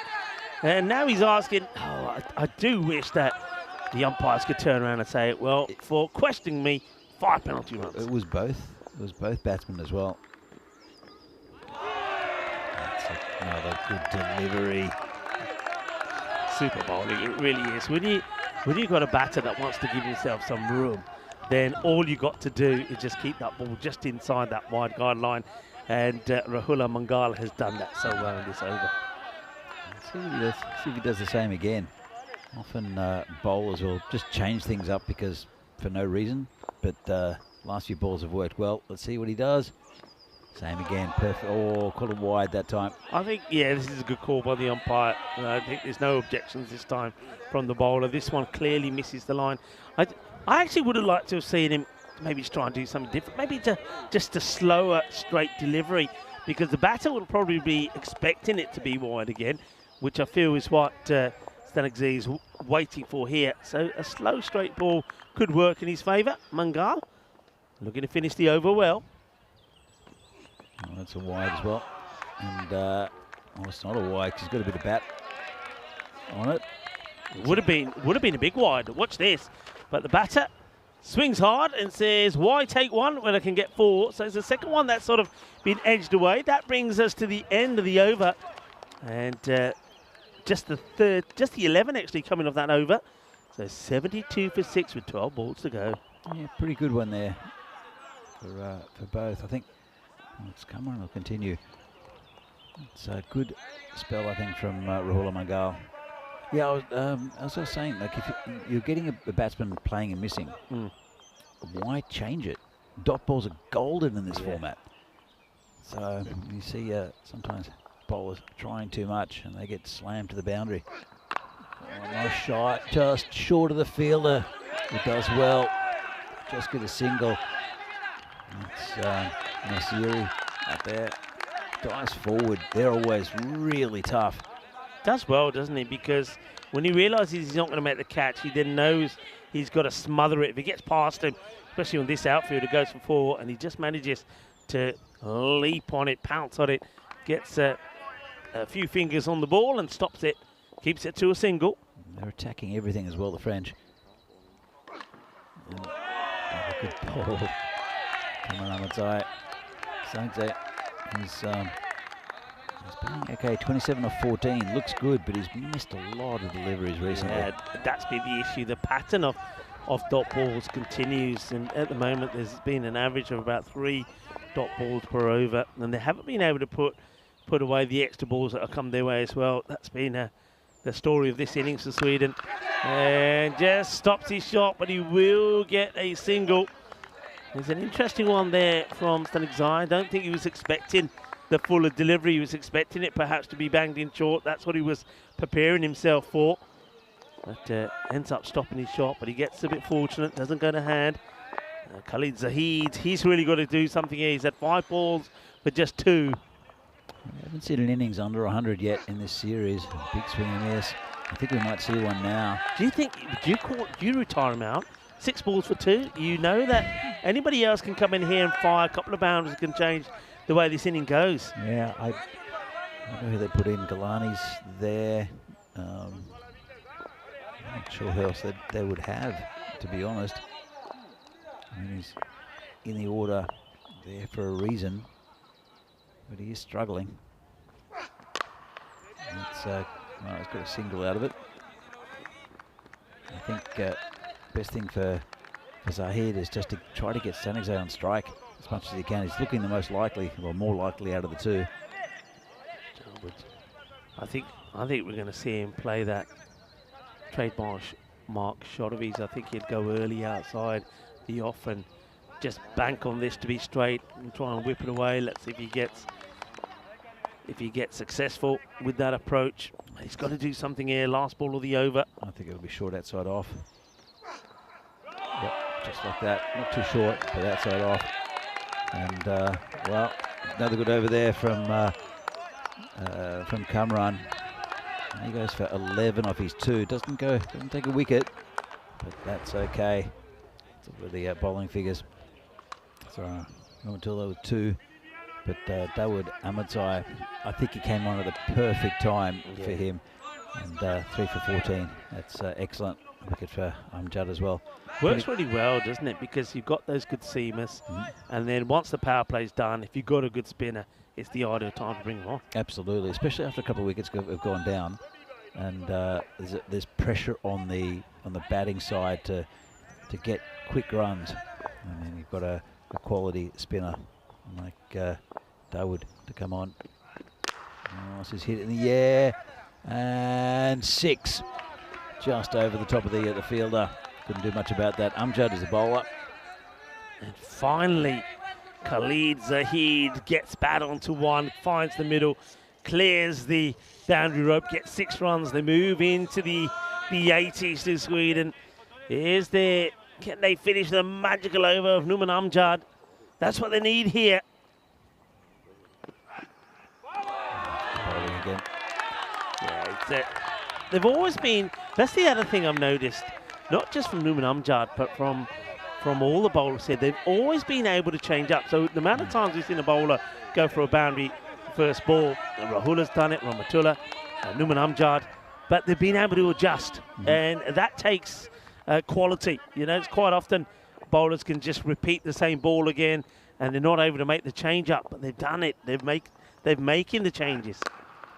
Oh, clobbered as the sun comes out, and that one is going to get away from the fielder. That's going to be another boundary. So Khalid Zahid, well, I was talking about maybe they might retire him out when he was really struggling. Well, he got to run a ball 9, and now that's another boundary.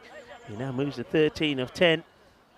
Yeah, look, going back to the bowling thing, it must be psychologically scarring when you're just getting absolutely hammered all over the ground, not to just sort of go into your shell and think of what you're going to do. And you've seen it sometimes when a batter's on a heater, that it doesn't matter where you bowl to them, you're going to get absolutely smashed. And oh, no ball, front foot, I think. Yeah, he's got to be, I think oh, well, they want to take 2. Now, this is risky but clever. And it's not good from France. This, I mean, if you have a look at this again, it's very, very good. It's Mukhtar Gulami who is in no hurry to get a decent ball back to the bowler. So watch this. No ball called. They take 1, but 1 becomes 2 because of no ball. And then he just loops it up to Kanasane. It's an underarm little loop. And the batter say, hey, while that's in the air, let's go again. So 2 to the batter. The no ball, free hit. Good awareness. Oh. Well, I was about to ask if he was going to capitalise on the free hit. I think he did. Gets it proper, and that has been muscle to the boundary. And you have to say that big error there from Gulami gets punished because it allows Khalid Zahid to get back on strike. I said they need a magical over to finish. Well, this one's gone for 19 so far. And that is a monster strike as he plays the Hollywood shot. Comes down the wicket to the pace of Numan Amjad. Muscles it out of the middle. And can you believe it? Just like that, they get the 100 on the board. That's unbelievable. And from a guy you wanted to retire. Exactly. He was what? 7 balls he'd faced, and he was on about 5. Sometimes it just takes 1 out of the sticks to get to click a batsman into hitting mode. Yeah, and that's what's happened with Khalid Zahid. Last ball. Oh, Gandhi is not the last. You know that's going to be a 7-up. Is called on the field of play, and Numan Amjad, a bowler who has so much experience and knowledge. Well, he's got the jitters here. That's now 32, I calculate, off the over. 32 off the over. It's gone supersonic. There's still a ball to go. This is crazy. I mean, they were right out of this. I was mentioning it was going to be the lowest score of the tournament. It was going to be under 100 for the first time. And then this over. He's gone for 46 off his 2. Did you say something like this happened in one of the matches yesterday? Where there was a big over apart from it being low score. There was one over went for 33. There was. I'll mention that in a minute. So, last ball. Hit pretty nicely. This should go to the boundary. Well, 4 runs. Good finish by Sweden. 111. They're on Nelson. So it's good recovery by these two, Statistical and Zahid, and gives them a total. It's not a big one, but it's something to defend. Yesterday, with the 105 total from France, the Sweden were struggling a little bit, not wicket-wise, but more just not getting enough runs, some really tight overs in the middle. And then bowler came on, he got 33 hit, and it was pretty much game over. They could cruise from there. Good piece of fielding first up there. See France well on top, a lot of early wickets. Yeah, it's a good comeback. Nouman Amjad, his first over was okay, wasn't it? It only went for 14, but there was that wicket from it as well when we saw Cameron Ahmadzai make good ground to take the catch, and that was the issue. This one did go for 4. It was a nice shot that was played away there by Wais Ahmed, but he would get a boundary and then lose his stumps when he got a little bit carried away, and he loses his shape completely getting out to that. Saeed, we thought maybe he would come good, but he skies one up in the air. What a great catch this was. That was absolutely brilliant from Rahula Ahmadzai. And, well, there's the other Ahmadzai. Mangal, beg your pardon, but that was Ahmadzai giving him the congratulations. Said, there's the cameras. Well, we know he knows where the cameras are because that was his third wicket. It was just all going wrong for Sweden at that point. They needed something special. They had to wait a long time. They had to wait for the 10th over for that special thing to happen. That was when Nouman Amjad would go for 36 in the over. Yeah, it was a huge final over. But France were on top for everything except for that final over. And this is very good bowler, Dawood Ahmadzai, with a stumping. Saw him coming and just pushed a faster one outside off stump. I'm surprised he never pulls a muscle or gets injured when he celebrates. That was a great shot, and they needed something good, really. And Javed Staniczai, and then eventually Khalid Zahid, who at one point was way below a runnable score. Then he moved to 9 of 9, and then crunched almost 20 runs off around about 7 deliveries to get his team to a score that Sweden, if they bowl really well, could defend. But that last over, it was just pain all the way through. It was the only one occasion when a bowler started badly but wasn't able to bring it back in. Went for 6, then it got a dot ball in, then it went 4, then there was a no ball. Remember that no ball? Hey, talk about important things and moments. There was that no ball where it should have been a no ball on 1. It ends up being a no ball on 2 because of some sloppy fielding from Gulami. It means that Khalid goes back on strike, and then he goes 6, 6, 7 up, 4 to finish. That's how important little errors in the field can be. That's how expensive they could be. Well, look at the scorecard. It's bleak up the top, but look at the last two. We're not even going to mention the guys at the top. Joe Staniczai, 28 off 16, and Khalid Zahid, the man you were going to retire. Yeah. 37 off 15. It just goes to show how difficult a decision is, and they obviously stuck with him. The captain probably said, no, I back him to come good, and in the end, he certainly did come good. He absolutely smashed it to all parts of the ground. What a way to... Remember, he was 9 off 9, and he got to 9 by scoring a boundary, and then he finishes on 37 off 15. That's a remarkable turnaround. I tell you what's quite remarkable as well, Nouman Amjad. Well, he gets 52 his name, but not a 50 that he'll be proud of. 36 of that last over. Yeah, look, some good bowling figures there. Rahul Mangal, I think, bowled really well as well, but very good bowling figures. But there's that one standout, 50 off the 2 overs from of Nouman Amjad. So here we are, 111. Is it enough for Sweden? At least it's a total. It's a bit of a superstitious one. Could it be unlucky for the French? It might be. But they'll want to win on home territory. It's been a fantastic series. We're going to see the final innings of it very shortly when we come back for this European Cricket International match between Sweden and France. Final innings of this tournament. See you back here very soon.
so divine. Blue water and yellow sand, just you and me. Summertime, get ready, we are so divine. Blue water and yellow sand, let's live our dream. Summertime, get ready, we are so divine. Blue water and yellow sand, just you and me. Summertime, get ready, we are so divine. Blue water and yellow sand, let's live our dream.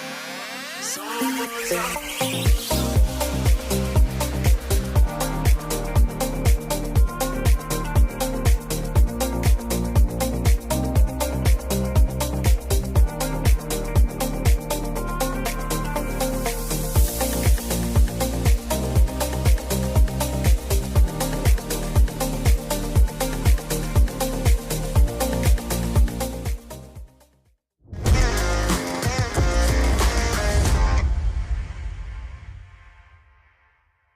This European cricket event is proudly brought to you by HCL Software, Rado, 1xBet and Victorinox.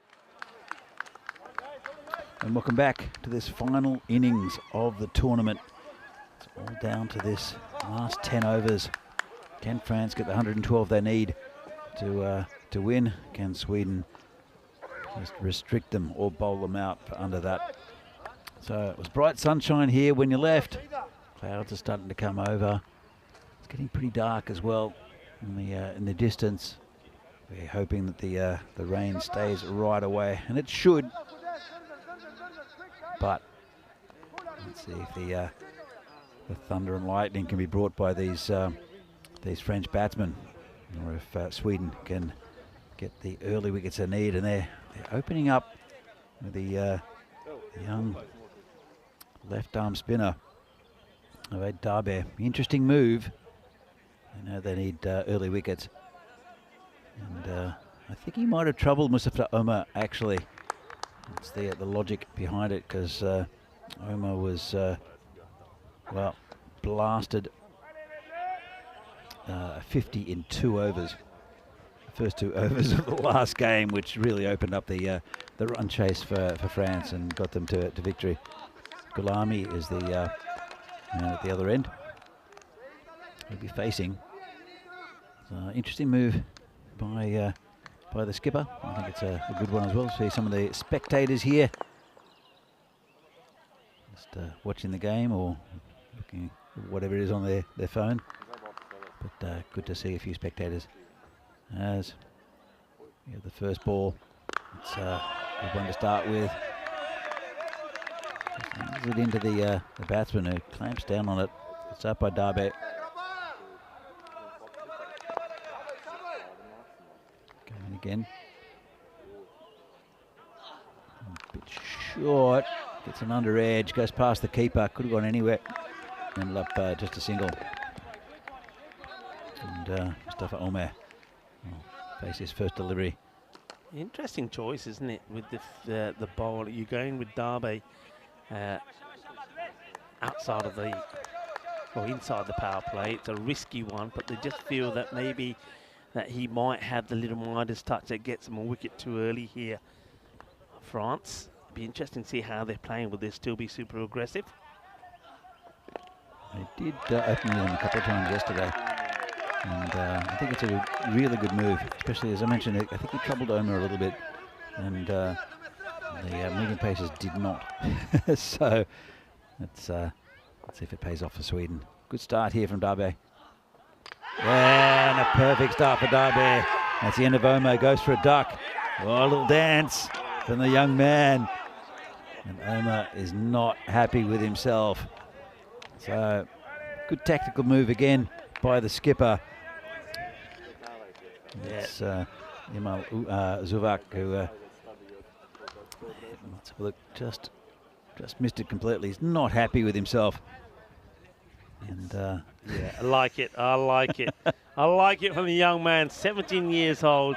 I tell you what, we've found some great spinners here. Sajid Statistical, I remember not playing in this one. I know that he's been away. He's been to some cricket camps. He's only just come back, so spending having a little bit of family time now. Is the young man. He was a star here last year, and now Darby, what a find he is. I just love, you know, the thing is, not only does he spin the ball, but look at the shape he gets in it in the air. It really gets that ball to swing in. And is that swing, is that flight that's got him that wicket. And now all of a sudden, well, France, look, this has been a roller coaster ride all the way through this series. They are now once again under the pump. Faisal Safi, who batted really well against Darby, comes out and he gets a full delivery there, just pushes that down. So this is really going to be exciting. So Faisal, remember, he batted really well in the last match, but so did Omar. Omar goes without scoring. That should have been a ball back foot. Yeah, his back foot does catch that line. Let's keep an eye on this ball again. And so let's keep an eye. He's got to be very close. Let's see where his back foot lands. I think he's cut it again. Doesn't matter though, because Safi smashed him into the trees. Well, again, this is good tactics from the captains. This is why I think that both captains have been excellent. Have a look at the back, and he's cut that line. So it should have been a back foot, no ball. I think you're right there. If that is the regulation width of the pitch. It looks a bit narrow to me, so it might not be. Good over there from Darby, big wicket. And they've, as I said, they brought Safi on to combat that spin. Again, good captaincy from both of these excellent skippers. All right, Pereira will be the new bowler. He's going to bring a bit of height to this attack. He's a giant of a man. Worth mentioning, it's got a little dark around the ground at the moment, with a few darker clouds coming across, so that forecasted rain might be on the way, but forecasted for 5, we should have hopefully no interruptions here. Short and punished. That has been muscled to the boundary by Mukhtar Ali Gulami. It was almost like he was waiting for it, as the kids, they fight to get to the grizzly first, but he was waiting for that delivery. He anticipated it, and he crunched it big. That's a huge shot. As the kids get into the action, good to see. But yeah, Pereira. It's the length I like to see him bowl, but Galami is right onto that.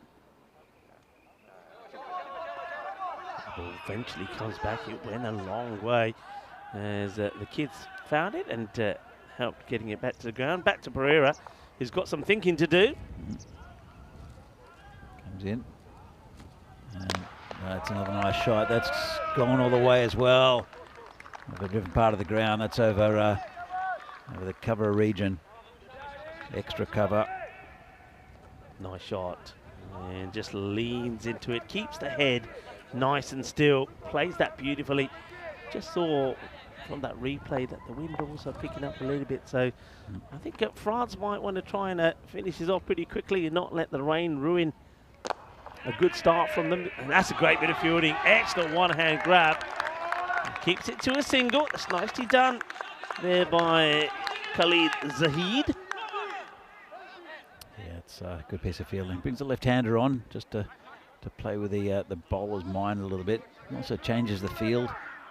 And, well, not that they hit too many singles in this format, but it was always annoying to change the field every ball when there's a right-hander, left-hander combination. But let's see how Pereira changes his line. He did come around the wicket to him in the last game. Movement in the station. It's been called dead ball. This would have been a no ball. It was Rahmani who snuck into that circle rather quickly. Yeah, it was a good early spot there from the umpire, but they used the opportunity actually to make a change in the field. You get another fielder that will go in between the sort of third and the point area in that catching position. And that's too wide. Very wide. So that's, again, it's what those pesky left-handers do. They change the line of the bowler, and some bowlers adjust very well and others don't. Yeah. I used to love bowling to left-handers because I've got a natural outswing, and it made me a natural in-swinger for left-handers. And the number of big wide open gates I found to left-handers was fantastic. Just loved it. Better ball. Yeah, he's bowling to his field. The field that's been set here with the third back pretty straight, and then you've got a kind of a short man on the 45 short backward point covers. One thing I notice a lot, and talking about bowling to left-handers, how a lot of right-arm bowlers automatically decide they want to go round the wicket. I never used to do that. No, never understood it. It's fair delivery. Yes, another dot ball just sneaks it in. Because I always thought, like you said, that if you've got a good chance to get that ball still coming over the wicket, a good chance to get that ball to get in between bat and pad. Yep. And that's what I always used to aim for. Whereas I think left-handers are so used to right-arm bowlers wanting to come around the wicket that they enjoy it. Yeah, it's a strange one. Oh, I think it's a tough one. Yeah, Because these of are the angle. hardest ones, aren't they? Yeah, they for are. the umpires. And our camera angle doesn't always pick this up pretty well. I mean, it looks like that's inside, but of course, Looks like that's well inside. yeah, Actually. we obviously are looking at it from with the ball, but we don't actually see when it actually goes past that wide line. So I think we'll have to go with the umpire's call there. Come in again. That's being hit straight to the fielder. No. That's the end of Safi. Zuwak, the captain, takes the catch. Miss hit. And is not happy with himself.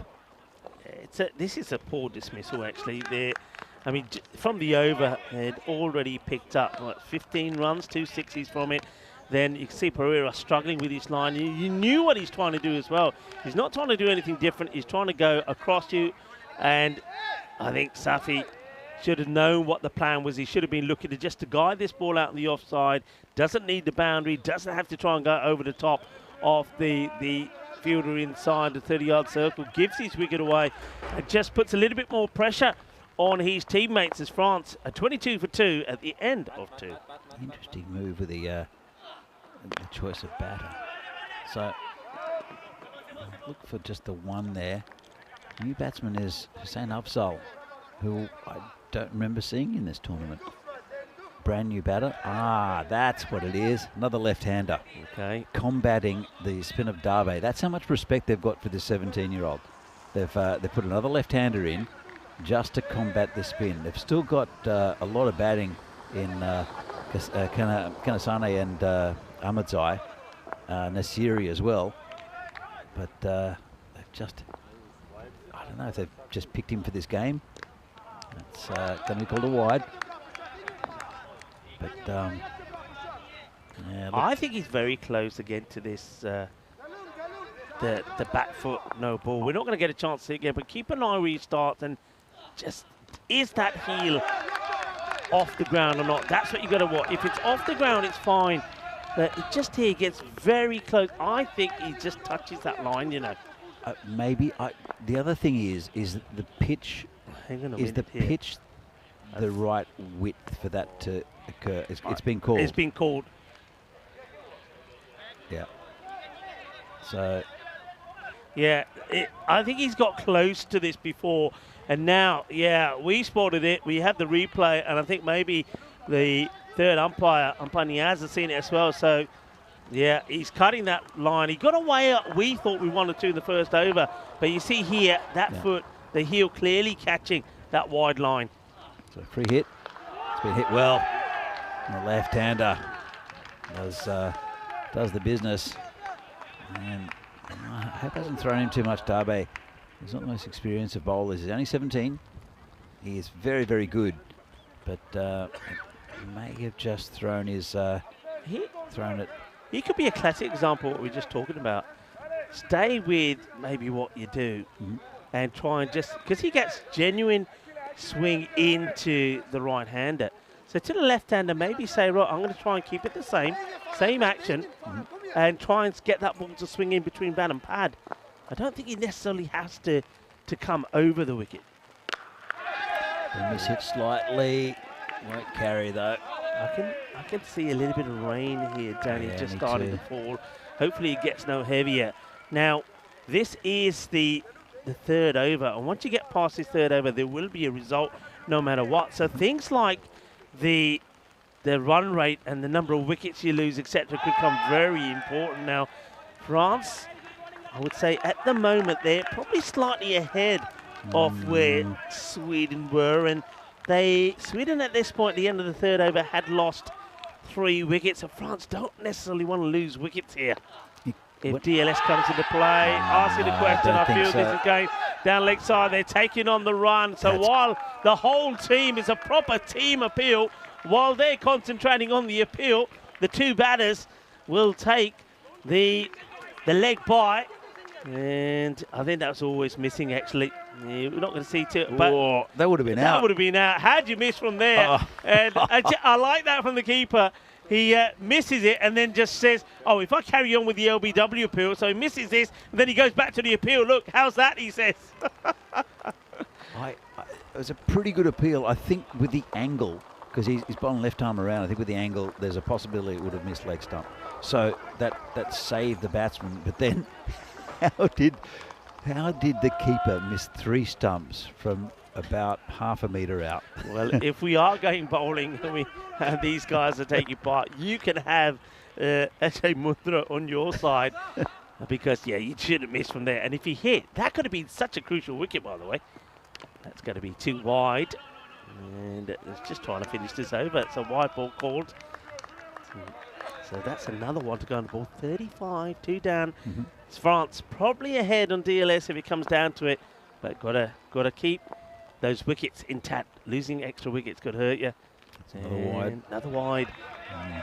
So do you agree with me? Do you think he should have just stayed left arm round? I would have. Yeah, absolutely. Because you've got the ball coming in, the hitting arc of the left-hander, but you can also push it across them. And that's going towards a boundary. It'll get there, 4 runs. Dodgy outside edge by Afzal. So it's again, Afzal. It's the first time we've seen him in this tournament, but it's another left-hander just to combat the spin of Darbe, who ends up with 1 for 23. And France, after the power play, are 39 for 2.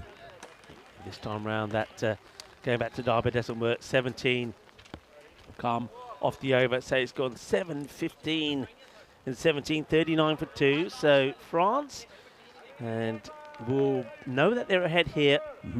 Rain has started to fall, and of course everybody will be looking at DLS equations and all sorts. It's always one interesting one, isn't it, for the batting side, because batters will naturally want to know things like DLS, but I suppose it's better just to concentrate on the 73 you need, or 42 balls. You need to go just over 10 and over. That's what you've got to focus on at the moment, because you can't go with what could happen. You've got to focus on what you should make happen, as we're going to see a change here. So the Yorker man, Galini, is coming on to have a go. And he starts well. So this one just is nicely played by Mukhtar Ali Gulami, who you feel now, Danny, with this run chase, just needing about just over 10 and over, becomes a very key part of this this innings for France. He's a good experienced player, and you know that he can clear the boundary, but he doesn't really need to. I think if he anchors this innings, he's 16 off 9. There are enough players around him that he can just play and give the strike to the to his batting partner.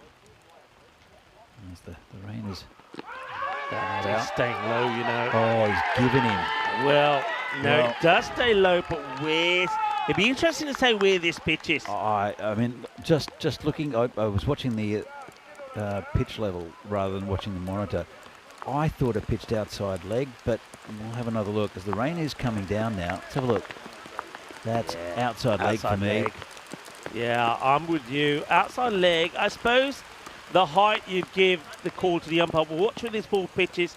I think that pitch is outside leg, and it's hit him years back a little bit. By the way, while we're looking at that, the rain has really picked up, and it's just got pretty heavy, so it's come a little bit earlier than forecasted, about an hour earlier. But yeah, I mean, so wicket goes, and how important a wicket like that could be, especially if we do go down to the DLS. So that's going to be the end of Hussein Afzal. He'll go for 11 or 5.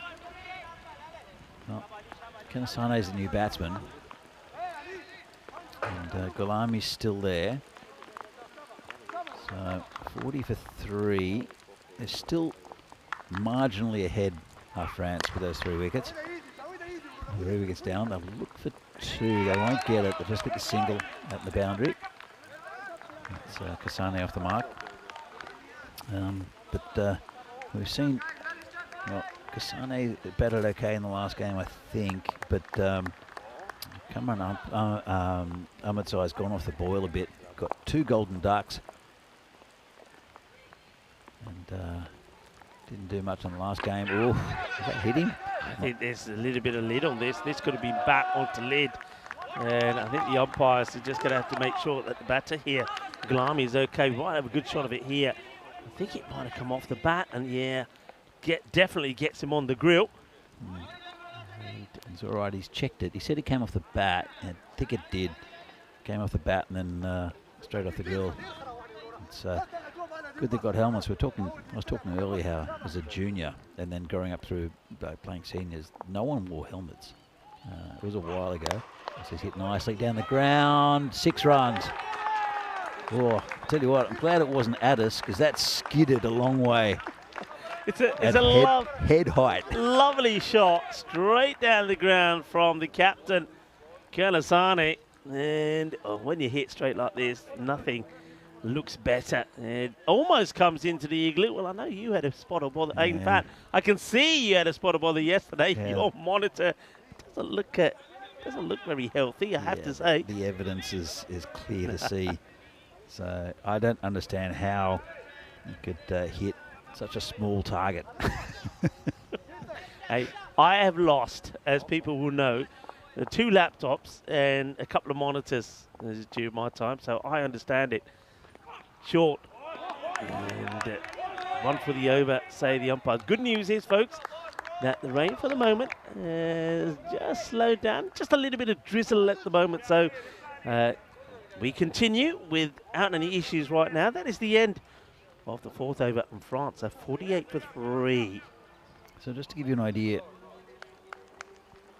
off 4 overs with 3 wickets down, 42 is the pass score. So they're ahead by 6 at the moment, France. If the rain were to get heavier, at the moment it's not unsafe, so it's going to continue. It's a little bit damp underfoot maybe, and the ball will get wet, so you won't see any swing. But there's no thunder and lightning, and the rain is around, but not really coming down. All right, new bowler, Zahid. Comes in and just waits on that one, turns around the corner, and they'll come back for 2. That's good running. Yeah, good running and good cricket in general, so it's not a bad shot, it's a controlled shot. Trying to get it in the gap between square leg and mid-wicket. Mid-wicket's done very well, comes across, loving the slide and stop and good throw. But in the meanwhile, the batters, no hesitation in running the 2. And just as we see that replay, we see the rain just starting to get a little bit heavier now. So the umpires will keep an eye on this. And I think that's probably Sahid saying, can I have a rag or something? And he's making a few gestures to his bench.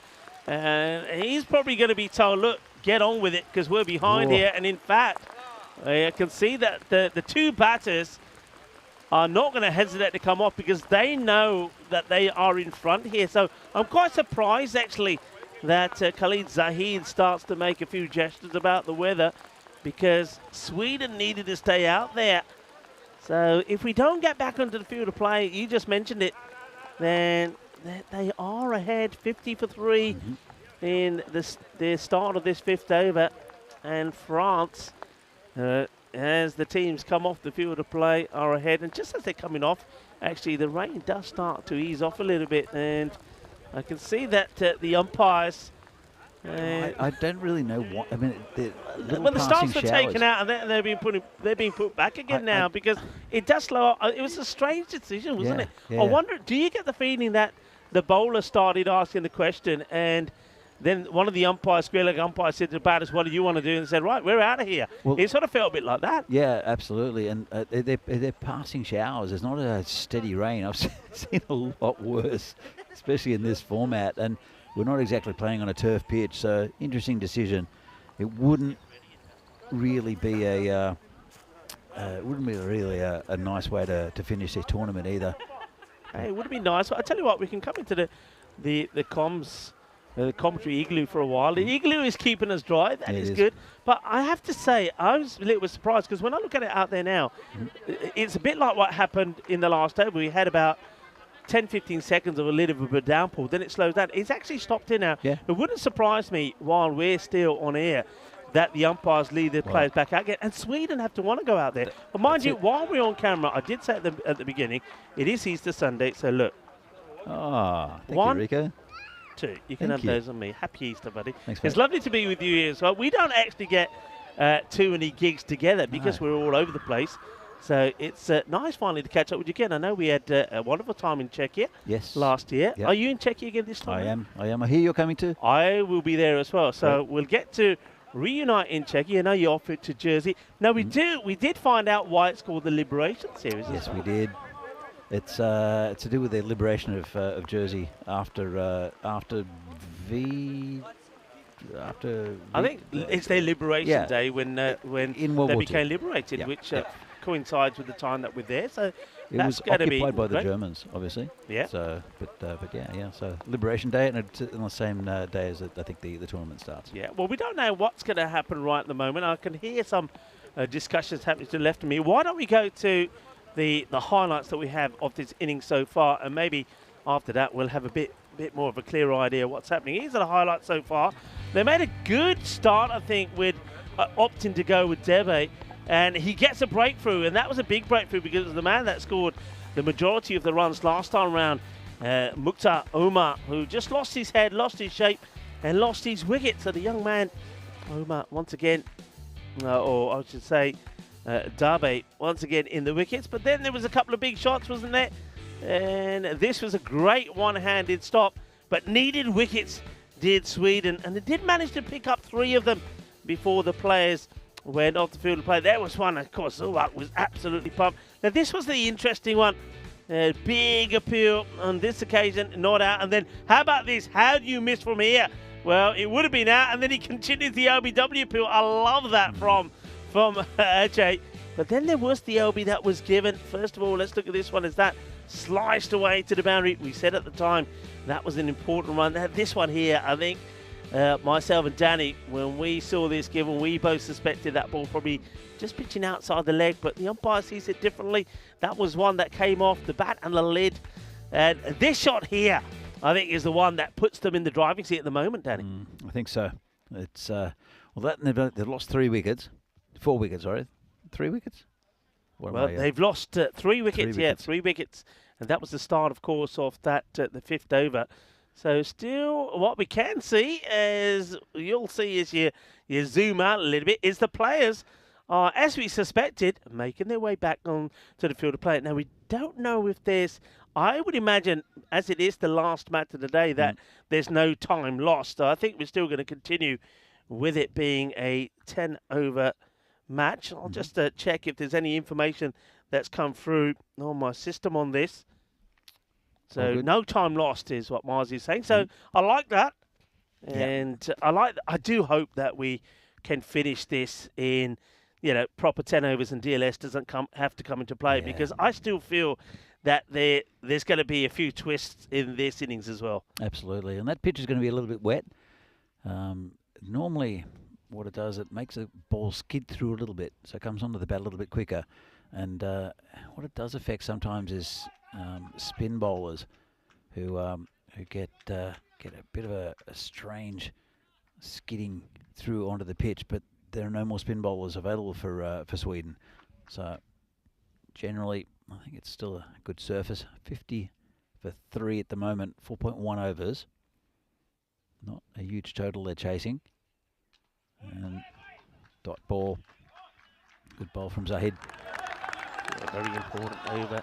And I wonder if, it's going to be an interesting one, because they were off long enough. I wonder if the coaches had a quick chat with the 2 batters out there. Of course, captain's out there, which is a good thing, and said, hey, we're ahead. Weather could play its part, though it is getting brighter, I can see, around us. So, nothing crazy. Try to keep your wickets intact. That's a good-looking shot. Gulami hits it well, but who's out there? The captain, of course, Amal Zuak, just keeps it to a single. Yeah, it's nice even contest. Kanasane starting off the tournament very well. Hits the ball hard. It comes to him. Just flicks that to the leg side. Just be a single. Hasn't had the best off series, Sesi Kanasani with the bat, but what a good opportunity for him to lead his team to a victory here. And if you're a captain and if you're a good player, you come good when it matters, and that's what Kanasani will be looking to do. He'll be looking to put a very good, perhaps a match-winning partnership together here with Ali Gulami. I said it before that I think both these captains done an excellent job as captains within this tournament. I think Zuak with the bat has been a little bit disappointing. Got a lot of starts but never really got on with it. Kanasane was really good with the bat early on in the tournament, but has struggled a bit since. It's gone through the fielder. And that's 4 runs. I've got to admit, I was a bit busy looking at the umpire here because I think the umpire probably saw this a little bit late and had to take evasive action, but that is really sloppy. There's no excuse at this level, Danny, as we see the wind really pick up, but there's no excuses for an error like that. Yeah, you can see the trees swaying and the igloo's starting to go now. Well, the bales went flying off, and the igloo has been well staked into the ground, but that wind has really picked up, which just suggests that even though it is a lot brighter than it was a few minutes ago, it does suggest there is, of course, perhaps some more rain on the way. Let's hope not. So we do want to see a good finish to this game. Galani continues, hit high and long, 6 runs. Nice shot there from Galami. And, France, yeah, they can sniff the victory. But it's still a long way to go in this game. We know halfway there. Yeah, we know that Gilani, he does bowl a very good Yorker, but as we know, Danny, if you get it wrong, even by a small margin, good batters will get under it and hit you down the ground. That's what happens there. I wonder if Gilani was still backing himself to get that Yorker in, or whether he goes outside the off here to Gulami. He goes for the Yorker again, gets it wrong again, and this time it is hit even purer than the one before. Lovely straight hitting from Mukhtar Gulami, and France are starting to get excited.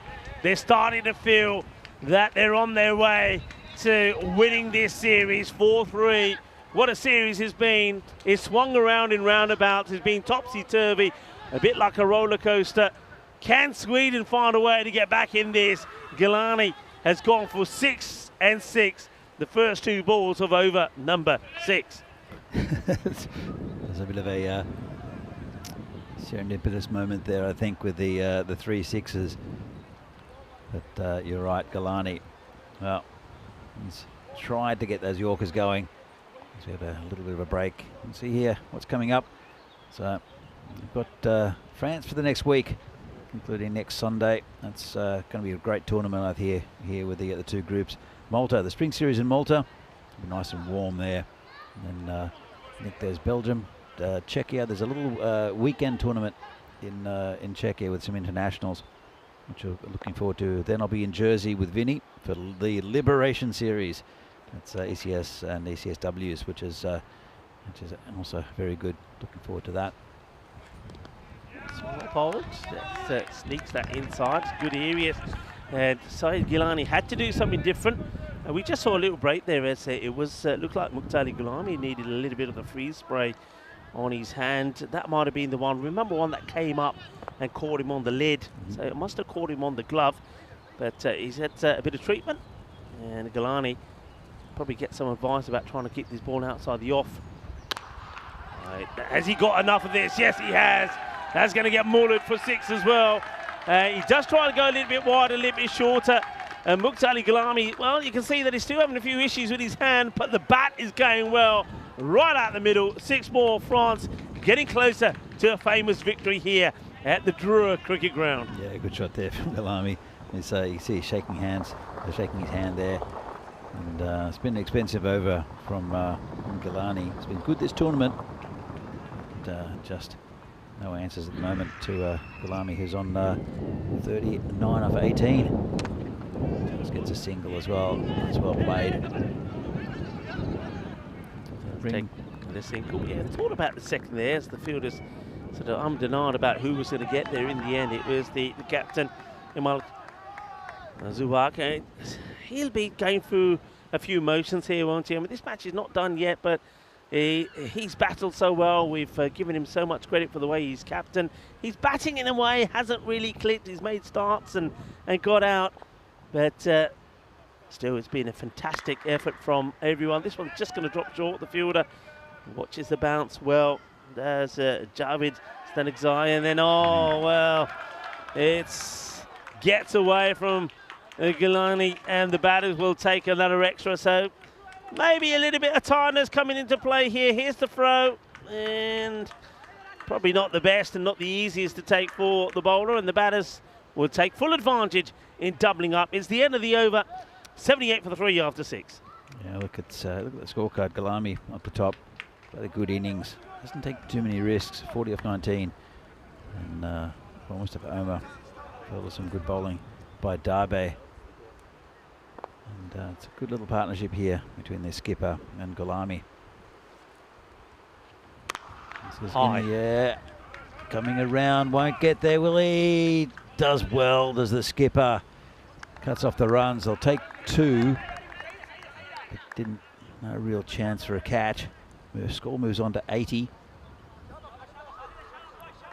So as they hit the bowler, Galami. Looks like it could be a match-winning innings. 42 off 20. That's gone, I think. Is that an edge? Gone. That's it. End of Galami. Big breakthrough. And that'll ease the minds a little bit of some of these Swedes who wanted to see the back of him, and he's gone. It is a dangerous batsman coming in, though. It's not a good time for any new batter to come in. Conditions are not ideal.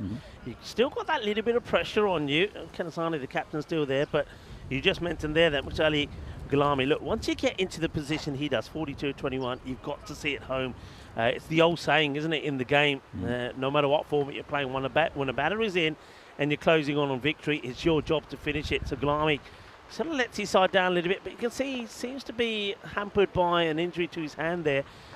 Khalid Zahid, could he be the hero? He turned up with the bat and performed. And now he has picked up a wicket. Batter's taking this on and we'll get there. We'll take the single. So another one to the score closing in. But Sweden, can they once again create a bit of pressure, take another wicket or 2 and get themselves back in this? 85 to 15% is what the win predictor is saying in favour of the home side here, France. Well, they've got 2 good batters out there. These are the 2 that got them over the line in a couple of games in the yesterday. Ahmadzai, they both hit the ball very, very hard, these 2. Oh, nice shot lifted over the top. No fielder back, and good effort, just a single. But if Kanasane can get most of the strike for at least the next few balls, because Cameron's just looked a little bit tentative. He's got a couple of golden ducks. And we'll see. He's a class act. Well, he hit that in the air, and this could be gone. It is. And as I said, he's looked a bit tentative. It's another big wicket. Cameron Ahmadzai has fallen in a hole with his batting. Just can't buy a run. Zahid, can he be the hero? Remember what he did with the bat? He, from nowhere, smashed 37 of 15. And now he's taken another wicket. And now it's Staniczai's turn to show that he also has some ladoos for biceps. So another wicket. Kanasane is still there, but yeah, Cameron Ahmadzai just not happening for him at the moment. So he's gonna finish with a disappointing run of knocks. There's another batter gets the opportunity, and it's Jamshed Nasiri who will come in at number 7. Well, it's tighter than it looks, this game. It's going to call a wide, I think. It will be. But Kanasane, I think it's up to him now. Nasiri is a good bat as well. But then after that, you know, they've got decent batting with the Mongols. You've got Dawa Ahmadzal and also Numana Amjad, who's no mug, as the rain is starting to come down again. And got him on the lid, I think. That's going to be 4 leg buys. I don't mind that, the French.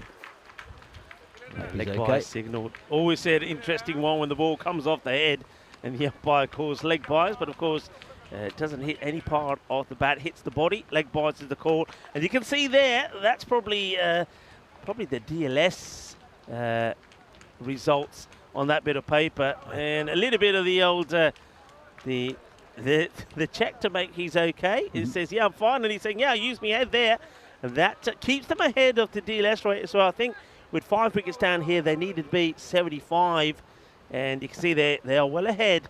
As we also take a look at what's coming up tomorrow. 5 matches for day 1 of the European Cricket Series here in France, Dreux. And we're going to see the teams like the teams we've seen before, Guinea Vipers, the Paris University Club, Paris Army also, Royal 94, and Mitri, and a couple of new teams as well. Ikota, CC, I believe that's probably the way you say it. We'll find out tomorrow when we speak to them. So looking forward to seeing some familiar faces and some new faces, as here comes Statistical, who was celebrating the catch earlier, and this is just not going to carry. They've got to negotiate it, and they don't. That's disappointment in a way, really. And there's the young man, Darbe, who's down, looking at the ground, contemplating how this one gets away. There's a genuine slip there, by the way, from the bowler. Now the umpires are going to have to take that into consideration as well. It's going to be 4 runs, and the rain just getting a little bit heavier. You can see Statistical has now cut down his run completely. Let's hit down the ground. Work more to be done here by Darbe this time. He keeps his eyes on it firmly. Just a single. Yeah, it was good placement, I think, and with a lot of power, the 4 also skidded on the ground. Very difficult fielding conditions now, and well, not too easy to bat with either. And the umpires are having a bit of a chat. It's still not super heavy rain. A bit of breeze as well. It's coming a bit sideways, right into the batsman's eyes, I think. Oh, that's over the top, and that's going to be 4 runs. Another 4 towards the total, and France are creeping towards the runs they need. Very frustrating, of course. You can see Statistical just throws his arms up in the air, saying, what am I supposed to do about that? Quattro mas, they get closer to the 112 required. Need something to happen here, need a wicket, need a breakthrough. Jamshid Nasiri, it doesn't use the middle of the bat, but any part will do, especially the ball goes to the boundary. Oh, well, now he finds the middle, as this one is going to go all the way. Brilliant effort there by Darbe to try and leap up and try and save this, but this clears him by a long way. Massive hit from Nasiri. It gets France ever closer to a win that they will celebrate in style. It's been a cracking contest between these two, France and Sweden. And France found a way, having to win the last 2 to get the victory, you would feel. As this one is swung and missed, but they're going to take a bye here as the ball cannons off Ajay Mundra's pads, and they'll take another single. Yeah, look, it's been a good contest throughout this series. Every game has been competitive, and well, we'll see. There's only a couple of overs left after this. Still need a few runs. Target's 112. Still 112 with 2 overs to go. All happens in the ninth, as you say, Rico. And it hopefully will happen for one of these 2 sides. France, they want to get some runs. As you can see, the spots of rain on the lens. Rain does start to fall, but just have a look. They sort of, after that second over, where they were sort of more or less like for like, they've just stayed above where they had to be. They've got the boundaries at the right time. One thing that's very notable is that one thing that France have done, and we talked a bit about this, is they've eliminated a lot of dot balls. I was talking about the innings when Sweden were batting, and on average there was about 3 dot balls and over. With France, they're not hitting boundaries regularly, but they're creating something from every ball. For example, Khalid Zahid, he went for 9, but no dot balls in that over. Jawid Stanigzai in that over, just the 1-dot ball. So France, maybe that's why they're ahead. It's one thing that Sweden weren't able to do, was to create something from every ball. They were swinging and missing at too many. Yeah, agreed. Good analysis. Well, Pereira is the bowler coming back, coming off a short run. And it's just been lifted up. Well, the batsman just take a single in the series. They're 8 off 11 now. So they can do it in singles. I don't think they'd want to. Well, look at, you can see what Pereira's thinking there.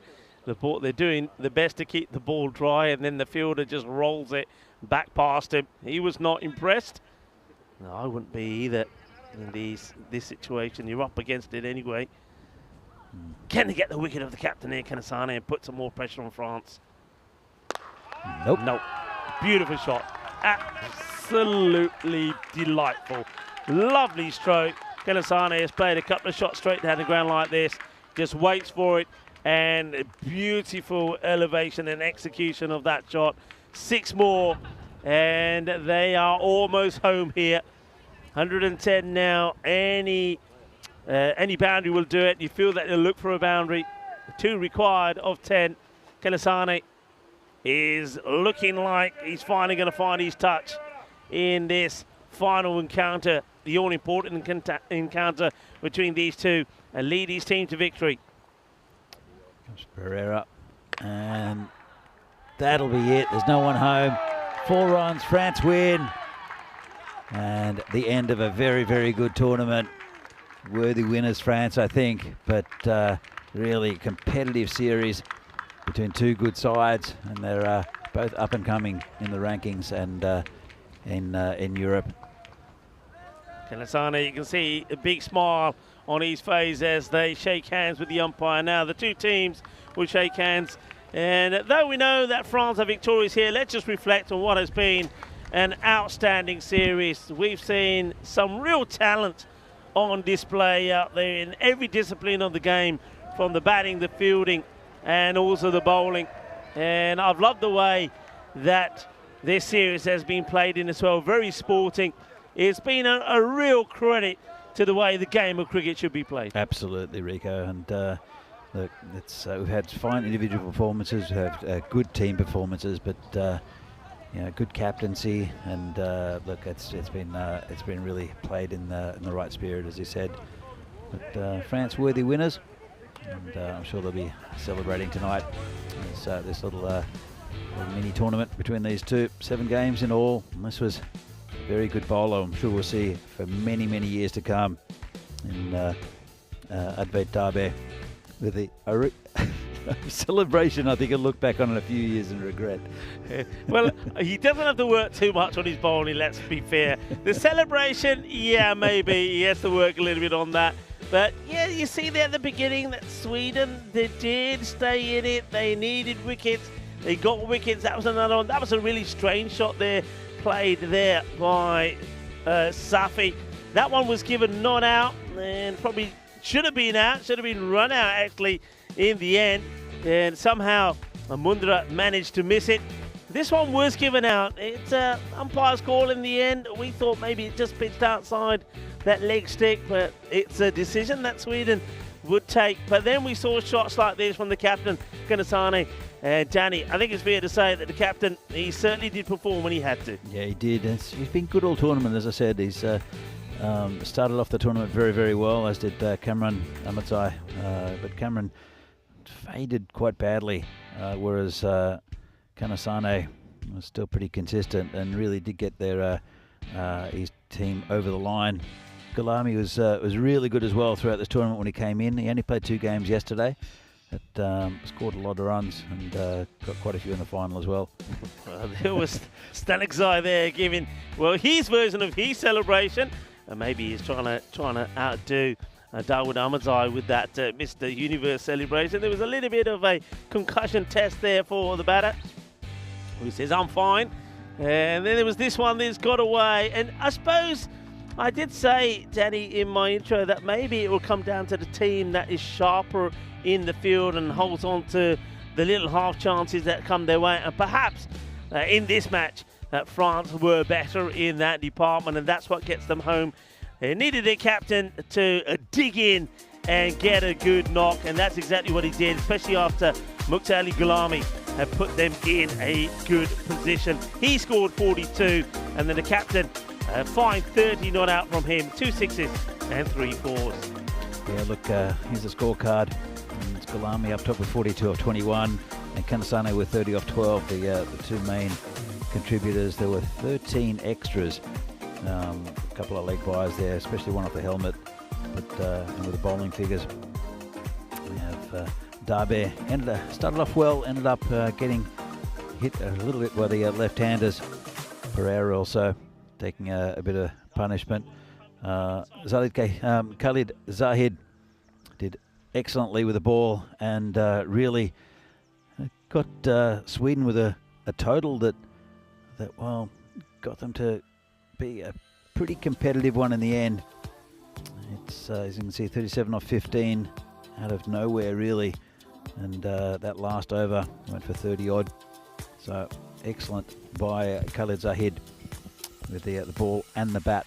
But France winning the tournament, and congratulations to them.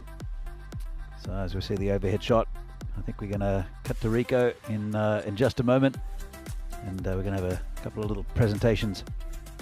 Yeah, we certainly will do. And first of all, congratulations to France, but congratulations to all the players for what has been a fantastic tournament.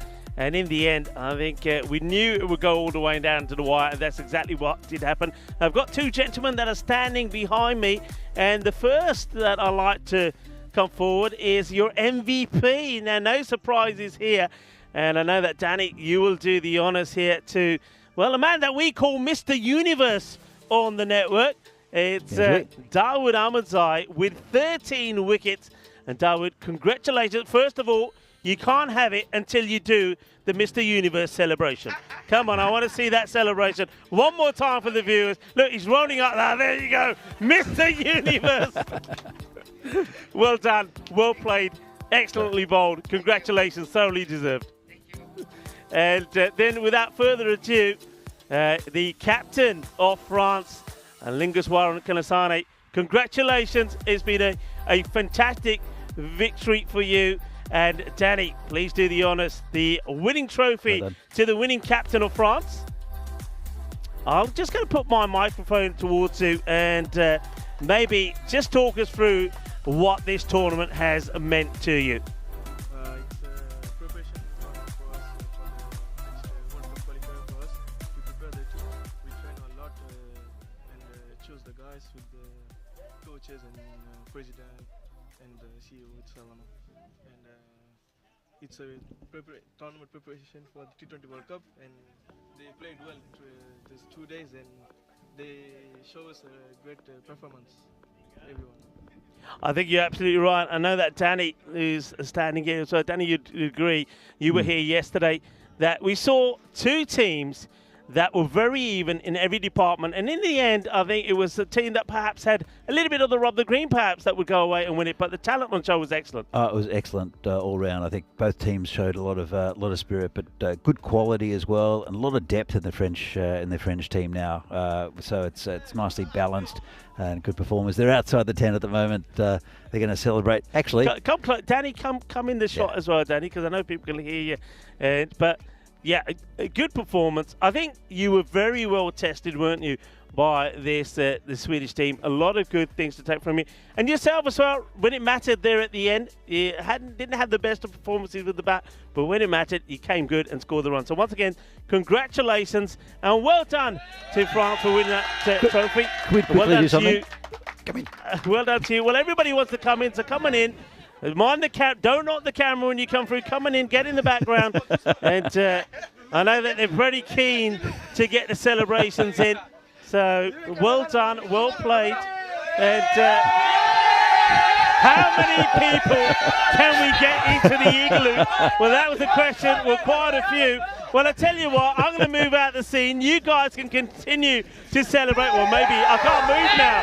So congratulations to France for the winners of the ECI here. It came down to the final match. and it was France that held their nerve. Congratulations, guys. Come on, let's hear you. Let's hear you.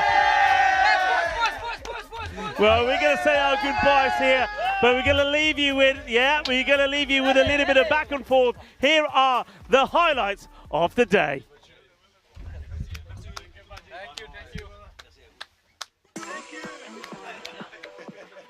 Move my body back and forth. Move my body back and forth.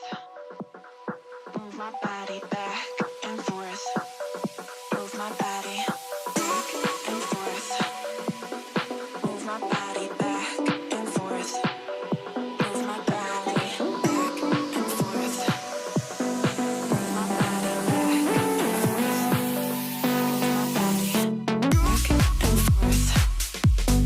Move my body back and forth. Move my body back and forth. Move my body back and forth.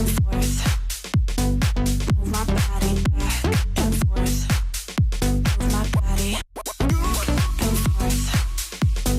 Move my body back and forth.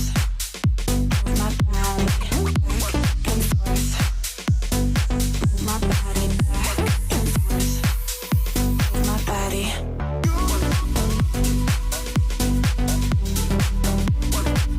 Move my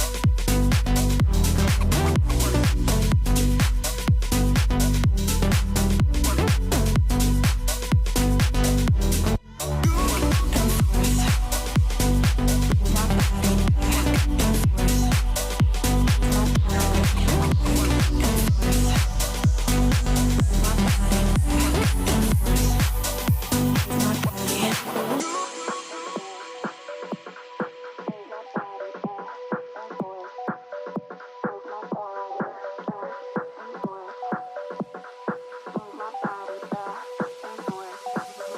Move my body back and forth.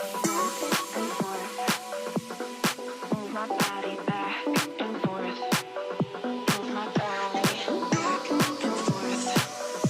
Move my body back and forth.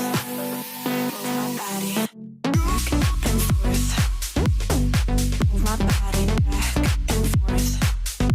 Move my body back and forth. Move my body back and forth. Move my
body back and forth. Move my body.